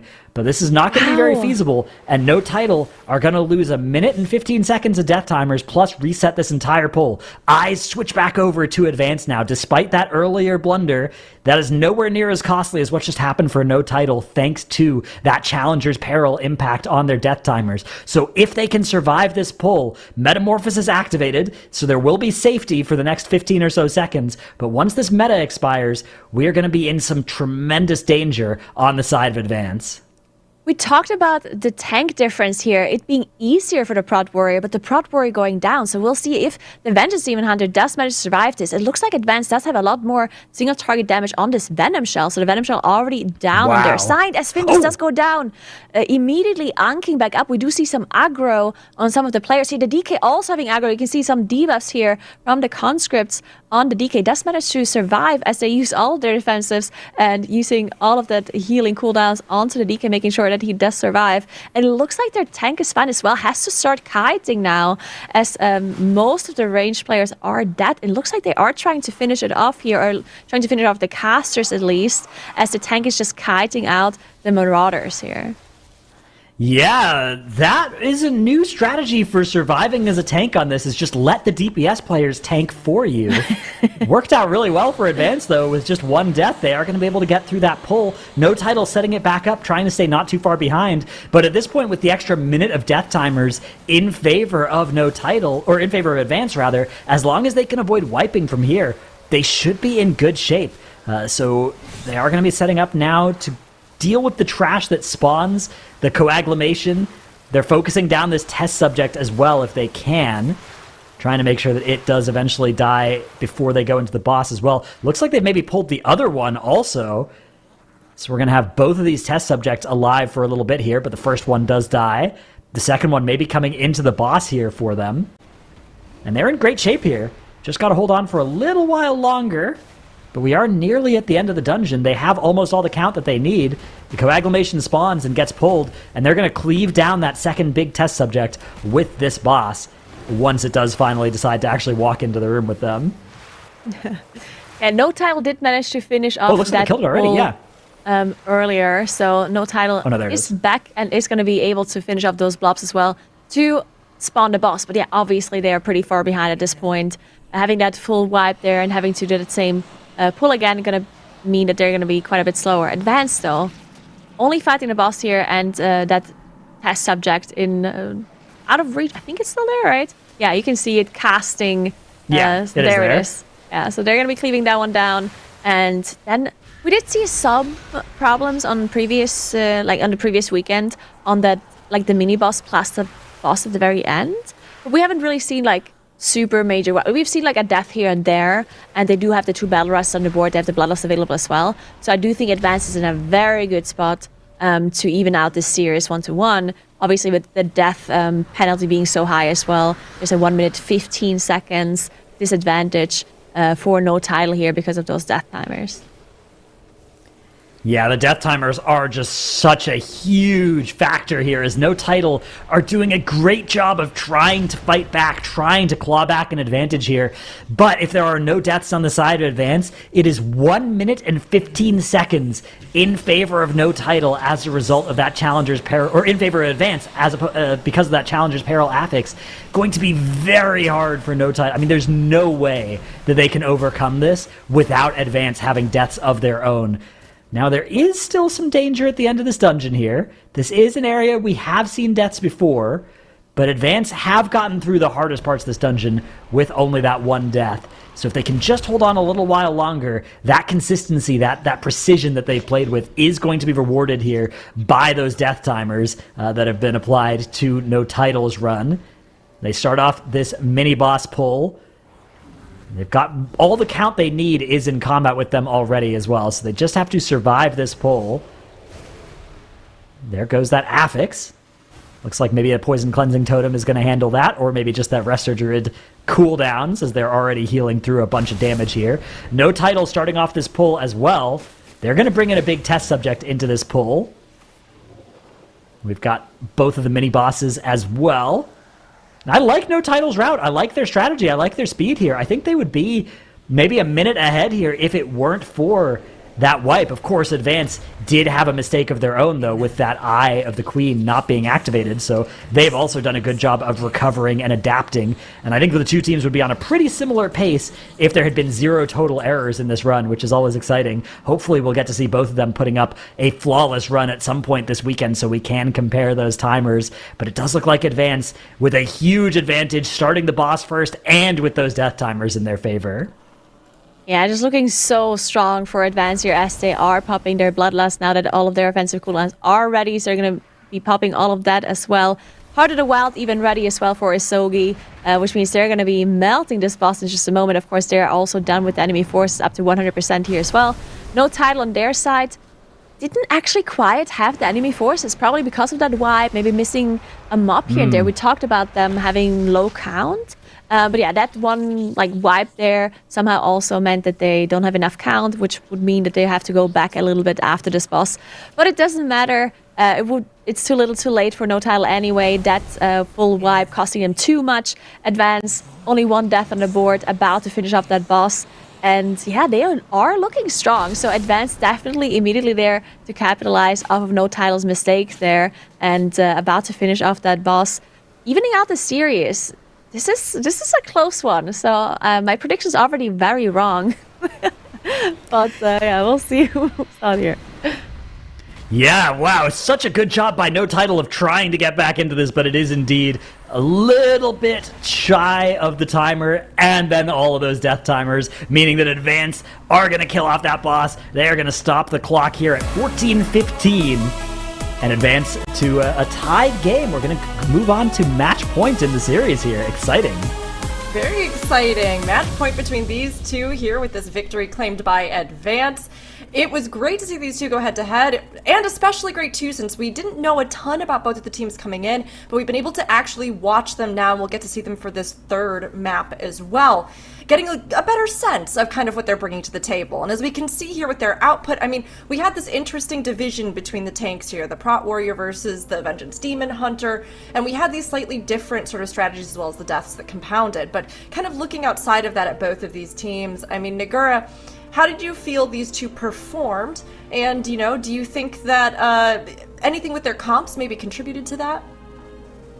I'm not sure. It's hard to tell, of course, because we did see that major mistake and that wipe for no title. I do think, to compare it to the previous time, right? We've seen the fastest time earlier from Ducks Can Fly. They cleared this dungeon in 11:59, which was an incredibly impressive run. Still faster than both of these teams' runs would have been, I think, even without any mistakes. And mainly, the main thing in this dungeon is that pull after the second boss, right? Dax Can Fly managed to execute it so well and immediately move on after the Venom Shell was down, just carrying on all of these casters. You saw just how difficult this pull is for those two teams, right? So I think if a team wants to have the best run here this weekend, they need to do what Ducks Can Fly did. Somehow finish up this Venom Shell and just move on, which I'm not sure how they executed it so well, but that's something I want to see from other teams as well moving forward. So much belief in them, and I don't know how they did it. It was a miracle, but honestly, Ducks Can Fly really did set such a strong precedent earlier and showed that they could do it. Definitely. Tettles, take us into your replays here. Yeah, I mean, I think overall there was like two key moments that were like the most important. For No Title, I thought that the way that they were dealing with all these mini bosses, they ended up getting them all snapped. They end up using that rogue to snap the mobs across the world, and I thought that this was fine. And whenever I was watching it in real time, I was like, okay, this is probably going to be the most important thing, because whenever we were looking at advance, it looked like the rogue snap with the tricks didn't work. Either the tricks fell too early or something like that, and then they ended up like having to just like manually kill this Eye of the Queen off with that Lord. And then they were standing at the wrong entrance or thinking that the mini boss was going to take down that web, which was a little bit awkward. You can kind of see them through the wall here, just like kind of sitting here waiting. And so I thought for advance, like this is probably going to be the point of which they lost the match. But fortunately enough for them, No Title ended up having a little bit of a mistake. And I think that this mistake probably comes down to just nerves. So those conscript mobs that are after this boss actually do an insane amount of damage to your tank. And Sky overlaps Last Stand with Shield Wall like right as the mobs come in. I think that like by overpressing defensives there, you kind of put yourself in a position where now after these conscripts are kind of out, look, like he just ends up getting meleeed, he gets stacked up by the conscripts again, and then just immediately dies. And if he has either Last Stand or Shield Wall there, I suspect that he's probably in a situation where he can continue to tank the pack and be fine. But I think that like a very slight overpress, maybe a little bit of nerves getting to you there, can cause problems just in the future. There was also this issue. We don't see this too often, but Devour ended up not getting healed all the way off of the team, and it ended up healing up the boss a little bit. It's very rare to see an issue with like Devour not getting dispelled off in time, but it does happen even to MDI teams occasionally. Yeah, that conscript pull you mentioned is a really interesting one, because usually as a tank, you are at your squishiest on pull at the start of a pull, and so a good instinct for tanks is to overcommit to the start of a pull. But in particular, those conscripts in that area, they stack a damage taken increase on you over time. So you are actually most in danger towards the middle and the end of that pull, and that usual instinct of overlapping a couple things to get a pull started while you don't have your resources and while you're in the most danger of getting killed, that usually is really good as well, because it lets you generate threat, because at the start of pull you need to get threat on everything, and then Avatars, exactly. So you need to overpress some defensive so that you can then afford to use Rage on Revenge, for instance, or generate a little bit more threat, be thinking about picking up the mobs rather than living. But yeah, that pull in particular, it really kind of flips a lot of that on its head. You really need to make sure that you can live at the end of the pull, or have a plan for kiting it like Advance did towards the end of that pull. Just make sure you don't get hit by them when they're all low. I will say I was a bit surprised to have the tank death, especially in a non-fortified setting. That to me, since it was like a 9 tyrannical, I was like, oh wow. I was a bit shocked that he died to that. It is unfortunate though. It happens sometimes, right? It goes to show that a lot of these polls, we see them time and time again during MDIs or TGPs, and we get to the point where we're just like, oh yeah, it's just that one, everyone gets through it. But it's actually a really hard poll, and there's a lot to pay attention to. So every now and then it gets you, that bit of kiting at the end, I think Dratnos, that was such a good thing to point out. A great kind of modification there, even in that poll. And, while No Title took that death, it did allow Advance to pave the way to keep going forward as we get here into Game 3, the Stone Vault. We're going to kick this one right off the bat here with No Title and Advance. This is match point. Nagura, give us all the action. All right, so we're going to see both teams here gather up a really big pull at the very start, pulling everything that is available to them, as No Title does pop that Bloodlust immediately. While Advance maybe is sticking to their Bloodlust here, which is something we've seen from Mandatory earlier as well, saving it for a later pull that is going to be very difficult onto Skarmorak. No Title not saving it though, as they're just pressing all of their cooldowns and melting that first pull. Yeah, this is a interesting difference here. That suggests to me that maybe Advance are thinking about a really big pull around that 7-minute mark onto Skarmorak, like you mentioned. So interesting difference indeed. We'll see what that means for the boss pull timer here, as No Title have the boss spawning a little bit ahead of Advance to be expected. It actually looks like it's not that much faster than Advance are going to be into this pull. Advance do finish off all the trash here. Looks like they're trying to set up a re-stealth for their rogue, which is a nice little damage increase. Cheat Death was committed as well for Advance on that pull, whereas No Title had preserved that resource on at least their rogue. Nice little benefit for them with the Lust being used as well. Yeah, not too big of a difference without that Bloodlust. It did look like Advance was actually focusing their damage on the 2 golems that need to die to spawn the boss a little bit more in comparison. Well, No Title, of course, did nuke everything down really quickly, but maybe Advance having slightly more priority target damage on those golems to spawn the boss a little bit faster, of course, in reference to not having the Bloodlust. In the end, No Title was done quicker, of course, but with that big resource committed. So we'll see what No Title does later on, if they're also going to try to do one of those riskier pulls without the Bloodlust, or if they're going to go a little bit slower. We've seen different kinds of routes and different strategies in the previous weekend as well, and it still looks like none of the teams really agree on what's going to be the best strategy coming into this Stone Vault. So very, very interesting. It seems like this dungeon is not as versatile compared to some other dungeons. It seems pretty linear on how you have to go, but still seeing very different strategies or different approaches from the teams. Yeah, there's definitely a couple of options for how you can pull this place. I think I like Advance's position right now. I'm pretty happy to have that Lust available and only have... I mean, they've only lost a little bit on this boss. In fact, they're accelerating towards the end of this boss fight. They might even be killing this at around the same time as No Title here. So I would say definitely the start of this dungeon has gone better for Advance. They've accomplished the same things, but they've saved that Bloodlust. That is huge for them. The last couple of orbs do get handled by No Title, so they're going to be able to take them into this pull. But yeah, I mean, it's the exact same time on the first boss here, but +1 Bloodlust. So that's the thing. It's not +1 Bloodlust because No Title will be able to hit Lust at the end of this dungeon and Advance won't. So they both have the same number of Lusts in the rest of the dungeon. It's just Advance get to use it whenever they want, whereas No Title have to use it at the end of the dungeon. Yeah, very interesting to see that they're managing to kill off the boss at the exact same millisecond it looked like without having that Bloodlust on the trash. So Advance definitely in a very good position in my opinion, because as you said, having a Bloodlust at the very end of the dungeon, yeah, it's nice to have an extra one, but not as beneficial compared to Advance being able to use it on whatever pull they are choosing to do, which presumably is a big one. We'll see in just a moment though, as right now they did both gather at the same pull after that first boss, and now we see what they do afterwards. We did see some differences in this area. We do see some of the teams pull the Forge Loaders and some teams skip it. Looks like we do see a Shroud from Advance and from No Title, making sure they are not adding the Forge Loaders on accident and even skipping that right side pack as well. Maybe pulling it in now. Oh, there we go. No Title actually pulling the Forge Loaders and Advance as well. Same with Advance. So yeah, very huge pulls by both teams. Yeah, these are some sketchy enemies for sure.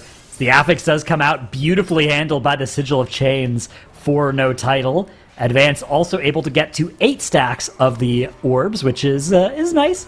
It's funny, there's 2 different orb affixes this time. These ones are, of course, the Cosmic Ascension orbs, so they need to be CC'd rather than the ones that just need to be soaked, the Oblivion orbs. So both of these comps, though, very good at handling that. You have those capacitor totems, you have all the sigils from the Demon Hunter, so a lot of different effects that you can use against them.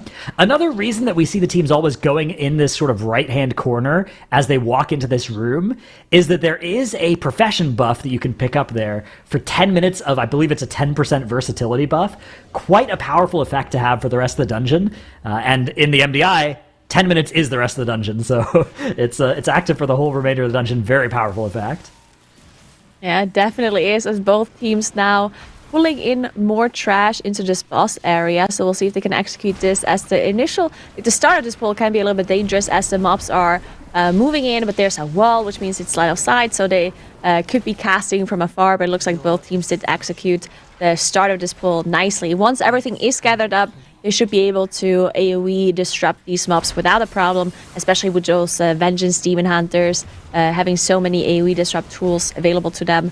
And on top of that, of course, they have 3 melee players with very short interrupts. Priest, on the other hand, not really able to help that much on those interrupts, but that's okay, as most of the trash, or all of the trash actually, is down now for both teams.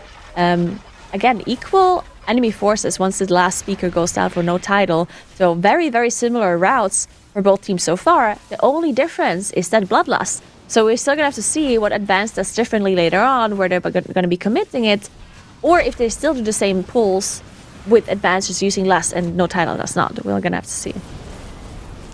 Yeah, I really like Advance's side of the board here. I think that Lust freedom that they've earned for themselves is going to set them up for a massive pull that should be coming up after this boss dies. And again, they're even slightly ahead as it stands right now, but it's all going to come down to execution on the next big pull. If they can have that happen without any deaths, I think they're going to be firmly in the lead, but it is a very dangerous portion of the dungeon that they are now moving to, as both teams are going to head over here. Looks like we're going to see the probably the Mind Soothe, the Imprison even, to skip past on the side here. Sap used for no title instead. And everybody hopping inside this minecart and then heading over across the starting room into Skarmarak's side here. So no title, no lust. Should be a little bit slower in here than Advance, who might be able to go for the entire pull. They've got a world marker down to indicate where everybody else is going to hide as they skip past this first section with the Shadow Meld on their tank. Oh, the affix. Oh no, no title gets an affix no spawn there at the title. very end. That means So they won't they be don't able want to get in interrupt combat this. yet. Yeah. Yeah, That's they need to just good wait. decision. Brutal, though. Yeah, that's a time loss for sure. Okay, here comes Advance. All of the mobs getting pulled, and the boss as There it well is. into the corner. Here comes the Lust. Here comes that Unholy DK, Lust, potentially Power Infusion. Let's see where that PI ends up going here. I suspect it is going to be on the Unholy with all these cooldowns of Lust. No, it's actually on the Rogue. Maybe everybody else just has enough haste now that it doesn't matter. And you can see No Title are using it on their Unholy DKs. They don't have a Lust rolling here. Unholy does definitely want at least some of that haste. Yeah, Big definitely damage looking coming out. very good for Advance here with that last, getting that extra damage. Look at how the boss is melting, being able to get so much funnel damage, focus damage onto Skarmarak here for Advance, as the trash still left to the spoiler, still casting Void Outbursts, while the Whoa. Fortified Shell is going to be going up, which means even more AoE damage coming in. There's going to be so much group damage onto Advance, but it looks like the Despoilers did go down for them. No title on the other hand, still has one Despoiler alive, but it's going to go down in a second as well. So both teams managing to finish off the trash, but Advance a little bit lower on the boss because of that extra resource, that Bloodlust that they managed to commit to this one. So That actually wasn't as huge as I was thinking it would be. I mean, No Title basically pulled off the same thing. It's going to be a cheat death for their Rogue, but otherwise no extra resources committed, and they were able to do it without Lust. There was 9% more boss health into that Fortified Shell, but honestly, I mean, I think you take this. I think you're pretty happy with that. And we are going to have the affix go off. 2 orbs landing on the enemies here for No Title. There's a little bit of an annoying damage buff for them. As we are going to have a player now die to that unstable crash, that AoE around the boss. It's going to be a B-res for No Title, but those 15 seconds could prove pivotal, They as might it is get such a another shell. close game. They need you might be to right. make sure that Skarmarak is going to die here soon. With that Rogue death, they do not want to have another shell come through. It looks like they are going to be fine, though, as the boss does go down. This trash still alive, though, so definitely not ideal for No Title here. That's a death at the very end, costing him quite a bit of time, plus the 15 seconds, of course. Now, again, they have the advantage of having Bloodlust for that last boss, or for a trash pull before that, which definitely might mean that they can overcome that 15 seconds penalty, but they still have to make up a little bit, as Isogi does go down for Advance. This is going to equalize the death penalties for both teams. The Belras is coming out for them, but this is sketchy. Let's see if they can recover that pull, as No Title is now on that same pull as well, just a little bit later. Yeah, Totem went off, it looked like, for Advance. I don't know if their plan was to just live that with defensives and that didn't come to pass, or if they failed to switch to it. It looks like a Totem is now about to go off for No Title if they're not careful, but they are able to swap to it and eliminate it in time. Advance dropping super low here as well. Those bolts going off uninterrupted. Isogi does try and keep everybody alive, but a shield stampede is actually going to take out Advanced Death Knight. And now 15 seconds are actually in favor of No Title from the Death Timers. Advance may be still a little bit more than 15 seconds of progression ahead in this dungeon, but it's not much more than 11 or than 15 seconds, as No Title just about to finish off that same pull here. You can see a little bit more health on these enemies, but not much more, as Advance still struggling to actually finish this pull and start the next one. No Title actually running ahead here, it looks like, and grabbing some trash into this pull, potentially. Interesting. Or so just starting no the title, RP, perhaps. Yeah, starting RP, as Whippy was actually holding on to PI this whole time, while Advance did use it on that trash. So that means no Title has Bloodlust, has PI, has all of their cooldowns here. They might be pulling all of this together with the boss, while Advance is going a little bit slower. There we go. Eirik is engaged for no Title. That Bloodlust coming through. Let's see if they manage to execute this, as all of these totems coming out. They need to make sure they kill off those totems and interrupt all of this trash. This is going to be a lot of damage coming in for no Title. They do get all 10 of those orbs taken care of. That's a nice damage buff for them. And of course, crucially, no damage buff going to land on the enemies here. So they've dealt with most of the trash here. The life grip is actually going to come out to help their shaman reach one of those rifts as quickly as possible. And we're down to just two rock smashers here. Those should die before getting much of anything done as well. So no Title making very short work of this pull, and a huge amount of damage also going on the boss for them, as they had the Lust available for this that Advance didn't have. Because Advance didn't have Lust, they didn't feel comfortable doing such an aggressive pull. They did one of the trash pulls by itself, and they're just going to take the other onto boss without Lust. Power Infusion and 2-minute CDs are available for Advance, but I don't think it's going to be anywhere close to enough. No Title are just so far ahead on the boss. Yeah, now no Title looking so strong. That last pull actually made up so much time for them.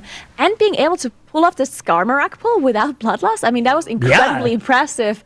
Being able to get the full value of double Bloodlust and still being able to do the same pulls as Advance did without that last is absolutely insane gameplay here by no Title. Only having had one death on the board, still being able to finish off Skarmorak, even though they had that bad timing on their Rogue Death. Looking very, very good. And what a close matchup between those two teams, as Advance is getting closer and closer on the boss HP here compared to no Title, but it's gonna just be too late on top of the 15 seconds death penalty that we see as well. No Title just have to get through these last couple of mechanics, as we do see those circles come out, but they have the affix buff, and the boss is just dropping lower and lower, and that's it.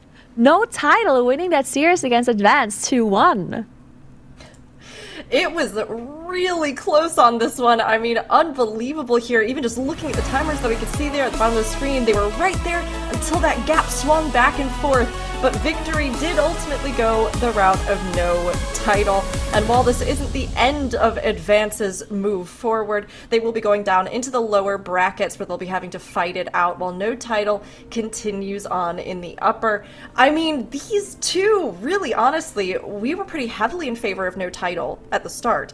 But seeing how Advance has done here, I mean, these two ended up being much more closely matched than I think we kind of anticipated, Dranos. Would you agree? Yeah, absolutely. This was an incredibly evenly matched series between the two teams, and no Title, I do think, actually had a faster strat in this dungeon, though. The fact they were able to make the Skarmorak pull work without Lust meant that even if their first Lust didn't actually accomplish all that much, the last Lust at the end of the dungeon did more than the advanced Lust on Skarmorak, so that worked out really well. But I think the two deaths on the side of Advance were pretty disruptive, whereas the death that landed for no Title was a lot less of a problem. They were able to just B-res it pretty much right away, so that was definitely part of this too.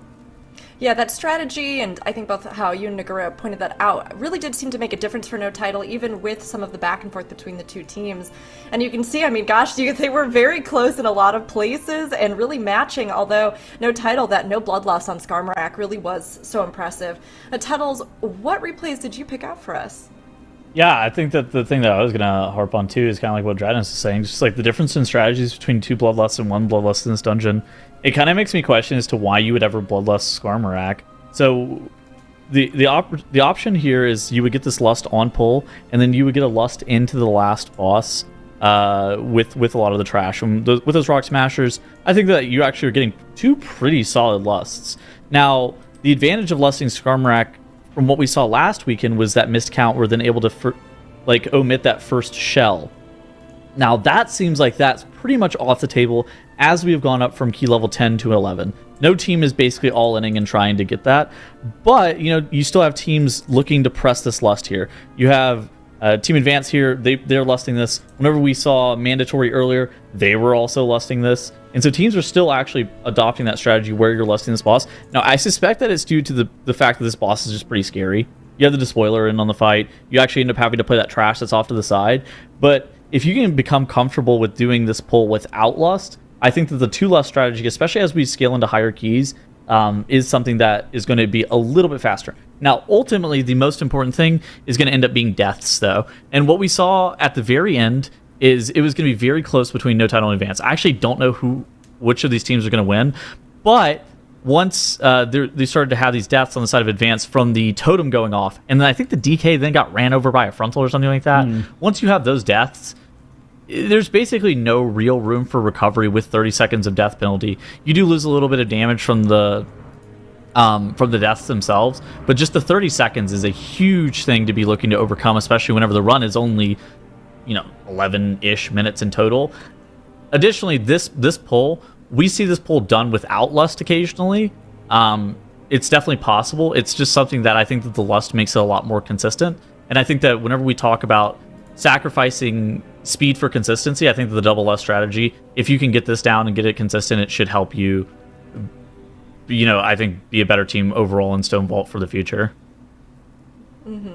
I mean, gosh, it's so impressive seeing both of these teams. I mean, coming in here, just even watching the replay, right? It's great to see teams that we just didn't know what to expect, getting to shine, getting to put that out there in a place where, we always encourage newcomers to come onto the scene because we want to see what they can put out. And I mean, honestly, No Title as well as Advance here, I think really did bring some great performances, and it was great to see those highlights of them titles there as well. Now, Nagura, we have Day 1 is done. So our initial bracket here, our initial rounds finished, but we'll take a look at the bracket overall. And I'd love to know, how did today shake out? Were you expecting certain things? I mean, we had our fastest run ever in MDI history here today too. So what did you think about how our bracket kind of came together today?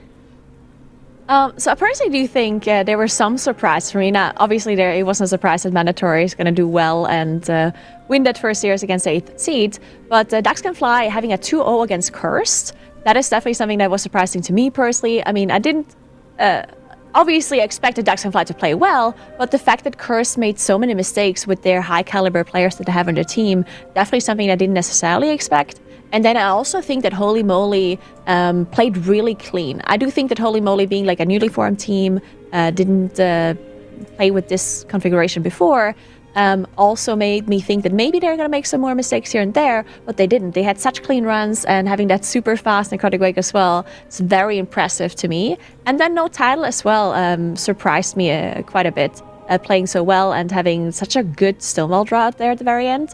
Very nicely done by that team as well. Yeah, great performances and honestly just great runs. I mean, Dratnos, looking at all of these and looking ahead to tomorrow, I mean, are there any matchups that you think are going to be really especially heated, that are going to be really good ones?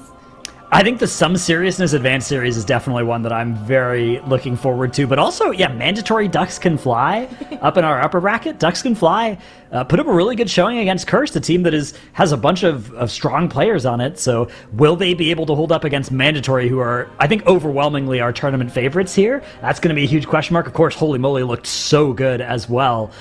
They and Mandatory are, I think, fated for a clash somewhere on our bracket here, maybe even twice. Looking at Ducks Can Fly, they've come so far, and I'm going, oh gosh, you can do it, buddies, you got this, keep flapping. This Mandatory is going to be a powerhouse. I totally agree with you, but I think they've shown that they can do it. And Holy Moly, I mean, for coming out, here just making sort of a debut. I mean, the fact that now we're talking about them going head to head with Mandatory and possibly even, really being able to give Mandatory a run for their money is so impressive. I mean, Tuddles, what are your thoughts coming out of Day 1? I think there's just been so much to appreciate about today in Group B. I think that the teams that are going to be playing through the upper bracket, of course, once you end up winning the next upper bracket round, you're actually qualified for the global finals, since we're sending 3 teams to the globals. And so I think that those teams that are playing out of the upper bracket are heavily incentivized to win tomorrow, just to make sure that they secure their seeding for the global finals. For the other teams, making sure that you're just going to be a little bit more consistent. And I think that we actually have a really tight battle for who could possibly be that third team that makes it to the global finals out of this out of this group. I think that there's going to be a lot of hot competition in that lower bracket. I think we've even seen some teams that were sent down to the lower bracket today that can actually kind of have a run for things. I think that like Cursed in Advance, for example, I wouldn't be super shocked if either of those teams were the third team that were out of this group to be able to make it to the finals. I think that there's a lot of teams that could actually battle for that third spot. Yeah, and I honestly, it's a great position to be in. I love just having it be so close, or having these wild cards that have kind of come in, where now we're kind of going, okay, well, just because you're in the lower bracket doesn't mean that you couldn't get up to this position. We saw it happen, we know it will, and these teams still have a chance before they face elimination tomorrow to prove that they deserve to make it onto those global finals. So it's definitely going to be an exciting day, but with all of our thoughts for today, let's revisit our predictions that we had coming in, as well as chat's prediction. Okay, Dratnos, yeah, you feeling good? No, I'm just curious. Let's see what was happening with the predictions. Pull up the predictions. Oh, yeah. Okay, oh, that looks pretty good down there. Ooh. Okay, all right. How about the overall predictions? Well. Okay. How you feeling down there, little bro?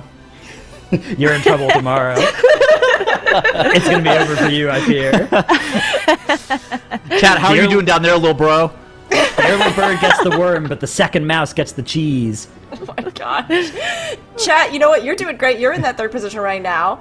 There have just been so many upsets. I mean, Nagura, you're sitting there at 12, but you've had some, I think, really good ones and unexpected ones too. I think you can make it back. I think so as well. And honestly, that one prediction that I did to not jinx Dax Can Fly, like obviously knew it's going to be 2-0, but, you know, predicted otherwise. I think that's what, like, I did it for Dax Can Fly, you know? Otherwise, I'd probably be first. Man, I'm so bummed that I didn't just go all in on Ducks. I should have. You know what? I thought about it too. I was like, I'm just going to do it. I want to believe in that. Well, here I am. But, you know, it's all right. It's all right. It's great to be proven wrong, and a lot of us have been proven right. Tettles and Dratnos up there at the top with chat, but, you know, enjoy it while it lasts. We'll see how the rest of the MDI shakes out here. Now, before we head out, I mean, we have more competition coming tomorrow, and as we sort of talked about ourselves, there's a lot. Eliminations happen tomorrow. We will also solidify those top spots too, so that folks know who is going to be going through as they get picked out there in the top brackets. But, you know, just as a final thought, Tettles, what do you think, who are you kind of banking on being in the top tomorrow? Oh, Mandatory and Holy Moly. I think those are the teams that I think are probably the two most likely to win their matchups in the out of the top. I think that Holy Moly actually looked better than Mandatory, which is a little bit surprising. Mandatory had deaths in both of their runs, and Holy Moly I don't think had any deaths in any of their runs, but ultimately it just kind of comes down to consistency. If Mandatory, I think, is a team that obviously they're returning champions, and if they're deathless, they should be favored against Holy Moly. That's future matchup potentially, but I think that both of those teams are probably going to be winning out of the top. All right, well, you know, Tettles is our top predictor here, so let's see if that prediction is right tomorrow. But chat, we can't wait to see how it all shakes out. The competition in Group A will continue tomorrow with our first eliminations of the weekend, as we've been saying. We've already seen history made today in the MDI, so don't miss out on even more to come the rest of the weekend. Join us again on the Warcraft channels at 10 a.m. Pacific time, I believe 7 p.m. Central European time now with all the time shifts. And don't forget as well, if you're looking for some additional entertainment, the Warcraft Direct is in 5 days celebrating 30 years of Warcraft. So be here tomorrow, be at the Direct in 5 days, and I hope that you get some good rest until we see you in the morning, Azeroth.